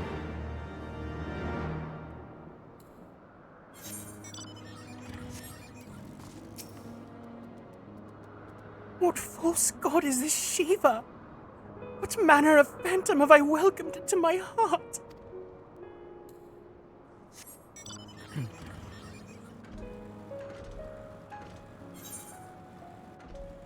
It's definitely an interesting situation because it's like both parties, all these parties are so stubbornly tied to their experiences and beliefs. And I get it because it is not easy to meet someone in the middle, especially if you are like scorned and you feel betrayed or hurt or anything like that. It's so not easy to just meet someone in the middle, look past your pain and like move past it, right? Do I think either like Estinian or Nidhogg or, you know, whatever anyone's doing is right? Obviously not, but like I can understand why they're all being like this. It's definitely like just a huge, it's the result of the circumstances of like the societies that everyone comes from, teaching and rewriting the history to be what it is, and then obviously the stubbornness of because dragons are like, you know, so long-lived. They live in what they believe in. Neither side is like willing to meet in the middle. Grief can warp the values one holds in ways beyond the conscious mind. For sure. This happens in real life too. You can lose rationality if you know, if you're grieving or if you feel betrayed or, you know, you let your anger consume you. You start to think unreasonable things and you let like dark thoughts, like not even like self-harming, but like wanting to wish harm on others.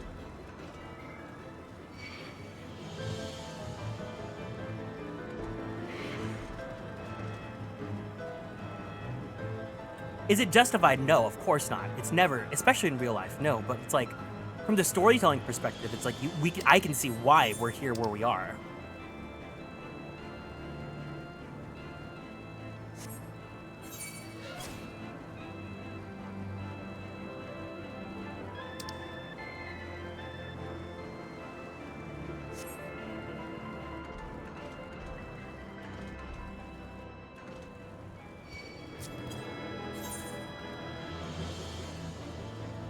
The only way I've been able to rationalize it is an attempt to not feel so alone. If you hurt too, you would understand me.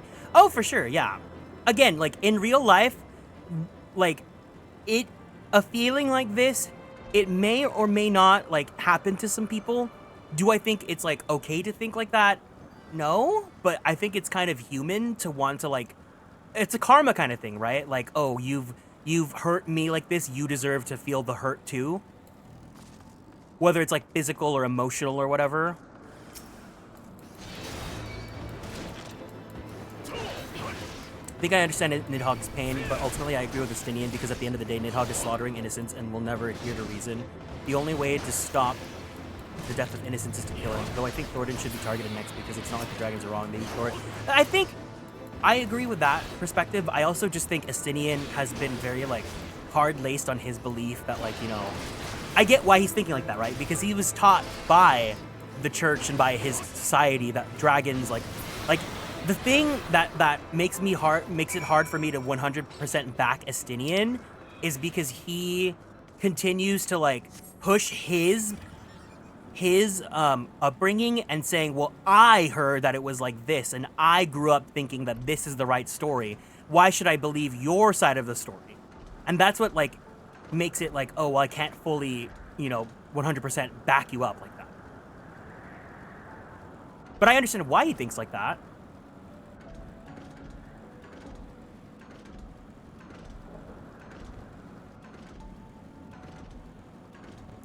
Oh, the final one. Wow.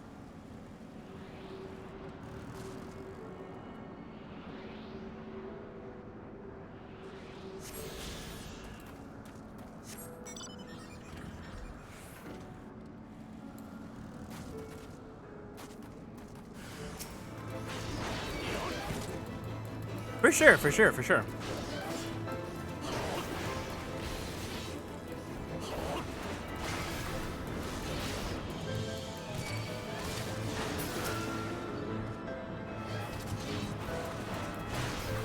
For the sake of like a character drama though, it's great. I think it's easy to attribute malice in instances like that example, assuming the pain someone causes you was intentional over just a mistake deeply, depending on how deeply it wounds. Mm-hmm.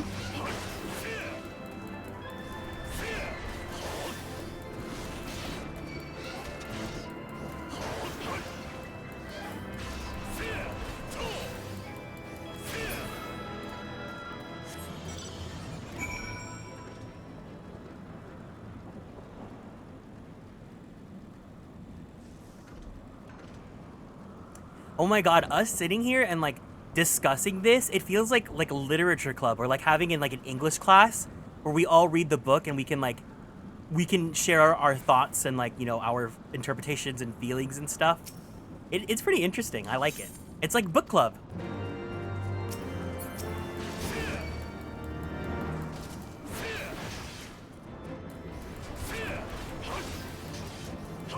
Again, I'm really glad that I'm revisiting this story because it's like I get the clarity of fully understanding, for the most part. I think I've grasped like 80% of all the plot that we've experienced. It's definitely helpful.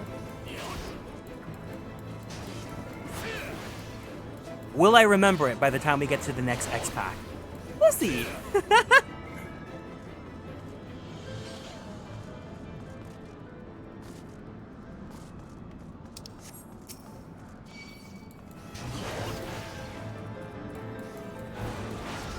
I'm so glad that you guys are enjoying it with me, though. I mean, I know we only have a handful of people here that are fully blind and new to the experience, but it's nice. I'm glad that I get to discuss this with people, because I think discussing it with people also helps me retain it much better than if I'm playing it to myself and I don't really have, like, somewhere, an outlet to, like, expel my thoughts and receive feedback so that I can continuously remember things.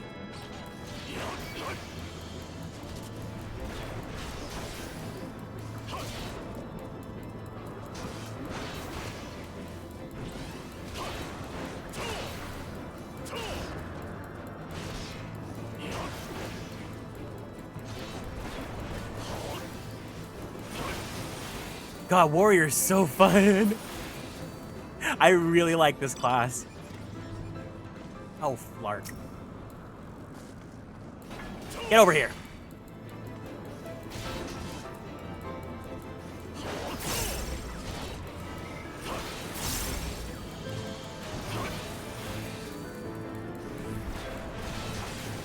Ooh, yummy! Even getting to 50 wasn't that awful, but I think you can say that about any class. I think the minimum is 50.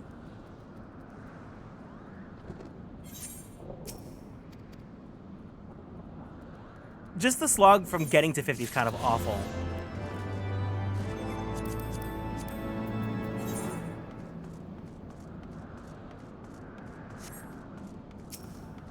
Warrior just scratches a Hulk smash itch. Kinda, yeah. It's also just like easy. It's easy to play, and you know, you do damage, so you feel like you're actually contributing. Or you could play solo if you want to.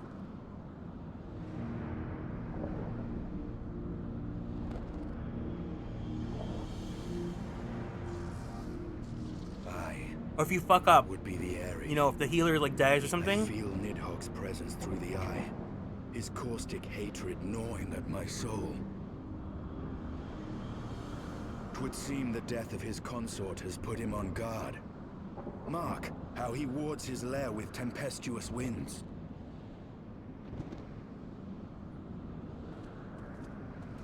A similar barrier once barred our entrance to the Primal Garuda's domain, until we discovered the means by which it could be penetrated.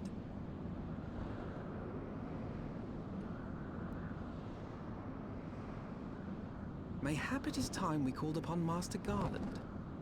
It will be just like the good old days, no? Yay!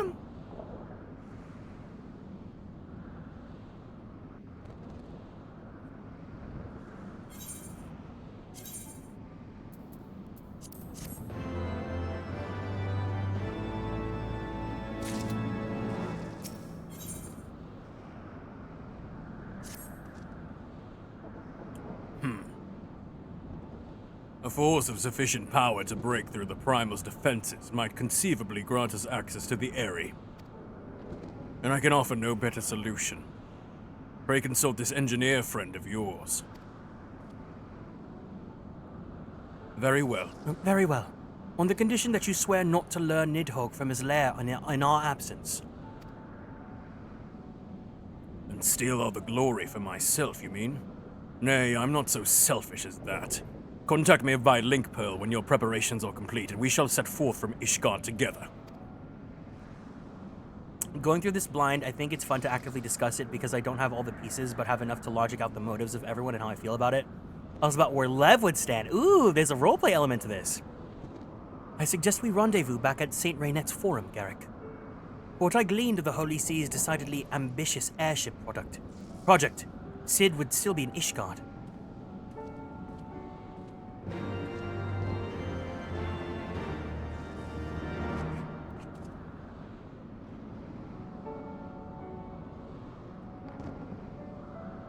Gay, how much further ahead are you in the plot right now?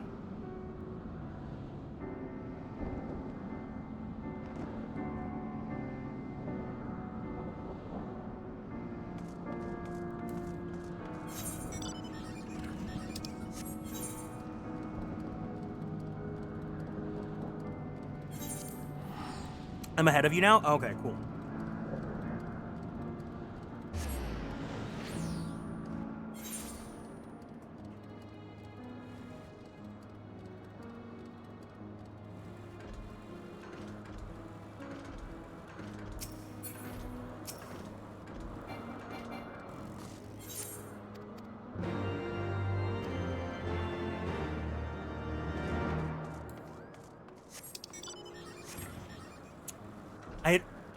We'll for sure do the next dungeon. I think after that, I want to save the dungeon after for another stream. Just because we're like doing a lot today. Again, the pacing's just a lot faster than I thought it would be. It's really just front-loaded.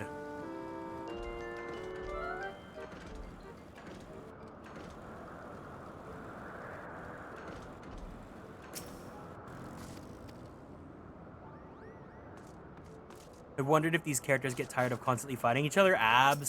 Some people, yes. You can see Azael's really just defeated and tired. Estinian can keep going for as long as his last breath draws.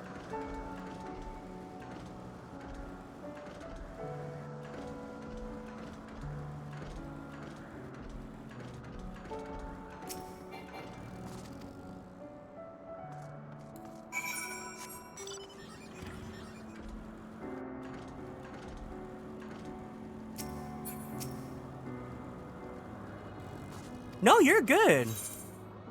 I'm fine right now. I'm okay having this discussion. Of course, if anyone expresses discomfort, we can you know, meander towards a different topic. But you know, we're talking about the plot, and these stories are like, you know, meant to reflect a human experience, whether or not they use human elements.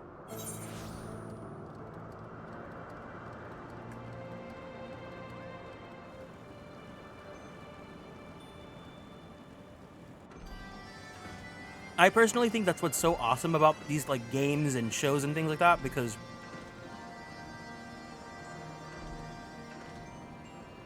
media and storytelling, regardless if the medium uses a human-like character, a lot of these stories draw from human experiences. And we as consumers can find resonance, whether or not it was intended to by the author. obviously a lot of times the intention is yes, right? Because like a lot of authors will make statements saying, hey, yes, this is because I wrote this in regards to like things that are going on in the world right now. But also, some people don't realize that a lot of these stories can hit close to home depending on like someone's background or things like that.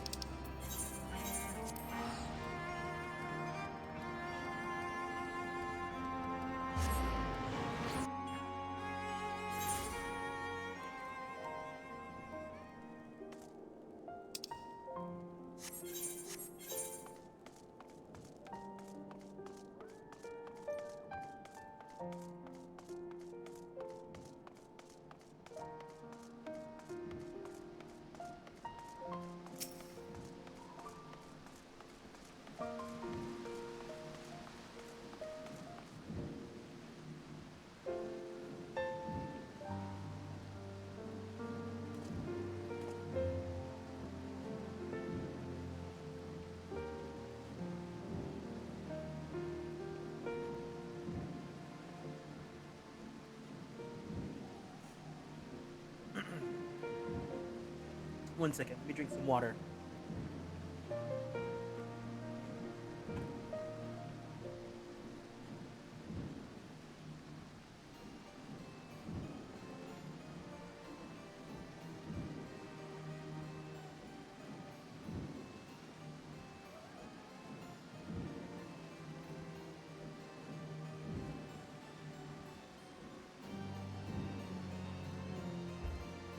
When last you saw Master Garland, he was advising the Ishgardians on the ailing airship, correct?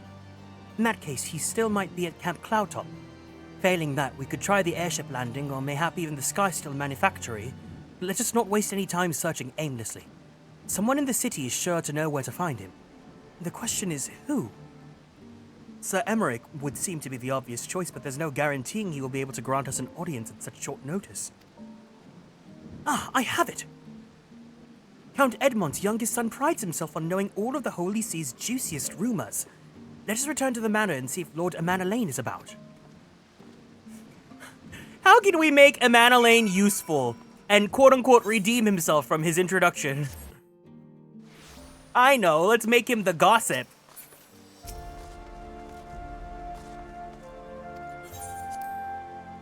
Hi, Osaf, welcome in.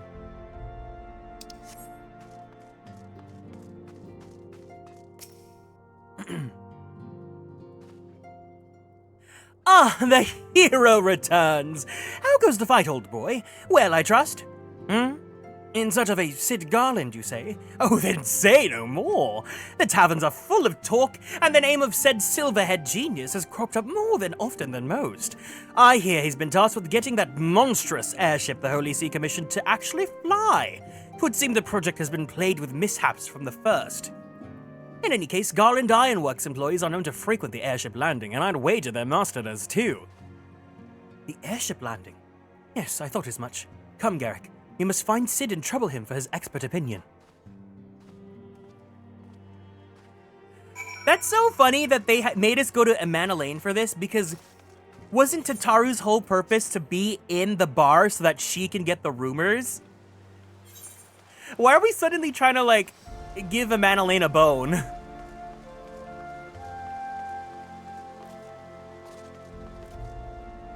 Right? They were like, you will love these elves. You will find them quirky and charming and endearing. A magnificent view, is it not? When I need to think on something, I like to come here and watch the clouds glide by. Yeah. What a great view, Artoriel. I'm really seeing it.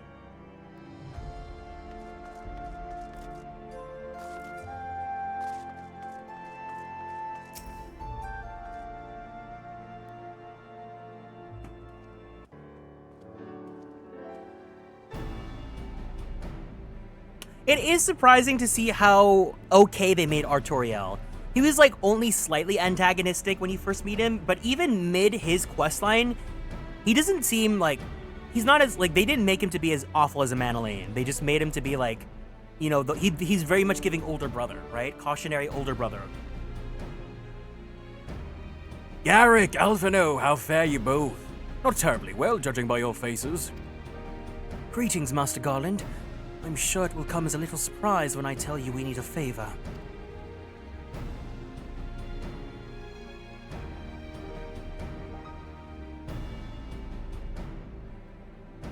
Another wind barrier. You say it was conjured by Nidhogg. The Enterprise would certainly take you where you need to go, but she would not fare well against dragons. She's agile for a ship her size, but not that agile. The Javanians would fly rings around her. And if they took it into their heads to incinerate the rigging, there'd be precious little we could do to avoid them. There must be something we can do. There's some manner of weapon we could employ. Estidian stands vigil at the edge of the churning mists, but we do not know how much longer. All right, I didn't say it was impossible. I said it was impossible for the Enterprise. We need a smaller boat. Biggs, Wedge, it's time that we gave that new toy of yours a proper field test. Are you talking about Artoriel or Emmanuel? It's probably best if I let the lads show you. Come on, the manufactory is not far.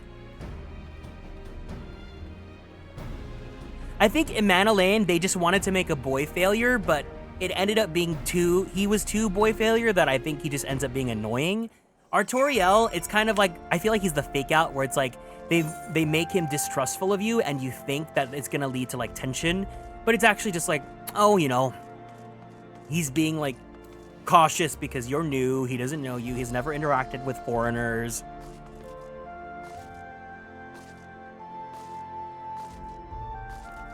A dynamic Ishgard, right?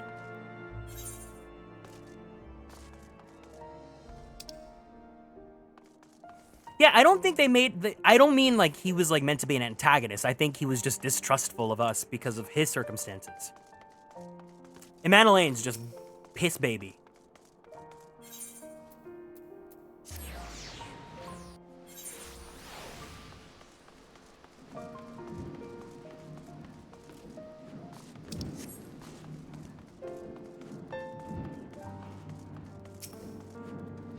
Our little project's just inside.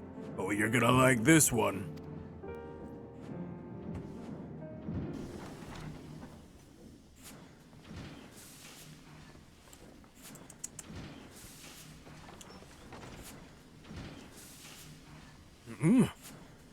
Feast your eyes upon our latest and greatest feat of engineering.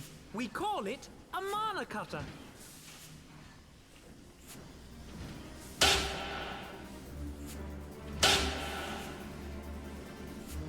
After you put down Gaius, Wedge and me struck out on our own for a bit, and started work on the successor to the tiny Bronco. Impressive little thing, isn't she? My talent for ship design has plainly rubbed off on them.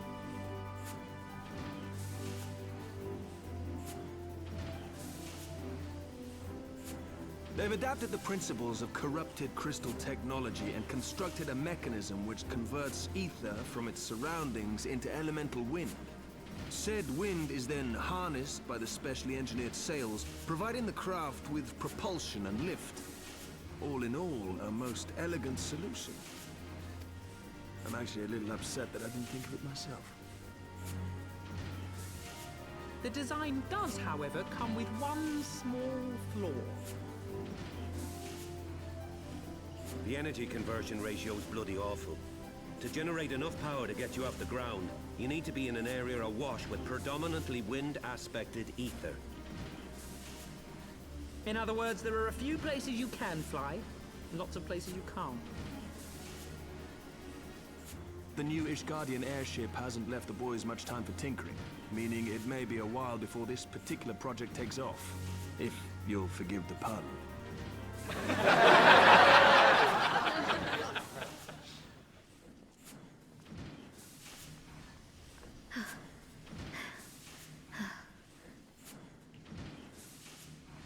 Tataru, what's happened? I've been looking all over for you. There's been word from Aldar. It's about Her Grace the Sultana.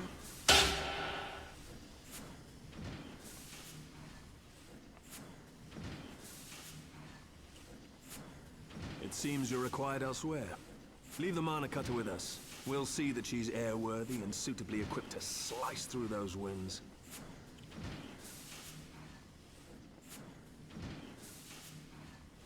You, meanwhile, should concentrate on providing Rauban and the Sultana whatever help they need.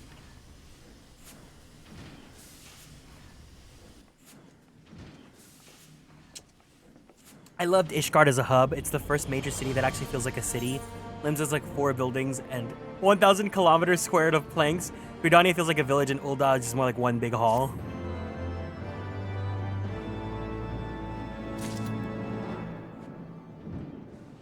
Hitaru had more important things to do, so she left it with Gossip Boy. The way that you will never remember Amanalane's name. General Rauban says they may have uncovered the Sultana's whereabouts. And he wants you, by which I mean both of you, to go to the Waking Sands right away and help with the investigation. Come, Garrick. Pressing through Ishgard's plight may be, our presence here will not serve to hasten the Mana Cutter's completion. Let us return to the troubled lands of Thanalan and lend what aid we may. Titaru, have our friends at the congregation send a message to Estinian. Tell him we have identified a solution to our problem, but it will take some time to prepare. As you wish, Master Alphinaud. To the Waking Sands, warrior of light. 'Tis past time Ul'dah was delivered from this darkness.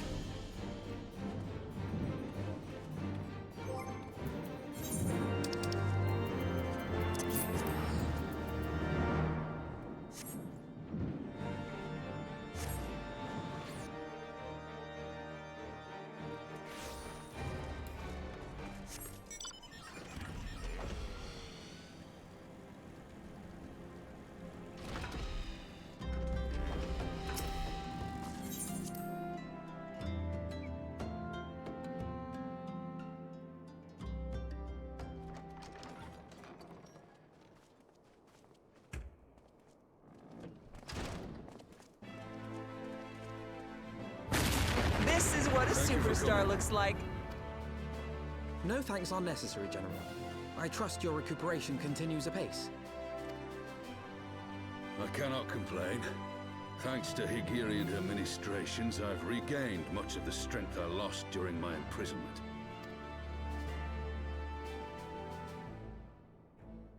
I gather you have made progress in the search for Her Grace. Aye, some good fortune at last. A few days past, Dulala informed us that a sizable shipment of alchemical supplies had been delivered to the palace.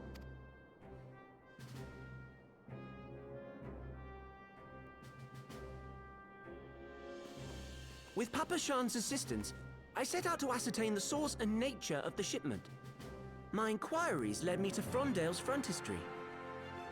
There, I learned that an order had been placed for a curious substance designed to sustain patients trapped in death-like slumber. An invention of the former head alchemist, apparently.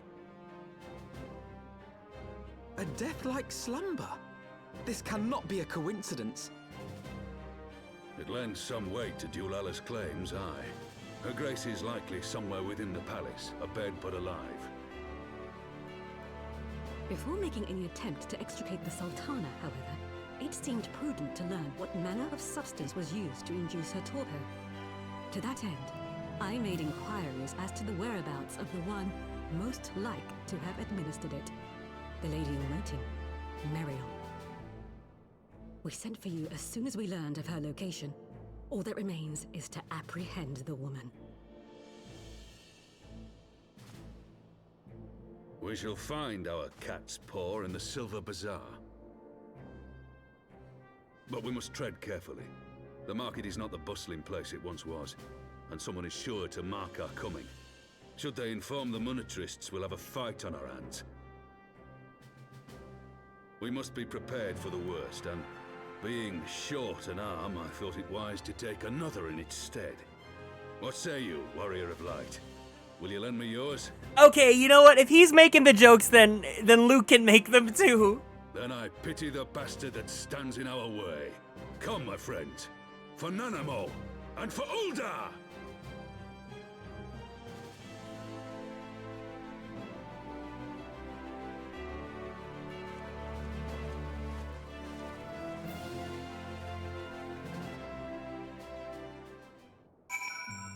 Hi, J Triumph.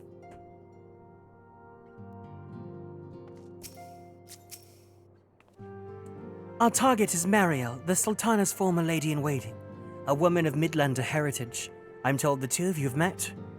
Our sources indicate that she left the palace shortly after the incident and quietly rejoined the dwindling population of the Silver Bazaar. I suggest we begin by questioning the market's residents and confirm that Mariel is still hiding there.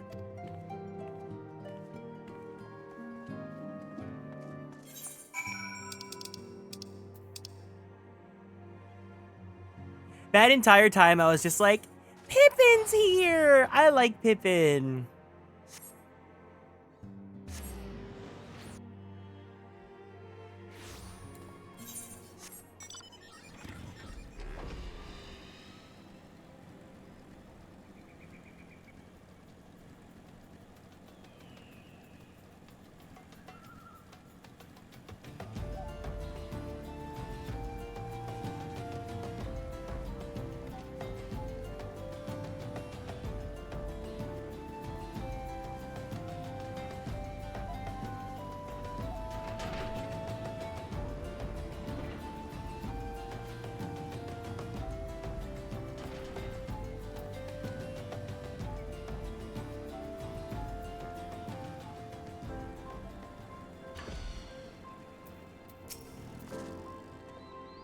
Do I know of any returning residents? Gods, don't tell me they're starting to come back! My masters will not be pleased to hear this.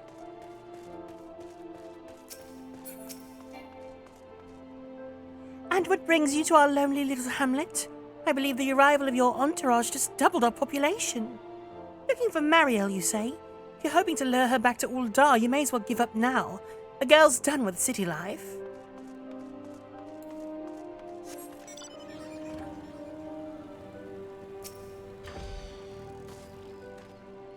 Mariel? Aye, she's here. She left the city for good, she says. Barely leaves her house, though. Huh? It's the one closest to the market entrance.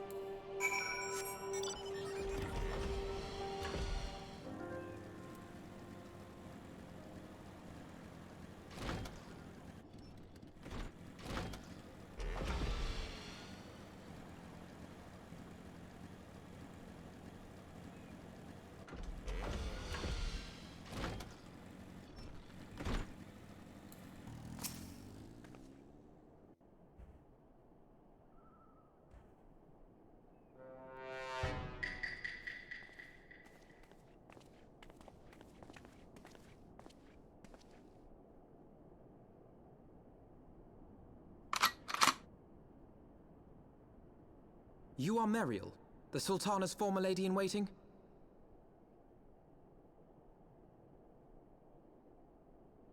I know no one of that name. Pray excuse me.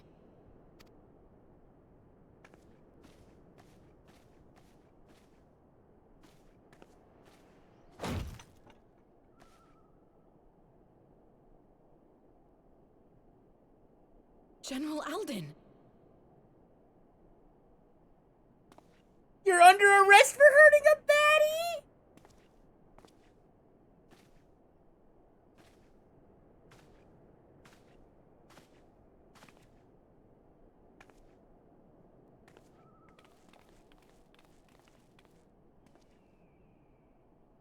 We will have the truth from you, girl.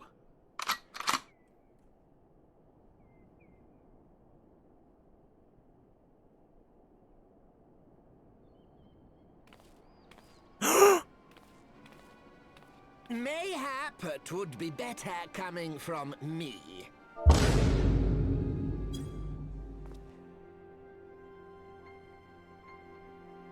Lonorito, you'd best talk fast. Chop him down, slice him in half! Adelage's Cartono reclamation bill was no more than a facade. A means to get his grubby little hands on that Allagan monstrosity Omega. When he learned of Nanamo's intention to abdicate, however, he was forced to amend his plans. Suddenly, assassination seemed the most promising way to further his ambitions. I am told Tileji had discovered a maid in whose veins ran the blood of House Thorn. a new, more pliable puppet to sit the throne. 'Twould have caused an uproar, of course, but few could have contested her claim.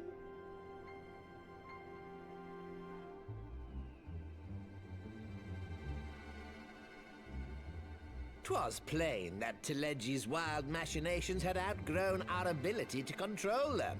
So I decided to usurp his scheme and left the fool to seal his own demise. And what of Nanamo? Oh, I have no desire to harm her grace. 'Twould profit me little to destabilize our government. Thus did I employ young Mariel here to administer a potent sleeping potion in place of a poison.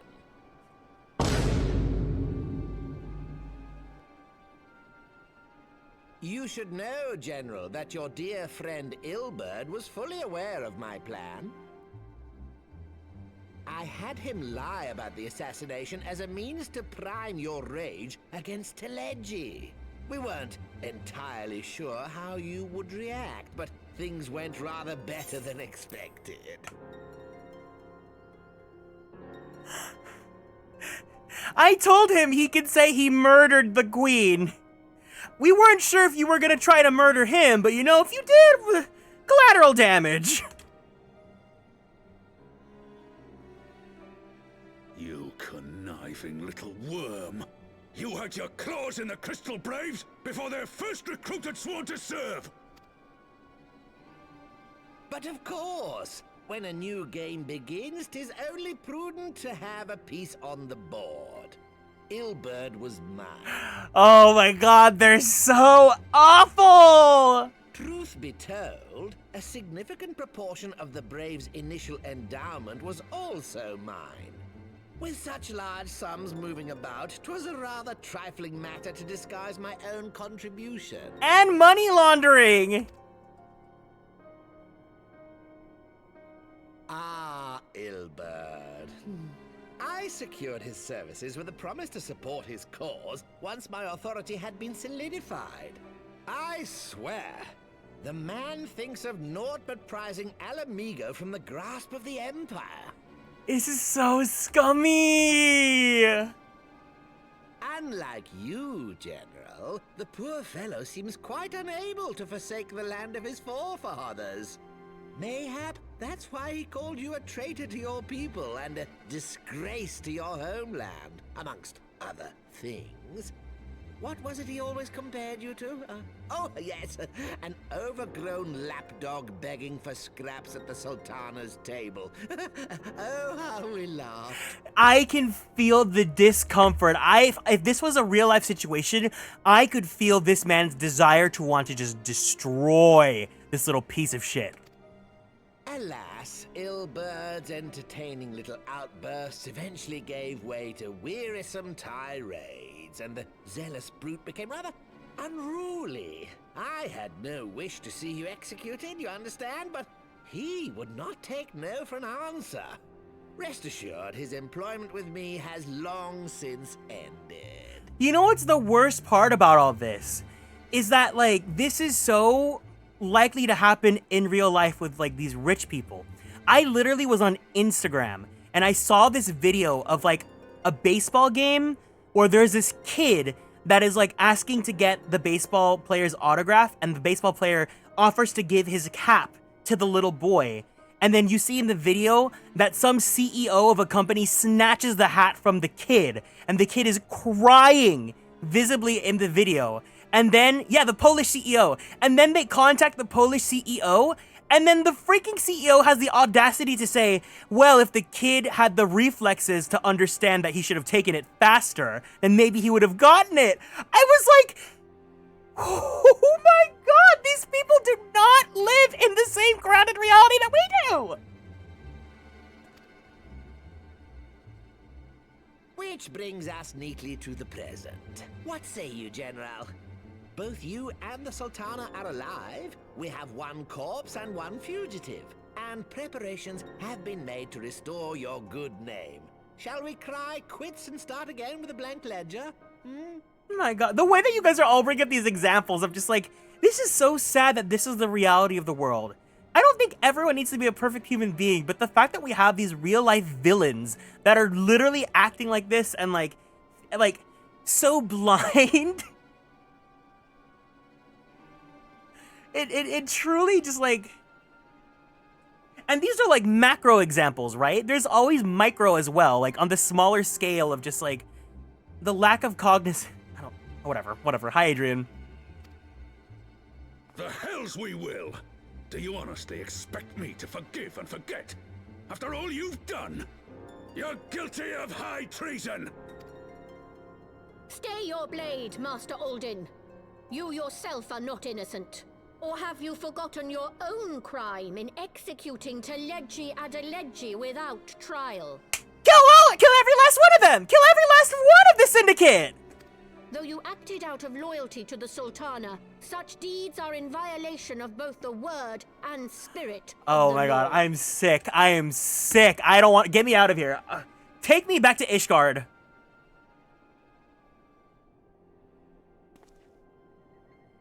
What's worse? Pick your poison. Do you want the Lord Lolorito? Do you want the evil to be like the not separation of church and state, or the evil of like state being controlled by capitalism?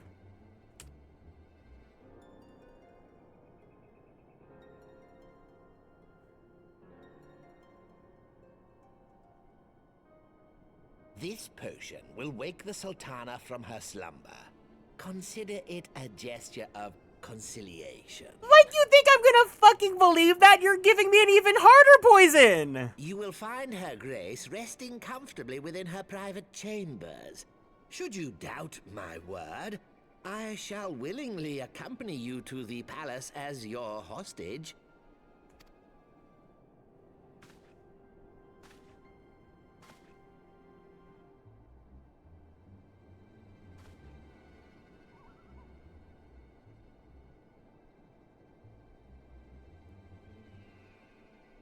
I mean, I don't think Charlian is safe from all this too, considering all the shit that they— I like not your motives, Lolorito. But you saved the Sultana's life, and for that, you have my gratitude. I mean, I guess they're trying to do things in the sake of being neutral, but like... Anyways, there's no perfect place in this universe. There's no perfect place in any universe. Rauban Aldin, you are hereby reinstated as General of the Immortal Flames. The citizens of Ul'dah shall once more be united under Nanamo Ul'Namo, and together we shall usher in a new age of prosperity. This is such bullshit because Nanamo does not want to be a ruler anymore! These people are so evil and scummy, and I hate that it's so realistic. I hate that these villains are so close to real life.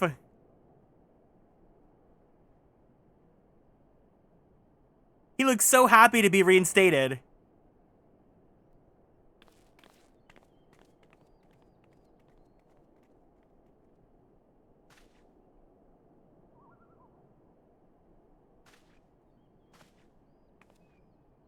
Oh, you better live with that guilt, Diva. You better keep that head hanging low.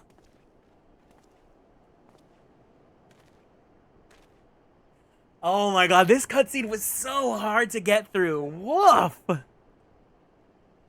Woof!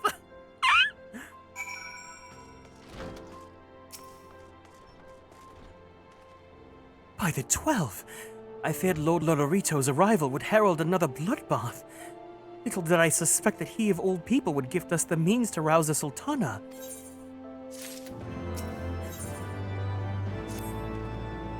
Shall we make our way to Ul'dah? I should imagine Bartholomew has been instructed to admit us. That woman is going to act like who Tana is! Oh, Ul'dah. Ul'dah.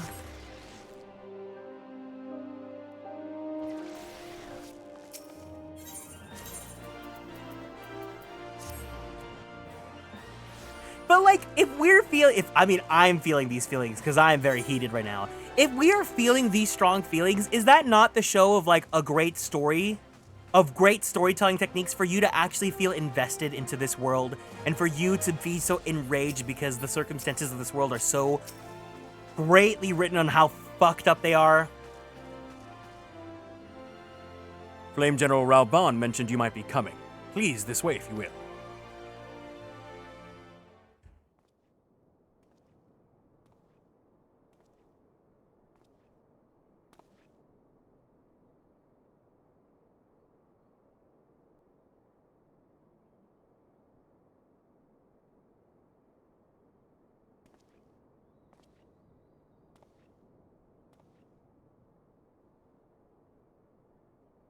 She really does look like a mother here.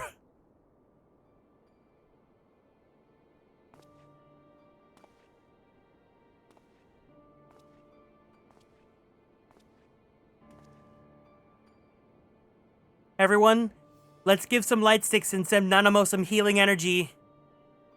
Wake up, Diva.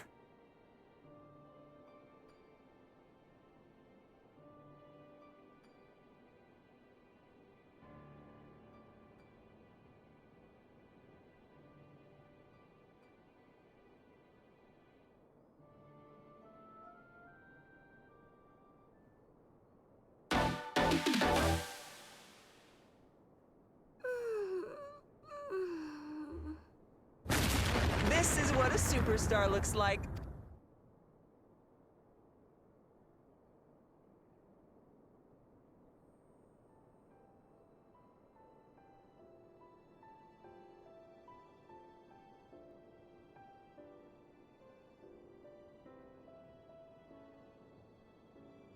I was having the longest dream. 'Tis time to wake up, Your Grace. Another day begins in Thanalan, and the sun blazes bright upon the sands.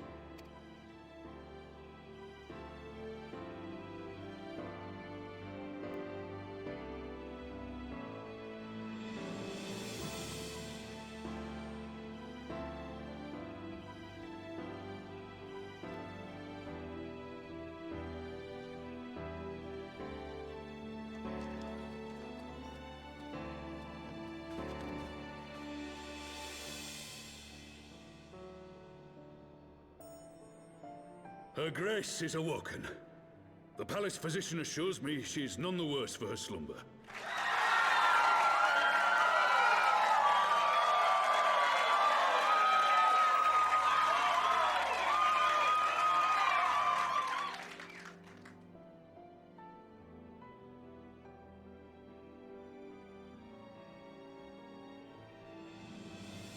I believe Her Grace will soon resume her plans to place the government of Uldar into the hands of its citizens.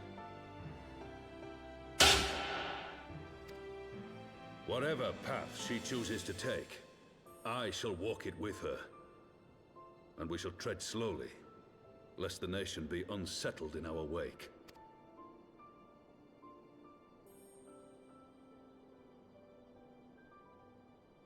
Her Grace's compassion is a shining beacon to us all.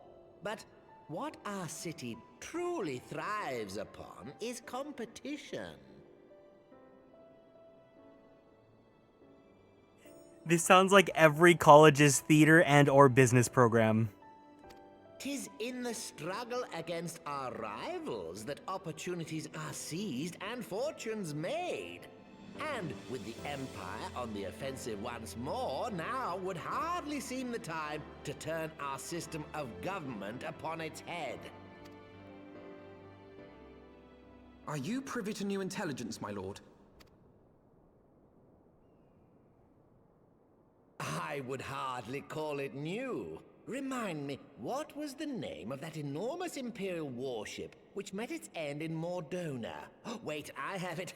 The Agrias, yes, well, 'twould appear that the Garleans have been hard at work on another such vessel. How close are they to completing this ship? Is it operational? Its maiden flight was a success, I hear. I should imagine Emperor Varys is eager to see how it performs in battle. My lords and lady, I move that it is time to repair the damage caused by Teleji Adeleji and prepare our great nation to repel the Empire once more.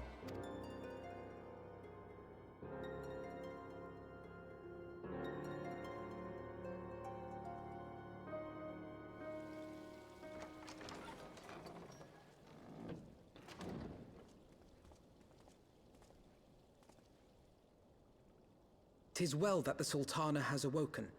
The Syndicate yet needs to put its house in order, but 'twould seem the worst of the confusion has passed. Uldar has taken control of its future, and I must do the same.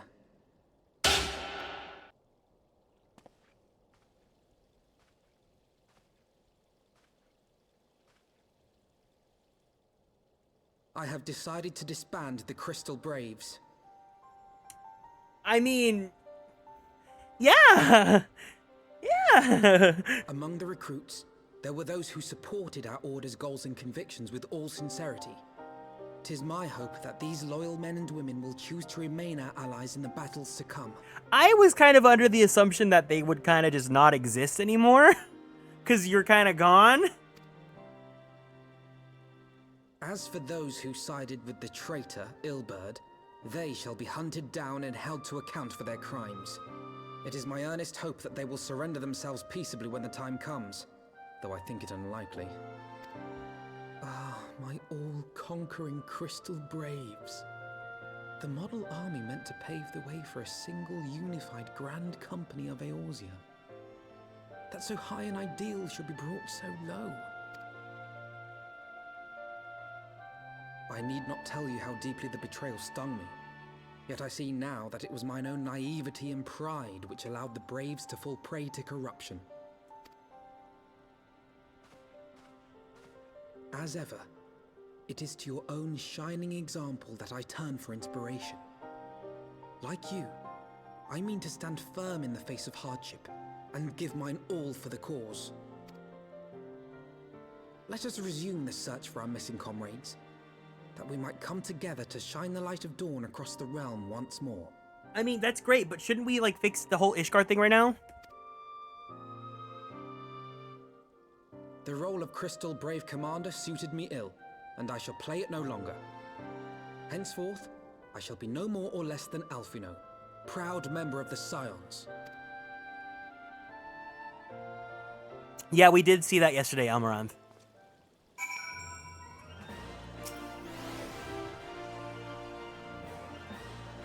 I wish to speak thus of mine inner turmoil. The fact remains, there's no man alive in whom I would rather confide.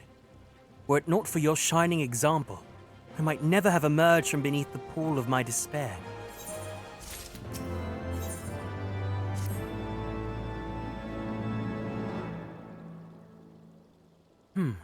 Still no word from Master Garland. I hope this mana cutter of theirs is nearing completion.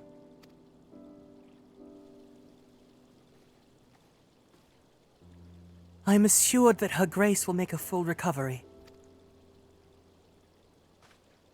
I, and Uldar too, shall flourish once more. General Rauban and his colleagues have matters well in hand, I believe. Lady Yugiri, a question if I may. I believe your people have been keeping a close watch on the Crystal Braves. Don't you know how things stand at the Rising Stones? Ah, yes, of course. You will be pleased to know that the 3rd Unit Braves abandoned Revenant's Tour when they learned of Captain Ilberd's defeat. The only blue uniforms to be seen there now are those worn by soldiers loyal to you, Master Alphino. To me? I see. I'm grateful to hear that at least some of our members were true to their oaths. Ere we return to Ishgard, I must go to the Rising Stones and thank these stalwarts for their service.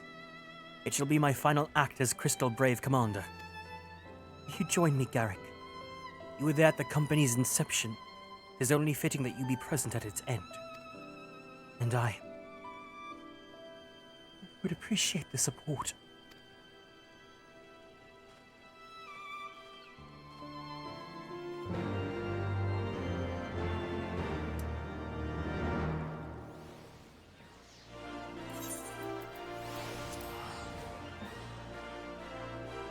This stretch of quest is crazy.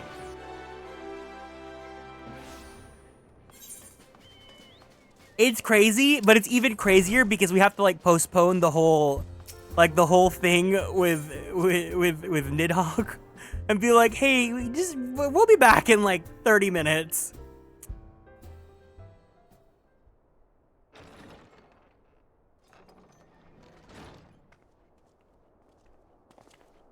Keep your head held high. Commander, you're alive. And Garrick too. I knew you'd scrape through.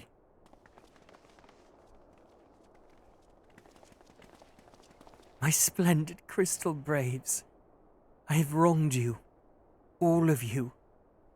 My promises of glory and salvation have brought you naught but blood and betrayal. You'll not hear us complaining. 'Twas a sight messier than expected, but we was still fighting for the freedom of all, just like we swore. Ain't that right, mates? Aye! I love you, Real. You are the good one. You humble me. I'm truly blessed to have such steadfast comrades. It is with the most profound regret, then, that I must... That's enough of that, Commander. We know what you've got a mind to say. We ain't having none of it. We've talked it over, you see. We all agreed. You can take our uniforms and strip us of our ranks, but we won't be no less of a company. But the Crystal Braves... The Crystal Braves may be finished, but the ideals upon which the company was founded on live on. They bind us to each other. And to you. And this is the true cunty Bob!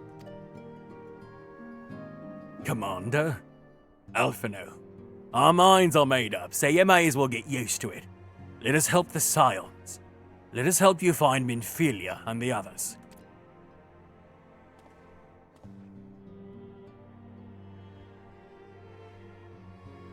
TBH Nanamo is kind of that important. My friends, after all that has happened, I know not what to say. Arthur Fist.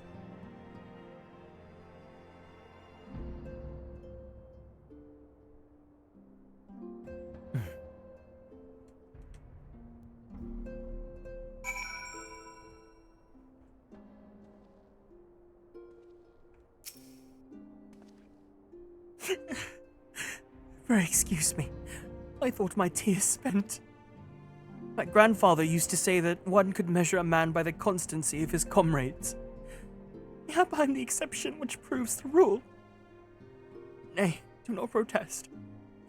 I know that I'm not worthy of loyalty, Garrick. But as Thaliak is my witness, I shall do everything in my power to earn it.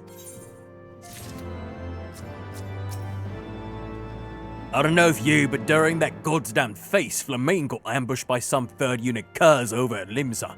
Told she danced freer than noose, though. I ain't heard nothing since, but my guess is she's lying low somewhere in the port. We'll find the missing scions, I promise you. Between us and the immortal flames, no stone in Eorzea will be left unturned. 'Twould seem the Uldans no longer require my services. Shall return to the search for our missing companions. Yugiri is such a real one. She does not need to stick with us all this time, but we did her that one solid at the very beginning of her introduction, and she's like, you are my blood brother. We must repair this damage if our minds are to find focus. Now, where to begin?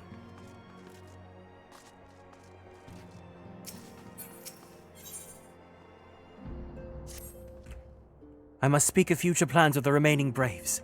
Any information we uncover on the missing scions will need to be shared with our allies across the realm, specifically Urianger in the Waking Sands and Tataru in Ishgard. While we are organizing our various channels of communication, I would ask that you call upon Master Garland at the manufactory. I will join you in Ishgard as soon as I am able.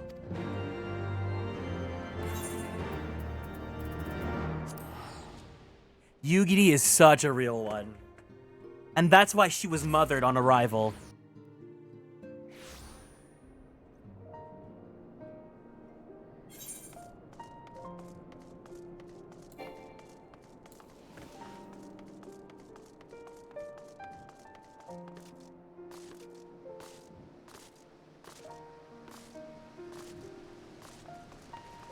There's still 4.5 expansions ahead of us. I wonder how many times the Scions except us and the twins will be in prison.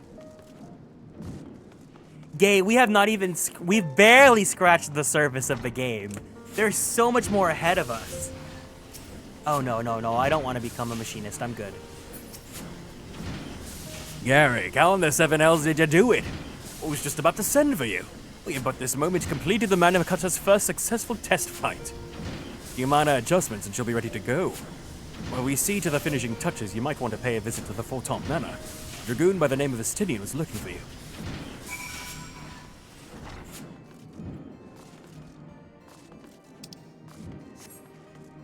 Crowned mother and still, you know, that's so funny because there are many characters that have been crowned mother and they lose that crown very fast.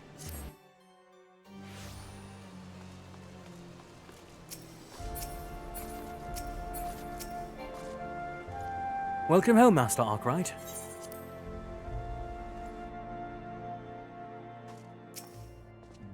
You have fulfilled your obligations to the Uldans, then? Mistress Tataru has been keeping me apprised of the situation. Once I learned that these mana cutters of Master Garland's were nearing completion, saw no reason to tarry in the mist. For the present, Nidhogg seems content to remain in the Eyrie, plotting his revenge. Might not this be an apt moment to unfold our plans to Sir Emmerich? I think we've kept him in the dark long enough.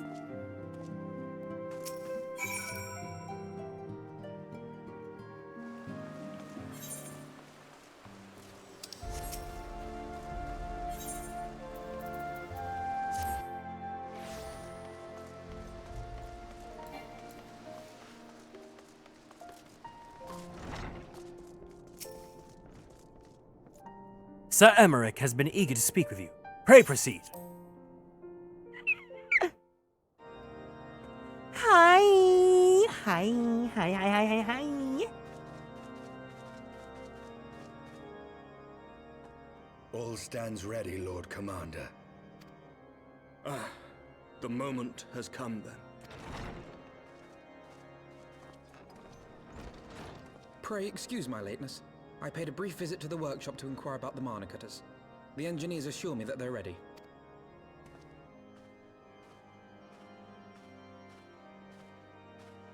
The area is now but a short flight away. Yet what a long and winding path we took to reach this point. Ain't that the truth, Estinian? Were it not for Master Alphino's proposal, we never would have attempted to parley with the dragons. Though our negotiations yielded little, our expedition with Lady Isar taught us much. You took an unimaginable risk. I could scarce believe the tale Estinian told. Aye. 'Tis true that many of our countrymen would sooner die than join hands with the heretic's mistress. But 'twas through that most unlikely of alliances that we came to speak with Hraesvelgr. A conversation that went rather poorly, as I recall. In this instance, the journey was more important than the destination. Had we not slain Nidhogg's consort, Tiaman, and put the Great Worm on his guard, the Dravanians would have arrived at Ishgard's walls long ago. Aye, that they would. Full grateful am I for every hour of respite your actions have afforded us. Thanks to you, our defenses are much improved. 'Tis but a pity they won't be enough. Thus you believe an assault upon the area represents the city's best chance of survival. Is that not so, Estinian? He just loves whipping out that eye. Nidhogg's might is legendary. But with his eye in my possession, I can stifle his strength at the source. Victory will be hard won, even so. And I shall be glad indeed to have the Warrior of Light at my side. It's like he's holding a basketball. Or a beach ball. You shall have my blade as well. There are more of these mana cutters to be had, yes? Lord Commander, no. How can I, a proud knight of Ishgard, stand by and do naught while an outsider risks life and limb for our homeland? I swore an oath to protect this city. Pray leave the slaying of dragons to dragoons, Sir Knight. Your duty to command the city's defense is no less vital. Should we fail, and Nidhogg slip through our grasp, who then will hold the walls against him? Will you leave Ishgard in the hands of the Holy Sea's zealots? There are others. Emmerich's having like the Nanamo problem. Like, he wants to do good, but like he's bound by his duty to be here. Who but you has the authority and the standing to orchestrate a city-wide defense? I do not, and neither does the Warrior of Light. That is why it is our place to fight, and yours to remain here, Lord Commander. Sit here and be pretty. What? You too, Master Alphino? By the Fury. You have shown some promise, but this adversary is far beyond your skills.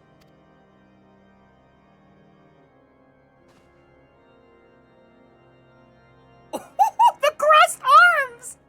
Your candor is appreciated, Sir Dragoon. I shall remain then and cheer you from afar. He looked pissed!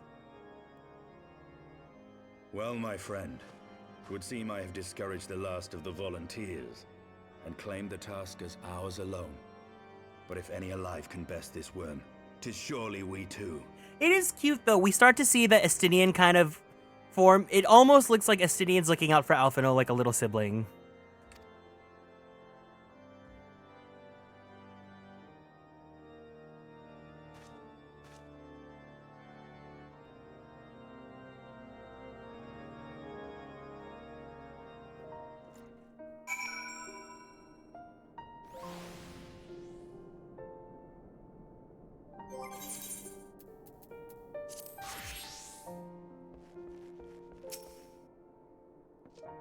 I've pricked Master Alphino's pride, I fear. But had I been less forceful, the boy would have insisted on accompanying us to the Eyrie. Do not think me blind to his talent. With a few more campaigns under his belt, I have no doubt that Alphino will make a fine field commander. But one does not practice on an adversary such as Nidhogg. We shall be hard-pressed enough without the added worry of carrying a novice. His mouth says very well, but his eyes say, what does the floor tank tell me what to do?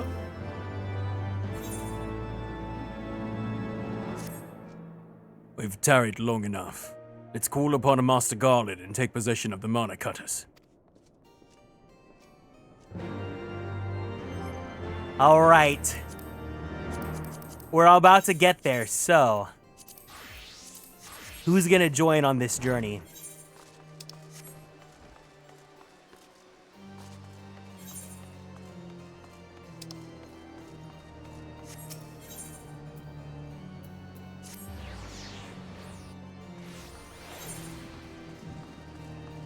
I really want to keep on going, but I think we have to stop after we finish this arc, because we have to have some room for the next one.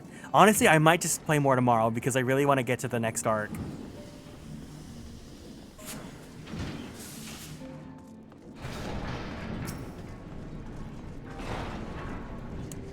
Garrick, old friend, the cutters are ready whenever you are. The finer adjustments cost us a few sleepless nights, but we got there in the end. Which means you can get where you need to go. I tell ya, these little beauties will tear through that wind barrier like a cement drill through cottage cheese. And that, my friends, is a Garland Ironworks guarantee. You have our thanks. Come, Warrior of Light. The dread worm awaits. I think you can join Amaranth. I don't think there's anyone else here that's going to be hopping on right now. Otherwise, we would have seen them by now.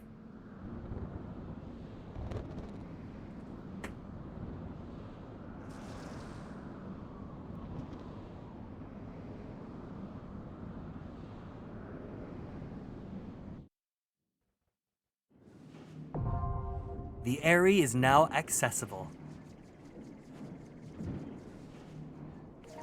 Alright, if anyone else wants to join for the Eyrie, let me know. I'm gonna go pee, so you guys have a minute to, like, get on.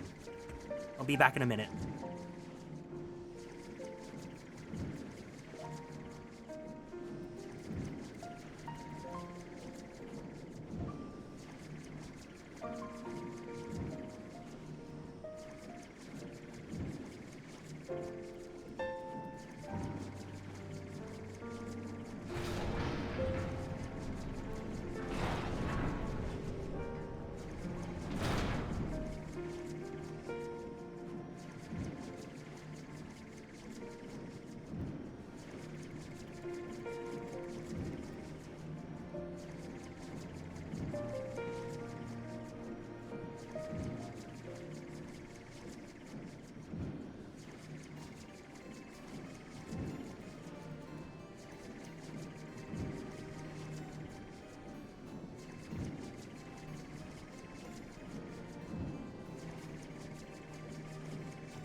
Oh, yay, Rosie, you're gonna join us?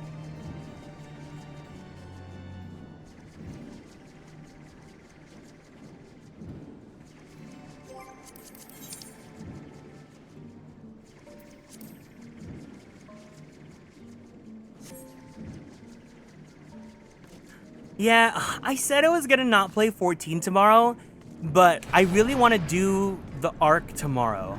I think we'll just not have a long 14 stream. I think we'll do 14 in like the late morning, early afternoon, and then I still wanted to do Soul Calibur, so I'll do Soul Calibur in the evening. But I want to do the arc that comes up after this, and I want to do it with a full party.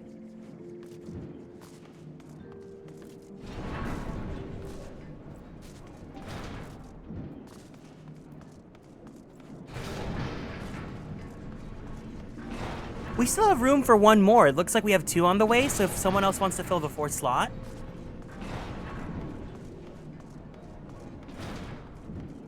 But honestly, with how it is right now, I feel like I can get to level 60 with just the Aerie.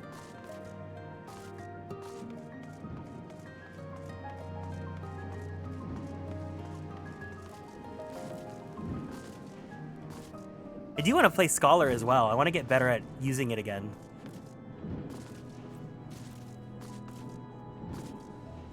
I really like the story, so I cannot blame you for wanting to play more.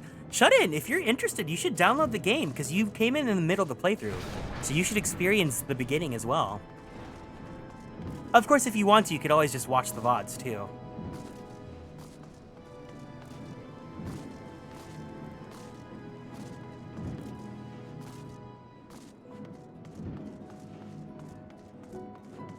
It's really fun, though. It's really fun. I feel so. I know that there are people here that are probably like not tuning into the stream because this. I have to be the honest truth for me is that 14 can probably be one of the most boring games to stream for some people. So I apologize to those people, but I'm really having a reignited passion for this. I'm having fun, and I think that it might. I hope that it's like coming through to you guys, and I'm glad that I got to meet so many new people through it.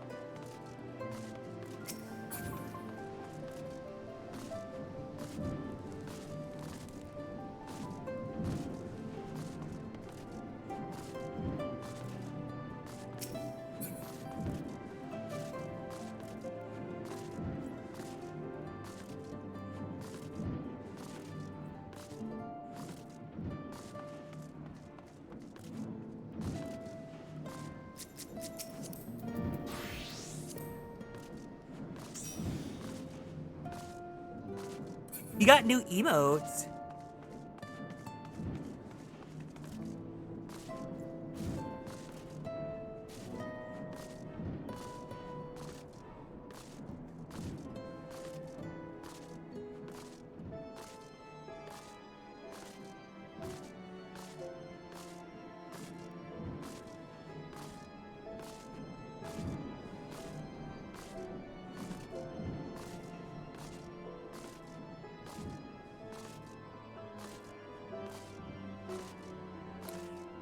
Yeah, I've really been enjoying this playthrough. I'm glad. My goal is always just to make at least one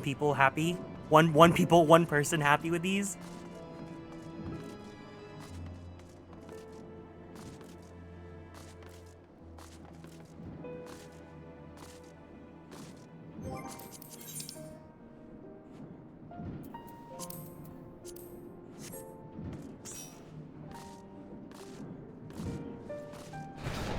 All right.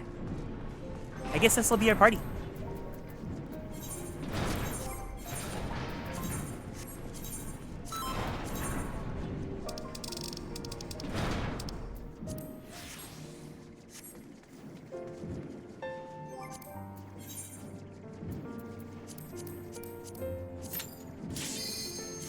Hi, CV. Welcome in. Thank you for the care package. Everyone, let's stand up from our seats. Let's twist our bodies to the left. Twist our bodies to the right. Stretch our arms straight up to the sky. Roll out that right shoulder. Roll out that left shoulder. Very slowly, very gently, let's roll out that neck. Take a deep breath in. Take a deep breath out. Let's go ahead and drink some water. Thanks for taking care of me. Not him just showing that nasty eye! Ugh, the stink of it's what's gonna kill everyone.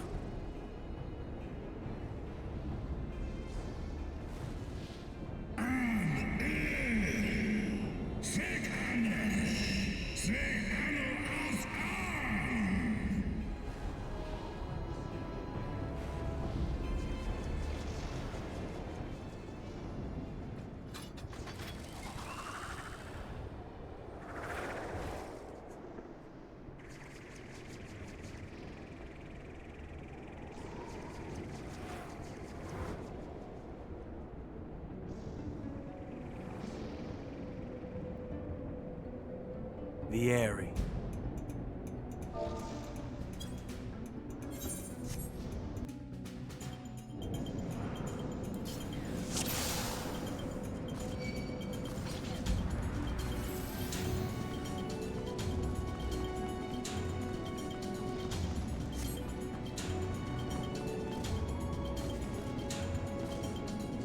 Oh wait, let me eat a pretzel before I forget.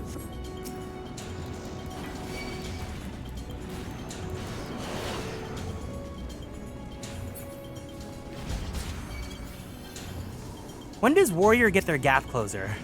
I just really want to have a gap closer.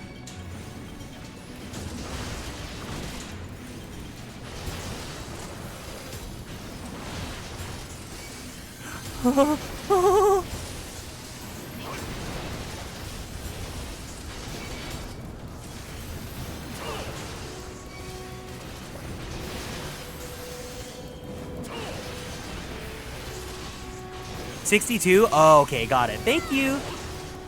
Welcome in, Vesti Oki.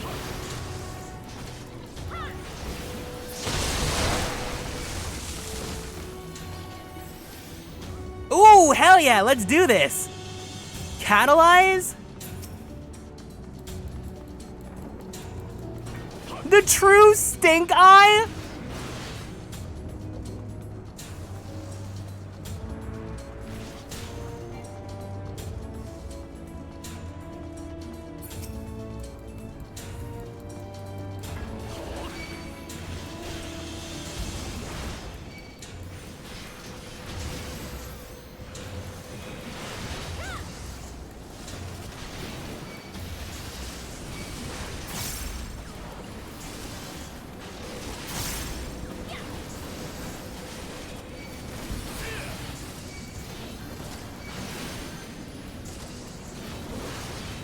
Oh, Warrior. Infuriate Berserk is ridiculous. Infuriate Berserk Fell Cleave?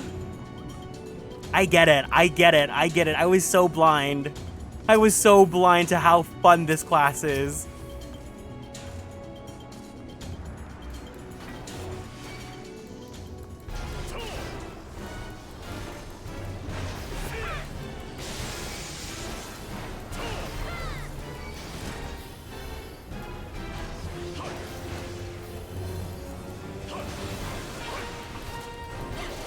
I know, we haven't even gotten all the tools in the kit yet.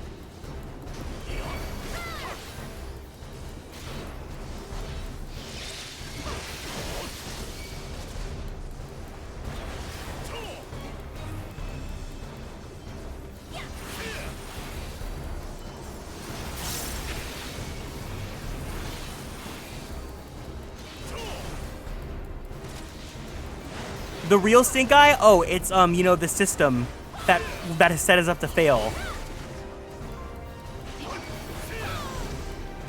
It's capitalism and also maybe the church.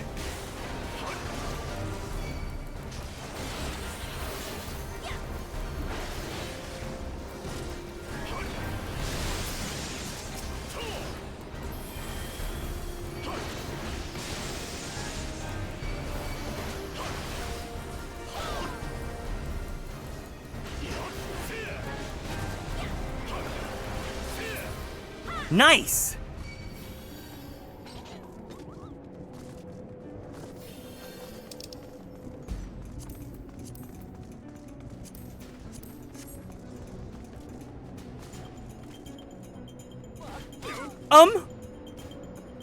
We're just hitting all these, like, rocks on the way down?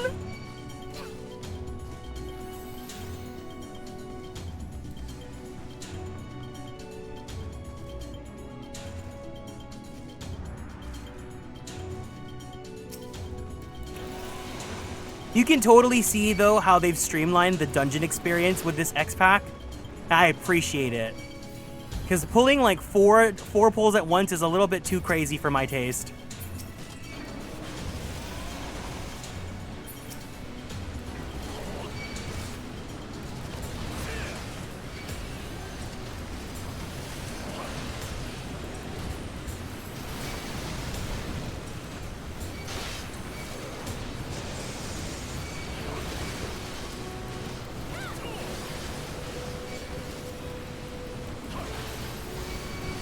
Sorry.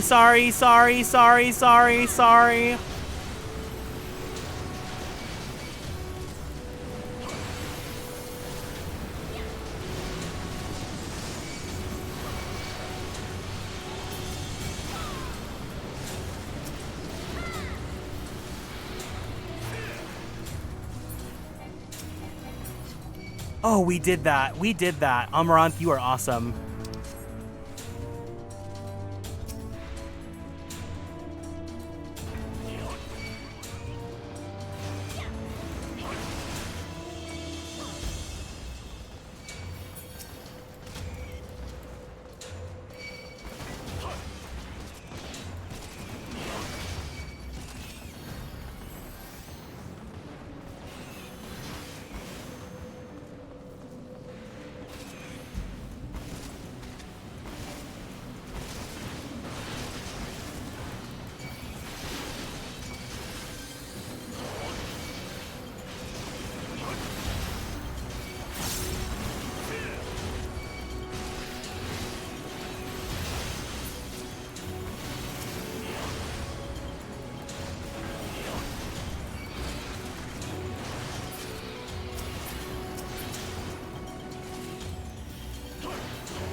It's scarier because in A Realm Reborn, they're like, they don't limit it to 2 pulls, but also you're under leveled, so not everyone has their full kit.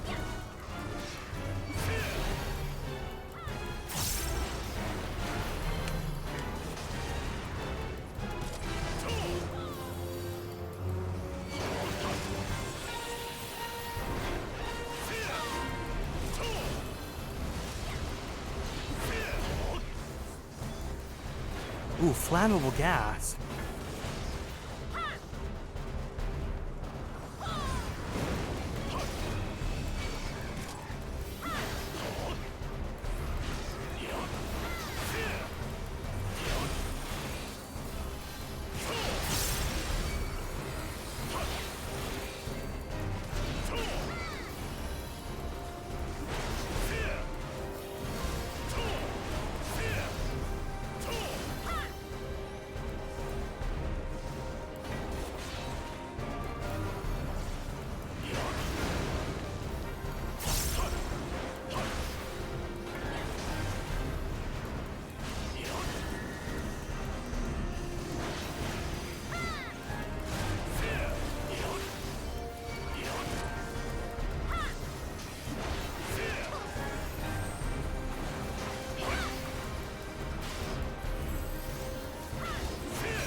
Dragoon's AoE combo isn't until next expansion.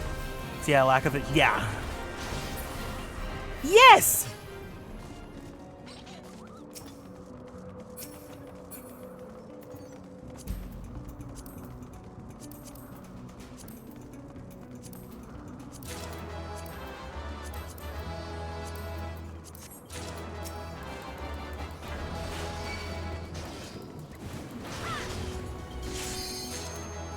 Oh, is this it? Okay.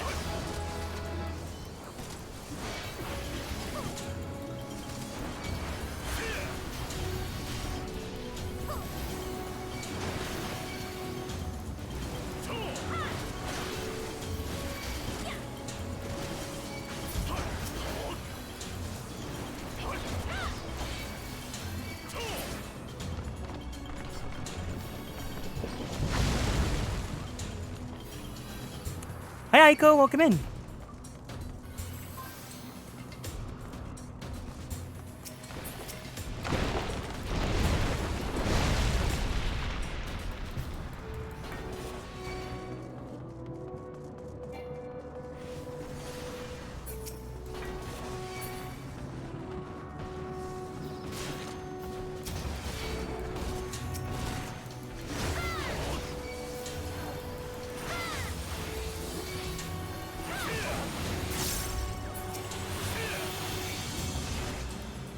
Cleave, I love you so much.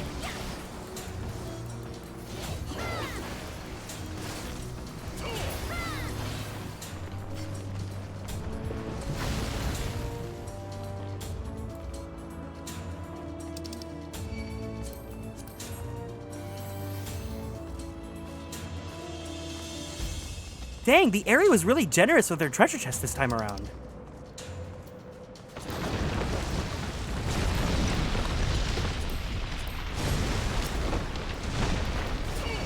If you look closely, you can see some Allegan doohickey. Oh shit. Okay, wait. Let's handle this here before it gets awful.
So far, so good. Nothing too crazy.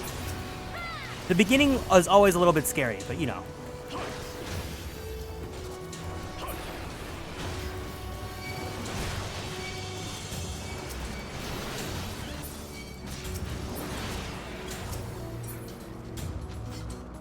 Wonderful.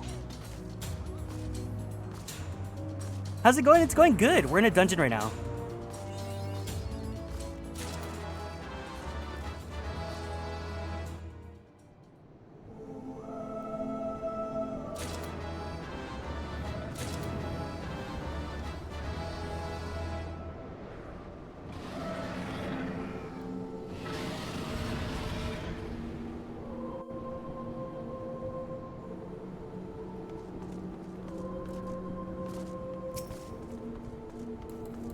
Nidhogg. Impudent mortal, thou wouldst use mine own eye against me?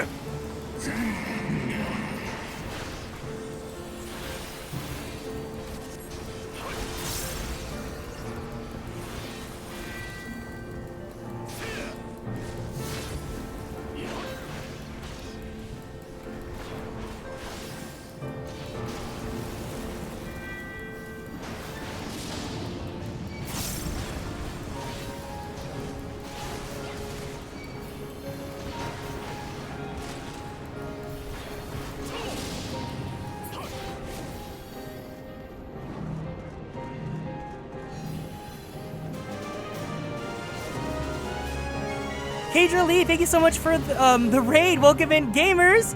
Hiya, hey, everyone. If you guys are new here, it's nice to meet you all. My name is Kieran. I am a magical boy idol VTuber, as well as a queer Filipino American voice actor for animation, anime, and video games.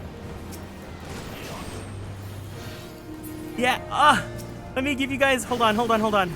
I would give you the shout out, but I'm in the battle right now. If you guys are interested in any of my work, here is some of my stuff. Hope you guys had a great stream. If you guys want to hang out, feel free to sit back and relax. Otherwise, if you gotta go, please make sure you take care of yourselves. Go drink some water. Give yourself a nice stretchy. Don't forget to take your meds if you need to. Were you guys playing 14? What brings you guys over here? Yeah, thanks for stopping by. I'm playing Warrior for Heavensward, and it has been insane, because I come from being a healer main, and this has just been, it's so crazy how much easier things are. You have one quest left in the post-game of Heavensward? Yes! My rage will consume you! You really did, yeah. That's awesome. Are you guys playing for the first time, or is this a stream playthrough? This is a stream playthrough for me. I'm not new to this, but we're experiencing the story again as if it was the first time, because we have some people here that are new.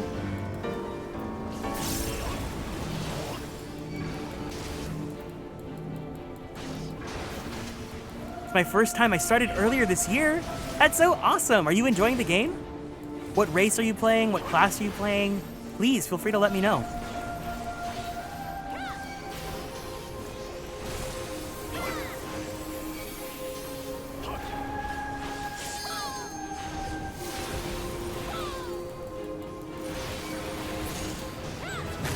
This is what a superstar looks like.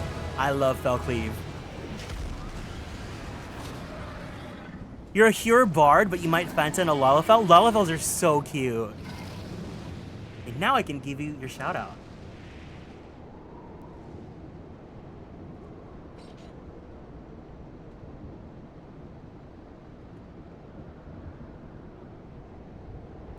I got your name right, Kadra Lee! Woohoo!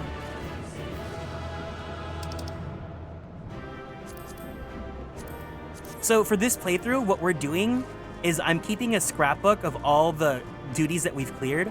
So every time we finish something, we get together, we take a G pose together, and then at the end, I'm gonna turn it into a, I'm gonna print out all the pictures into a scrapbook.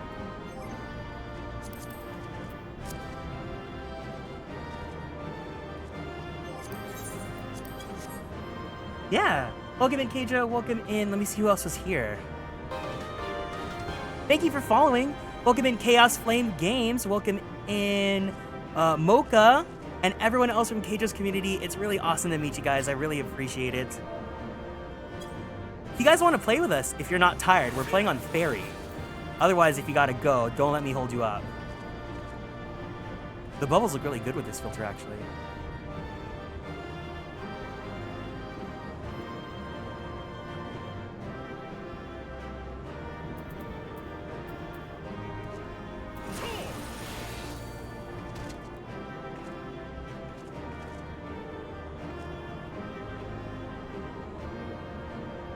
Sorry, I get really into G-posing.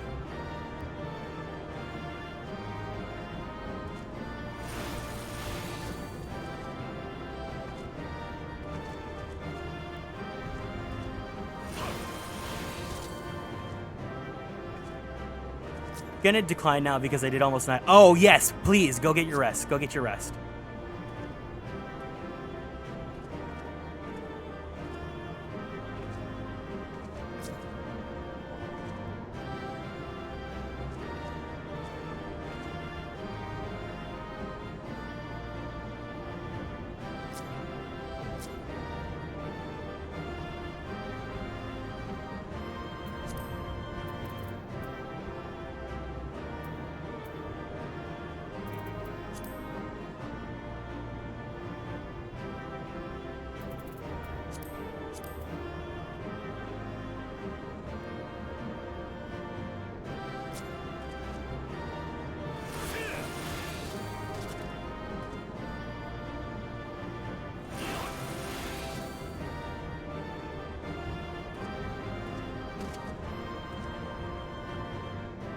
There we go.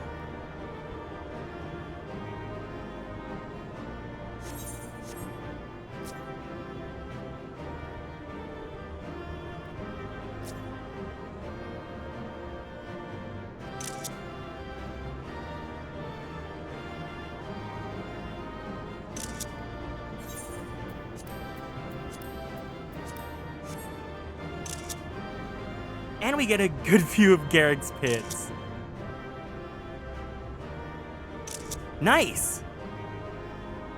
Thank you for the lurk. Take care.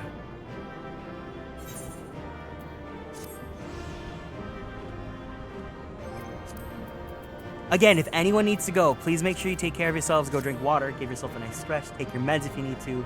Do all you gotta do. Thank you guys for joining me for the dungeon.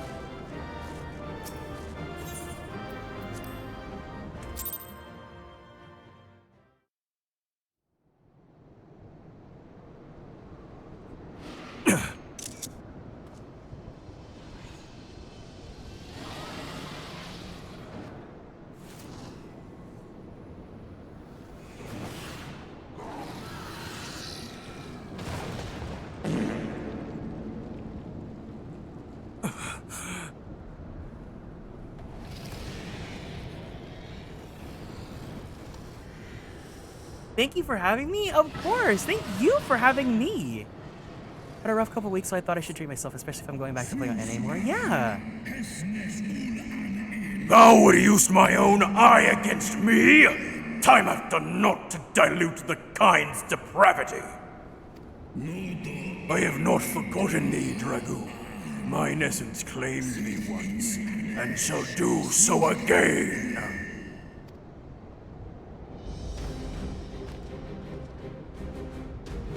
No, Worm! This ends here!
You gifted my people 1,000 years of suffering.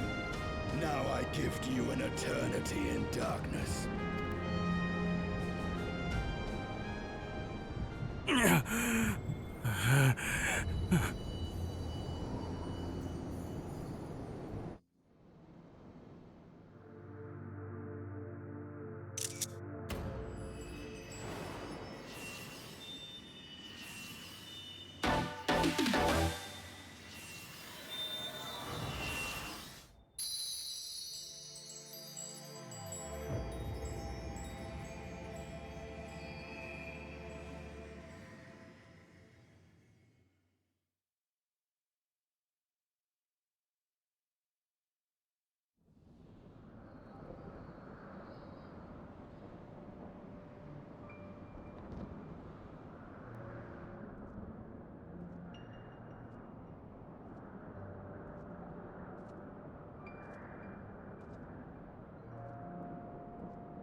They are ours, Lord Eldrath. The eyes of Nidhogg.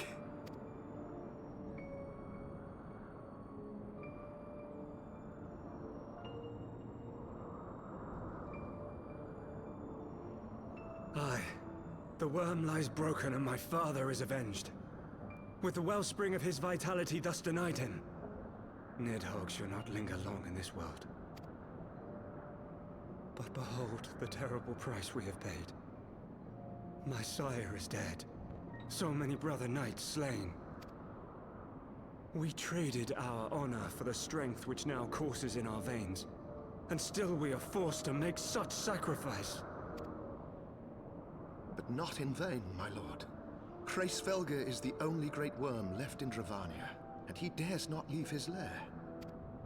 With Nidhogg's eyes in your possession, who now can challenge the might of Ishgard, ascend the throne, and take your rightful place as the ruler of our people?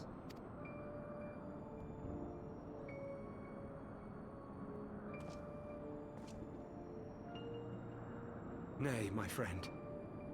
I must forsake the mantle of king. Though Nidhogg be defeated, his wormling horde yet darkens the skies with wings beyond counting. As one who partook of Ratatoska's strength, it shall be my penance to bear a knight's arms until death grants me leave to retire. When that day comes, no prince shall perish, but a hell's-bound hunter of dragons. But Lord Haldreth, what then shall become of the royal line? Think of your people, my lord. Without a king, who will the common man turn to in his hour of need? How will he find his way without your benevolent hand to guide him? I thank you, Sir Flavian and Sir Silvertrill, for dispelling my remaining doubts.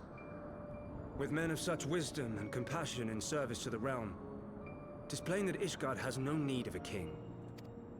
But if you must bow to the demands of tradition, you need look no further than yourselves for one worthy to wear the crown. We don't need a king, we need a pope.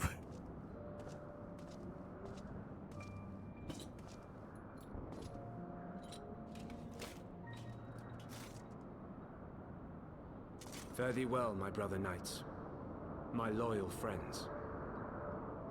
On these shoulders shall I bear the weight of my father's sins.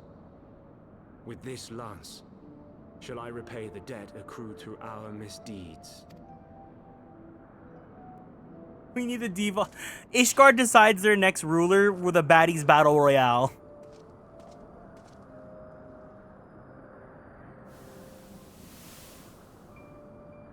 What cruel jest has fate played upon us?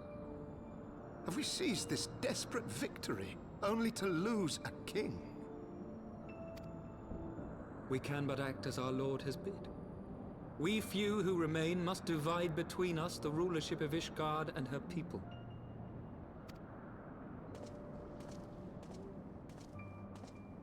Not I.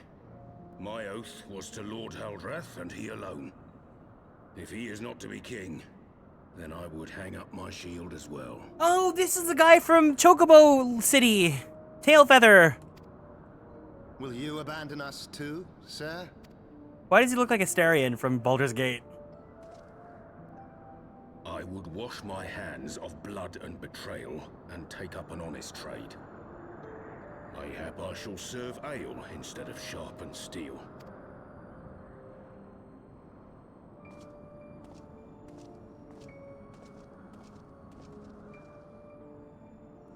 That Joshua from Final Fantasy 16?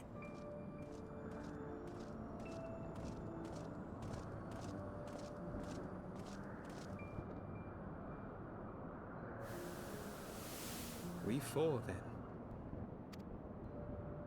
Forton, Hylanat, Dirender, and Zemai.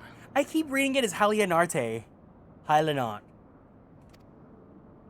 But 4 houses to rule all of Ishgard. And what of the throne? We keep it empty.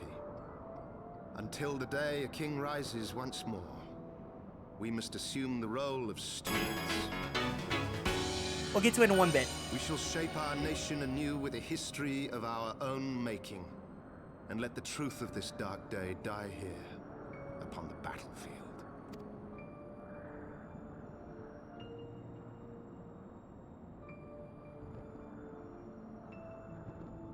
Let's obscure the truth from history. Yeah!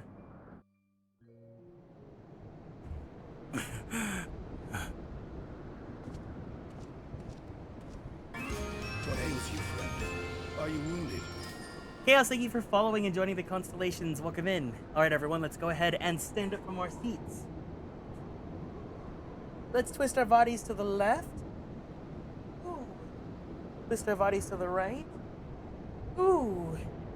Let's stretch our arms straight up to the sky. Let's roll out that right shoulder. Roll out that left shoulder. Very slowly, very gently, let's roll out that neck. Let's take a deep breath in. Take a deep breath out.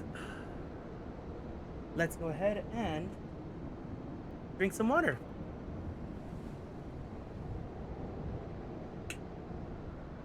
Thank you for taking care of me.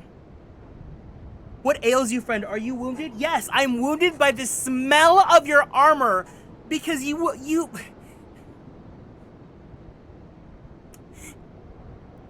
Have you ever heard of something called a Bathystinian?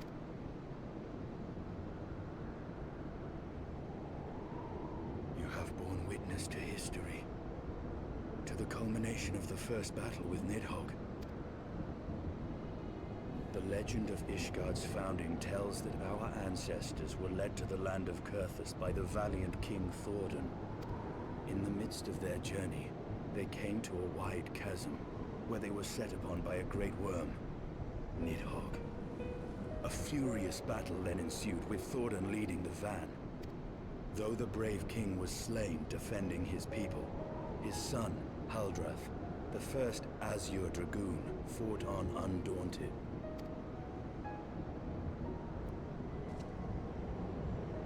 And with a mighty thrust of his lance, he gouged out Nidhogg's eye, forcing the wicked creature into retreat. Thus did this eldritch orb become a sacred treasure of Ishgard, lending its power to every knight deemed worthy to bear the title of Azure Dragoon. A rousing tale, is it not? Would that I could still believe it. But your vision, which we must accept as immutable truth, leaves no room for doubt, save on one point. If Haldrath took both of Nidhogg's eyes, then how came this eye to be lodged in the worm's skull?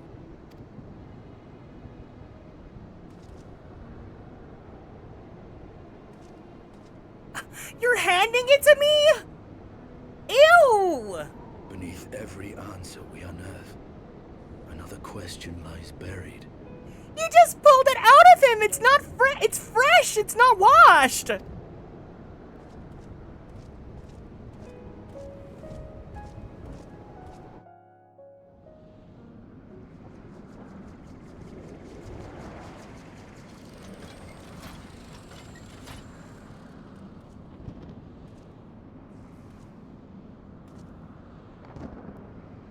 Was a fierce battle, but one I knew we would win. Your fame is well deserved, warrior of light.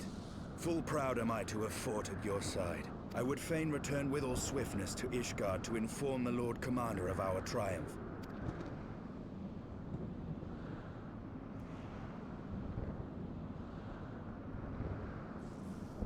But we must first have words with Hraesvelgr.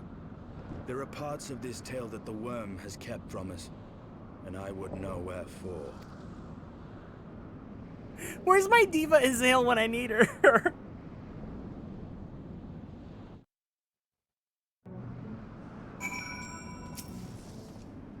Though Nidhogg is fallen, my heart is yet heavy, and this stain of corruption pleases me naught. When all has been put to rest, I must needs forge my armor. Please, please do so. Please. I am begging you. Paladin, thank you so much for following and joining the Konstellations. Welcome in. Diva down on her luck. With Nidhogg fallen, none save Hraesvelgr remain to answer our questions. Let us trouble the worm again. And if Aesart yet lingers at Zenith, all the better. I would have her hear the truth from the dragon's maw. Welcome in, Holiday. I hope you're having a great day today. Damn it, I forgot to finish the quest with Scholar so I could get EXP. Oopsie.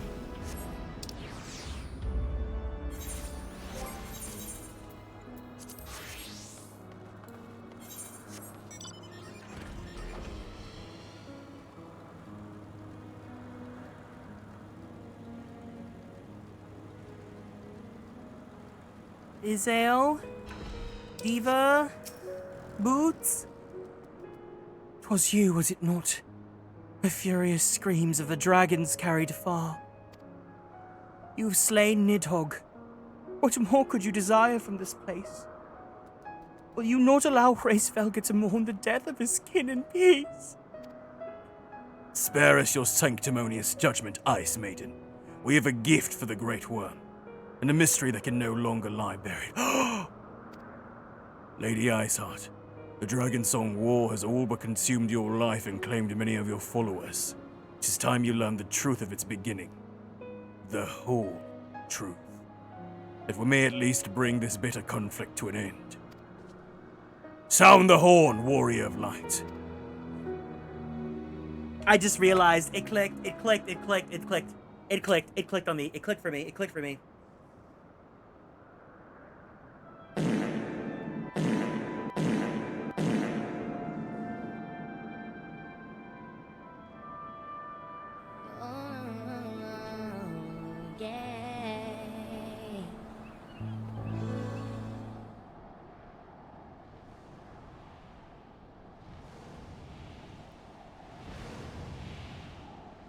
Izael will always be that diva. Look at the color of Hraesvelgr's eyes. Aye. Impenitent mortals, ever seeking to bury old wrongs under new.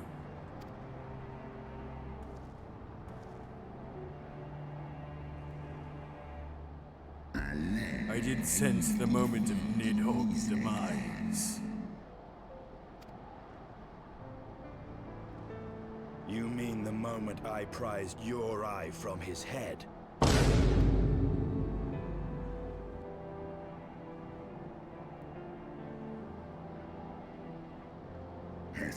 Twould seem thou hast uncovered my secrets.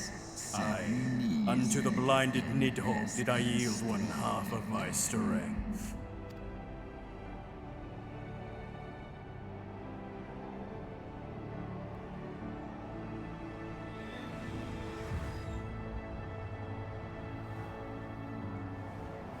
Please get it out of my hands. Let me wash them. Let me disinfect with some hand sanitizer, please.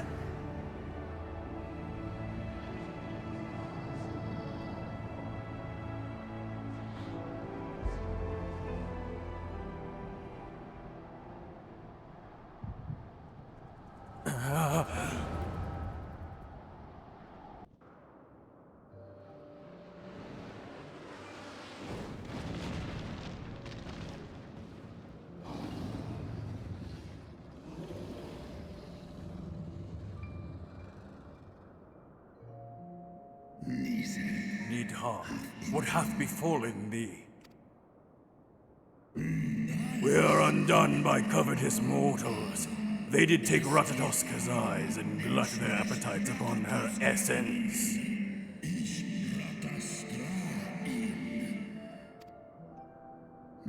She is slain then. What madness hath unmade our peaceful accord? Did I not warn thee, brood brother? They have ever been untrustworthy creatures, these short-lived Elysin.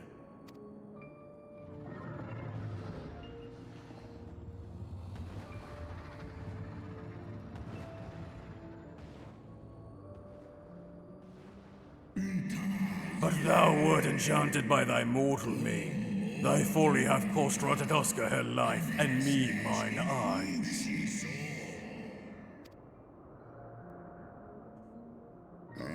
Oh, my beloved Shiva, how swiftly are thy kin made bestial by their appetites. Hraesvelgr, 'twas thy blindness that did invite disaster into our lands. Surrender thee an eye to me, and let that be thy penance.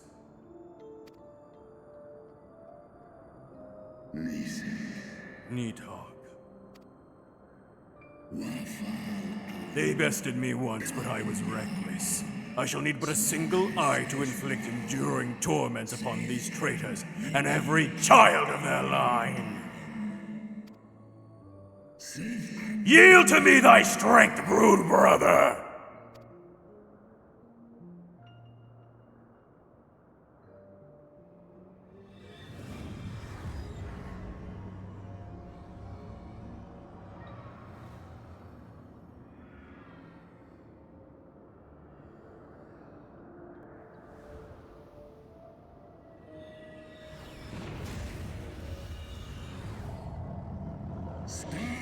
My vengeance is begone!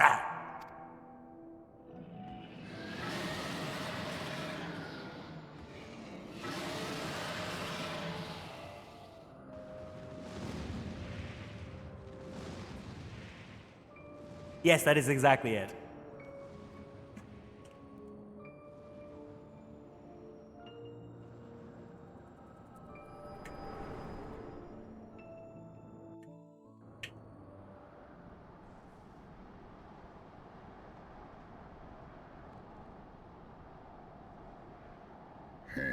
Thou hast borne witness to a scene from my past.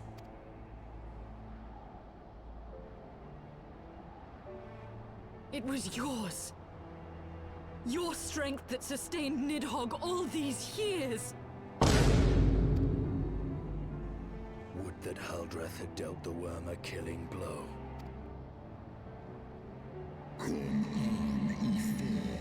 When my brood brother did appear before me, bloodied and blind, his life was all but spent. He demanded half my vigor that he might exact his revenge upon the mortals who had wronged us. And so you acquiesced. You surrendered your eye to Nidhogg, knowing full well the suffering he would inflict. The peace my beloved so dearly desired had been shattered by her own kin. Their treachery claimed my brood sister's life and my brood brother's reason. Thinkest thou thy fits of indignation will move me to remorse?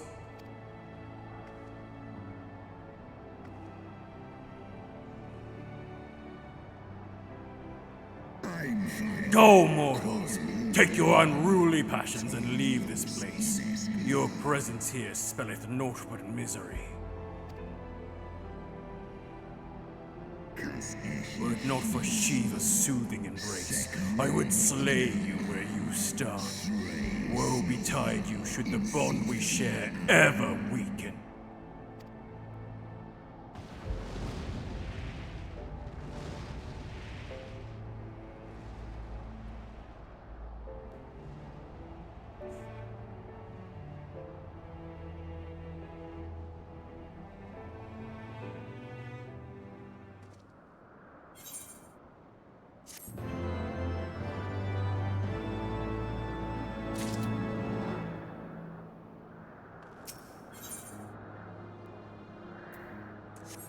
Zam! I want to keep going, but we should probably stop. We should probably stop because we're about to start the next arc. Also, my scholar is level 55, so I can't even finish this quest if I wanted to. Ah!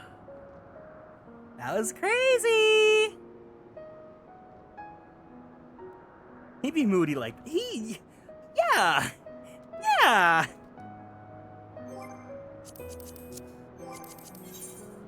Okay, Rosie went offline. I was gonna say, I'm down to do another run of Aerie. Have I done my roulettes? I did leveling and I did frontline already. I don't know if I want to do MSQ roulette on stream.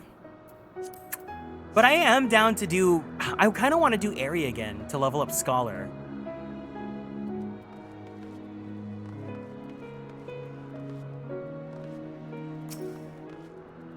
To do high level, it's not really worth it. If I want a level, I should just do the nearest.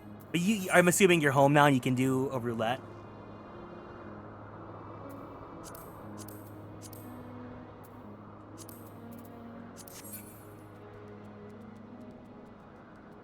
You're on your lunch? No, it's okay. I think we're all pretty tired out now. It's been 6 hours. That's okay. We can call it here.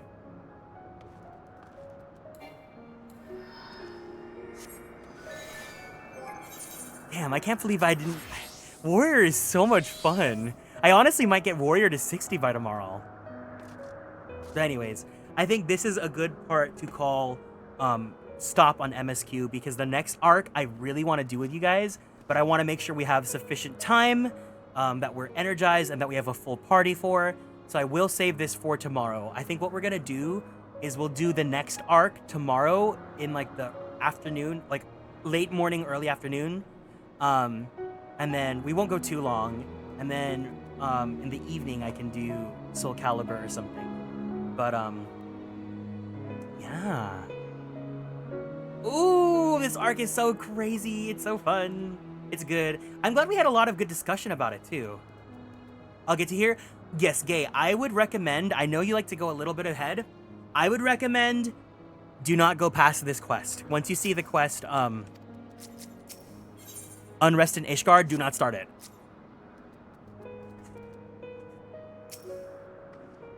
And thus did betrayal beget unending vengeance.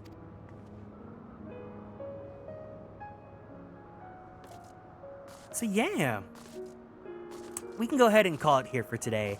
But this was so much fun. Again, thank you guys for hanging out. Thank you for experiencing the story with me. And thank you for all the delightful discussion. I know a lot of heavy topics were covered in today's story, but I also love that we can be adults and discuss how they relate to the real world, how they may or may not, you know, be resonant with things in our day-to-day lives, and how awesome fiction can be. And I loved hearing your guys' interpretations and thoughts and whatnot. And it was a great time. But yeah, thank you guys as always for hanging out with me. If you guys are new here and want to keep up on all the socials, feel free to join us on Twitter, YouTube, TikTok, and Blue Sky at Atelier Kieran. If you guys want to join the Discord server, the link is down there. Anyone is welcome to join, as long as you guys are over the age of 18. But you guys gotta be adults if you're watching my stream. Or else. We are gonna go ahead and raid into Aria Zero Queen, who is currently doing her magical girly pop lock. She's right at the gym battle. So if you guys can, join in the raid, give some hey-heys and some blankies. Send her some love because she's amazing, a fantastic content creator, a great time. I want to give her some love and some good energy from you guys. But yeah, I hope you guys have a great rest of your day. It's still early in the evening, so I hope you guys have a great evening. You know, as always, please be good to yourselves, be kind to yourselves, be kind to other people around you, be the change that you want to see in the world, and most importantly, you stay true to who you are. Take care of yourself and all that good stuff. I'll see you guys tomorrow, and until then, I love you all and take care, okay? Otsu Garrick!